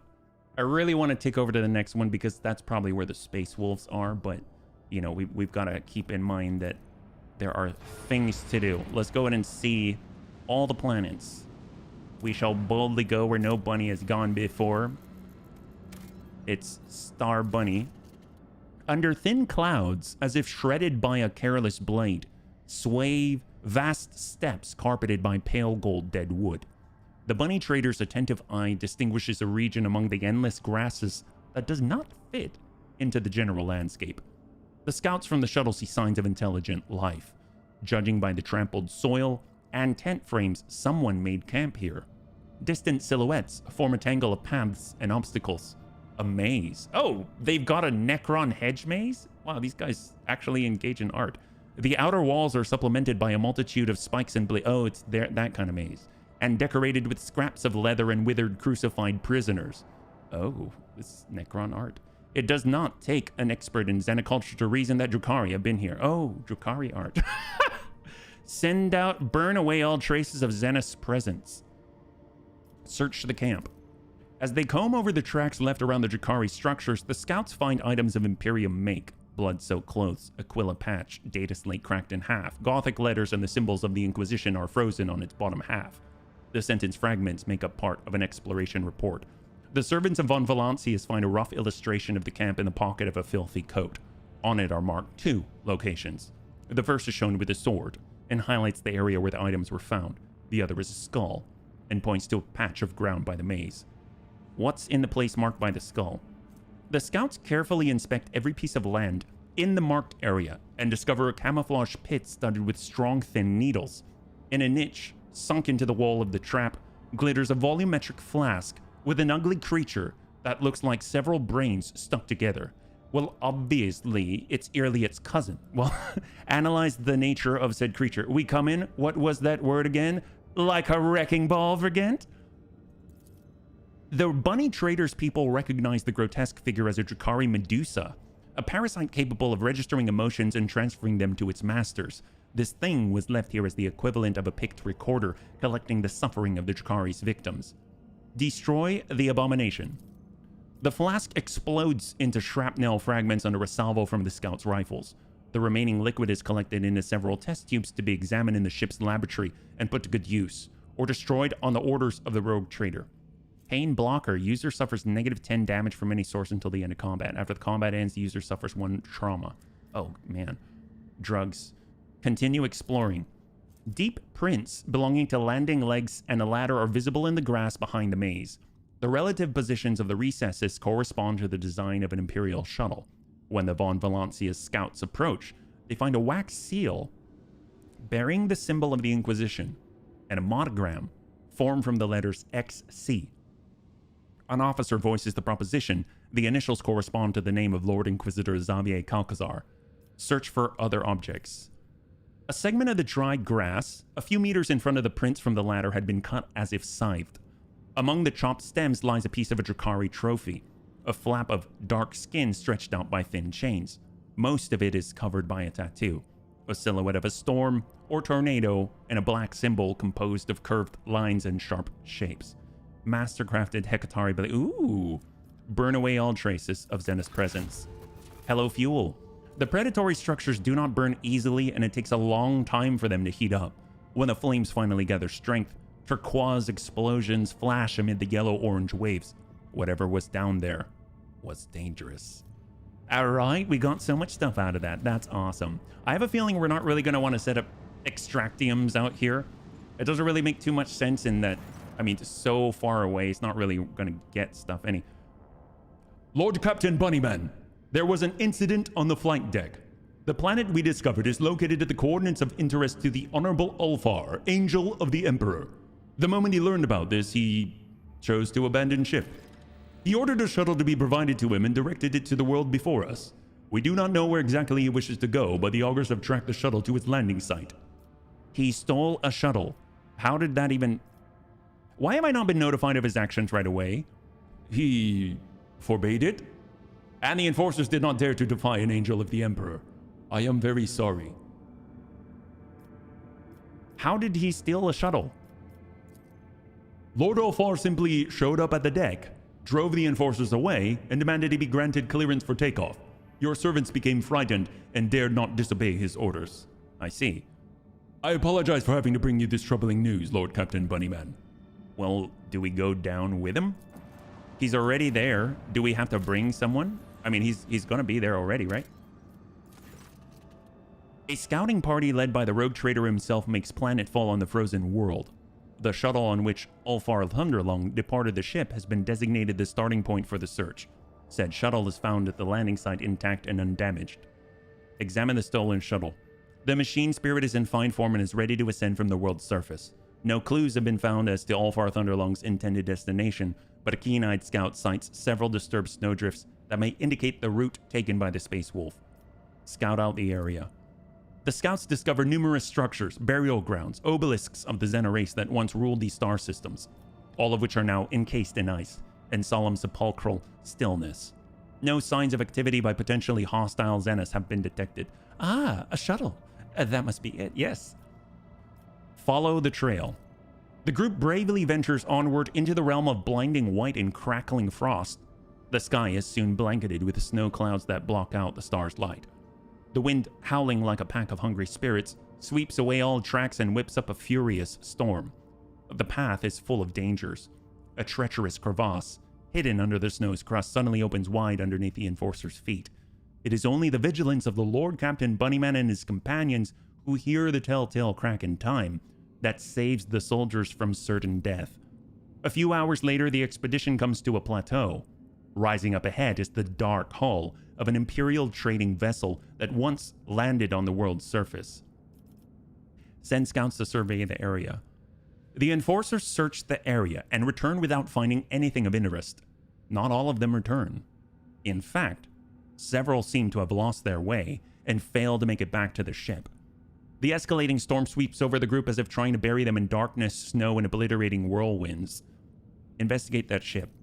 The ship is identified as the Revelation Granted, the merchant cog commandeered by the baleful Howl on Footfall. No signs of struggle or other misfortune are found aboard. Only some useful cargo in the hold. Contrary to expectations, no crew members are found dead or alive. The ship has been abandoned and its fuel systems are non-functional. The Promethium is frozen solid and ruptured the tanks and pipes. Holy crap, wow. Hey, Asmondius, good to see you, welcome. We're currently wrapping up. You joined us at the right time because we are on Ulfar's personal quest, it seems. Contact the ship in orbit, take shelter in the ship and set up camp. Decide which direction the search will go in next. Look for signs of Ulfar. Fresh tracks in the snow leading the ship's airlock indicate he was here and recently. However, he was not alone. The scouts find strange dips in the snowdrifts surrounding the ship. It seems that someone was watching the ship from a position buried in the snow around the same time that Ulfar Thunderlong was searching it. Decide which direction the search will go in next. In the raging blizzard, it is impossible to determine which way the space wolf might have gone. A pair of brave trackers strike out on a long-distance scouting run and still have not returned hours later. Contact the ship in orbit. The raging storm makes it impossible to establish a Vox link, with the Roguetrader's vessel leaving the expedition stranded without aid, but probably not for long. The officers on the bridge should have immediately dispatched help as soon as contact with the scouting party was lost. Take shelter in the ship and set up camp. The bone-weary soldiers welcome the chance to rest. Watchful sentries stand guard, while their more fortunate comrades stuff themselves with the now frozen rations of the ship's vanished crew. The temperature inexorably plummets. Many members of the expedition suffer from frostbite, while others lose their fortitude and morale. One of the sentries delivers an anxious report to the Lord Captain Bunnyman. He's seen a massive shadow in the darkness, and it was definitely not Ulfar Thunderlong. Frozen Promethium, yeah, no, seriously. Double the sentries, hide in the ship's compartment, go on the offensive, light a brighter fire. Double the sentries. Despite the reinforcements, the sentries cannot conceal their fear. The unknown has robbed them of their courage. A messenger rushes to the Lord Captain Bunnyman to report that one of the sentries is missing. Large tracks have been found near the sentry's post, as well as a few drops of blood. Arm everyone, have them take up defensive positions. Casting food aside and rousing from fitful sleep, every member of the expedition prepares to fight and defend the blessed Bunny Trader. A terrible rumbling cuts through the roar of the storm, the clash and clamor of battle. It is followed by a furious, agonized scream. Send the party towards the sound of battle. Remain at the ship. Have this warm red shirt. Hours pass before the ferocious storm subsides. Communication with the ship is restored. An anxious bridge officers report reinforcements from the ship have already landed on the planet and are now searching for the Lord Captain Bunnyman. Carefully lead the group in the direction from which the battle was heard earlier. Send the party towards the sound of battle as soon as possible. We'll carefully lead the group in the direction. Eyes darting around cautiously, the expedition's members move forward, and a gruesome discovery is soon revealed to them. Ulfar has been found lying in the blood-soaked snow. There are signs of a terrible battle all around, and the Space Wolf's body is covered in grievous wounds. The expedition healer doubts that even an angel of the Emperor will last long with such injuries. Oh no! With great care, the insensate body of Ulfar Thunderlong is borne to the shuttles, and wasting no time, brought back to the ship for urgent treatment. Despite the healer's prognosis, the Space Wolf's spirit clings on, and he drags himself out of Mordecai's jaws. Oh no! Is he dying? What the heck just happened? So right now, gravely wounded Ulfar was transported back to the ship. Despite the Chirurgeon's expectations, he did not perish and is hopefully now ready to explain the reason for his abscondment. Oh my gosh. Well, we've just hit time. I'm curious if he'll talk to us. If he's not available, then we'll just wrap up here. Otherwise, I do want to hear what he has to say, and then we'll wrap up. That was odd that we didn't get to, like, come along with him, yeah. If he ain't in pieces, he'll be fine. Yeah, it's the... I don't know. What if we'll have, like, a permanent negative? He'll sing to you? Oh, God. Of course he will. That makes sense. I can see that. I wonder if I did something wrong. Poor guy. All right. He should usually be right here. He is not. Where is he at? Master Helmsman, Ravor, Vigdis. Right now it says Inquire of the Voxmaster. Oh, okay. So Vigdis. How's Ulfar? Have a servant escort me. Has he regained consciousness? He is feeling better, Lord Captain Bunnyman. The ship's chirurgeon was amazed at his resilience. The esteemed Lord Ulfar is currently convalescing in his chambers. Have a servant escort me to Ulfar's quarters. With the 40k nurse bub. Oh, wow. That will be a duet that will ring throughout the ages until the 42nd millennium. Bubba, I hear, has quite a voice and quite some lungs on him. This is his quarters? Wow. It's so monastic. This is... Wow. This is... Holy crap. He comes with a whole bunch of people. Ouch, my ears. Yeah, poor Bubba. Ulfar's dark figure towers over you. His head is lowered. His hair is hanging in a curtain across his face. His fair skin is cross-hatched with broad crimson scars, held together by metal staples, and covered with black spiked runes for physical healing. Could an ordinary mortal have survived such injuries? Unlikely. With a twitch of his fingers, Ulfar bids the two servants in attendance to step away, so as not to intrude on your conversation. They silently retreat. Vater, I must thank you for saving me. I had a difficult battle. I thank the Emperor he did not take you from us to join his heavenly host, my lord. I always survive. Why did you decide to go to the world alone? After a few moments of silence, Ulfar says quietly, So I did not have to bury your body in the snow, Vater. It is not out of arrogance that wolves do not allow mortals into our affairs, but because the burden of those deeds is heavy, and they reek of death. Just consider what kind of threat you could have been facing, in a place where an entire pack of Astartes has disappeared. If I had risked you for the sake of fulfilling my vows, would that have been worthy of me? Did he just lose round two? I hope not. I appreciate your concern. We fight together. Do not forget that I am your 8th Vater. Ulfar heaves a sigh, which seems to hang in the air between you. You and I are different. Your way is to rule and build, while mine is to destroy and chase down prey. Such is the Allfather's plan, and in that plan my death on the battlefield is an expected and joyous event, while your death would be premature, sorrowful, and damaging to many other lives. Did you find any trace of your brothers? The vessel I found, the revelation granted, that was them. Inside there were signs that wolf scouts leave for their brothers. The baleful howl landed the ship on the surface and left, and the rest of the crew disappeared. I followed my brother's trail until an unknown foe blocked my path, and battle ensued. What foe is capable of besting you in combat? Your wounds were terrifying. An evil spirit. It attacked me from behind and wounded me instantly. Ulfar points to a particularly gruesome scar on his chest. The strike clearly intended for one of the Space Wolf's 2 hearts. The wound gives off a strong medicinal smell, but it is not one you recognize. Probably a Fenrisian bomb brewed by Ulfar himself. Your healers would faint after one whiff of such a potion. The snow covered my eyes, and I could only make out a shadow, but it moved fast, and it was strong. If the Allfather's gift had not knitted my ribs into a hard carapace, that blow would have been my last. The wolf says these words with chilling nonchalance. I can still feel its claws in my chest. Frost-shredding flesh. Wounds left by spirits are dangerous. They create a spiritual link between your body and its pernicious mind. The only way to heal such mutilation is to brew a potion from the blood spilt by their incorporeal bodies. Well, that evil spirit wounded me too. Then we are both marked. Our bodies will be tormented by its deadly touch until it is defeated. But fear not, Eittvater. We will defeat it. I swear it. Your pack seems to have led an entire ship's crew to their deaths. The wolf shrugged sadly. Do not blame us for what we are. Death always clings to the warriors of the Allfather, and we are fated for no deeds other than those accomplished in the jaws of Mordkai.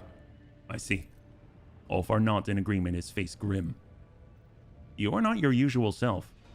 You seem more somber. By bitter paths comes wisdom, in wake of bloody losses and shattered dreams. Heavy thoughts weighing on its broad shoulders, it enters unbidden and takes a seat by your hearth. Have you been thinking about your life? About the future? Have you ever wondered what it means to be Astartes? To know no other family but your brothers in battle? To know no other feast but the joy of slaying your enemies and extolling your fallen comrades? To know with certainty that your death will be terrible, brutal, agonizing, for time holds no sway over us, and no warrior of the Allfather has ever breathed his last in a soft bed. Death holds no fear for us, Eittvater. We've been eating at the same table since day one. Well, perhaps something good awaits you in the future. Listen, Eittvater.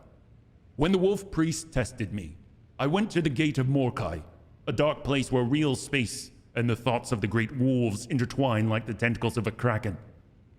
Everyone who appears before the gate is granted a vision, and mine was a dark omen.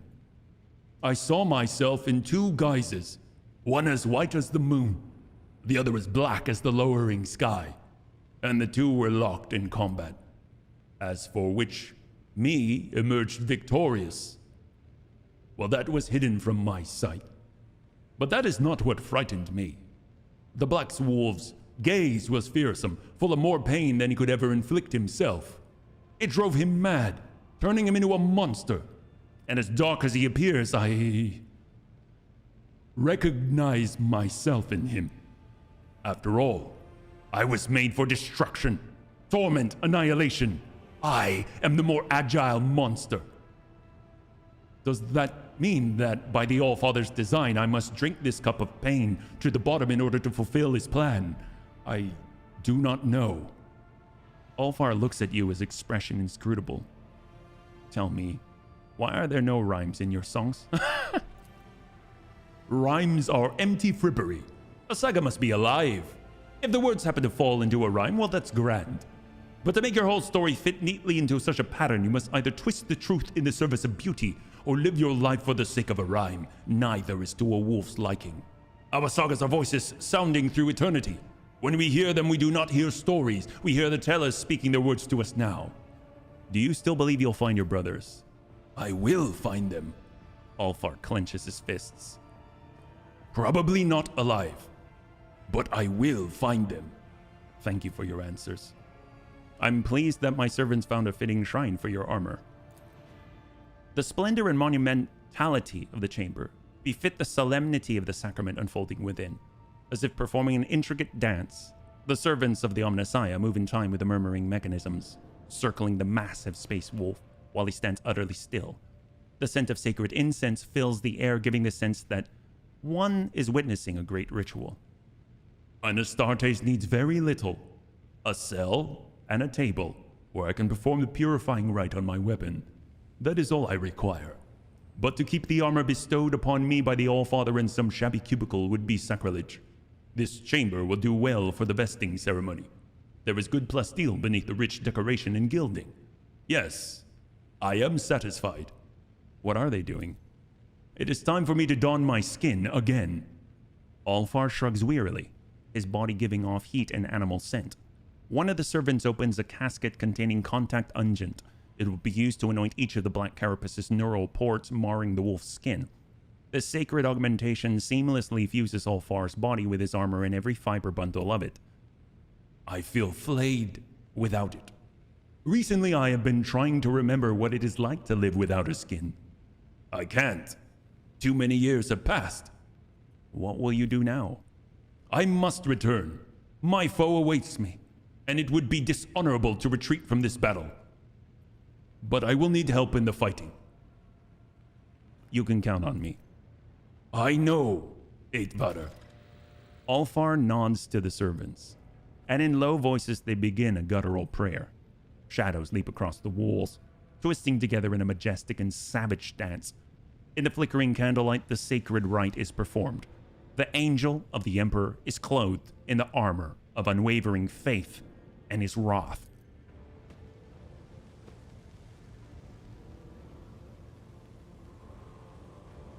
Wow. Well, I guess we should probably wrap up here. That is really cool. Obviously, I've seen kind of a setup like this in animations and videos on the internet, stuff like that. But it's cool that they've sort of recreated it faithfully. I'm actually impressed with all the little details. Even written on the big banners on the side is that like begets heresy. The whole all of the sayings in scripture is really cool. So that means that the next time that we'll be continuing, we'll pick up from here. Hopefully we'll be able to finish up Ulfar's quest. I cannot imagine what took him down. So that'll be interesting. And if it's a black spirit of some kind that also bound itself to us, that's going to be, I don't even know what that could be. So that's pretty exciting. Next time we'll be streaming is tomorrow at 12 p.m. Pacific Standard Time, same bun channel. We'll be back again with Warhammer 40k Roguetrader, and hopefully pushing on, and I'm guessing what is Act 5 as we trail after Kalkazar, and it seems like he might actually have a decent explanation for why he's doing what he's doing, and we'll learn more about Theodore in the process. So again, if you'd like to hang out until the end of the music, we'll go in and give someone an inch raid. And if you'd like to support the Bunny League, we've got a lot of links down below, and we are trying to hit 1,000 subs on YouTube. Thank you so much to all the bunnies that have been helping us thus far. I think we're like close to 660, which is insane. We're pushing close to 700. That's nuts. That is nuts. I can see that happening in like, I don't know, like a month and a half, something like that. So that's so cool. So thank you so much. I honestly love this game. I had a total blast. I hope you did as well, and I can't wait to get into the next one with you. Have a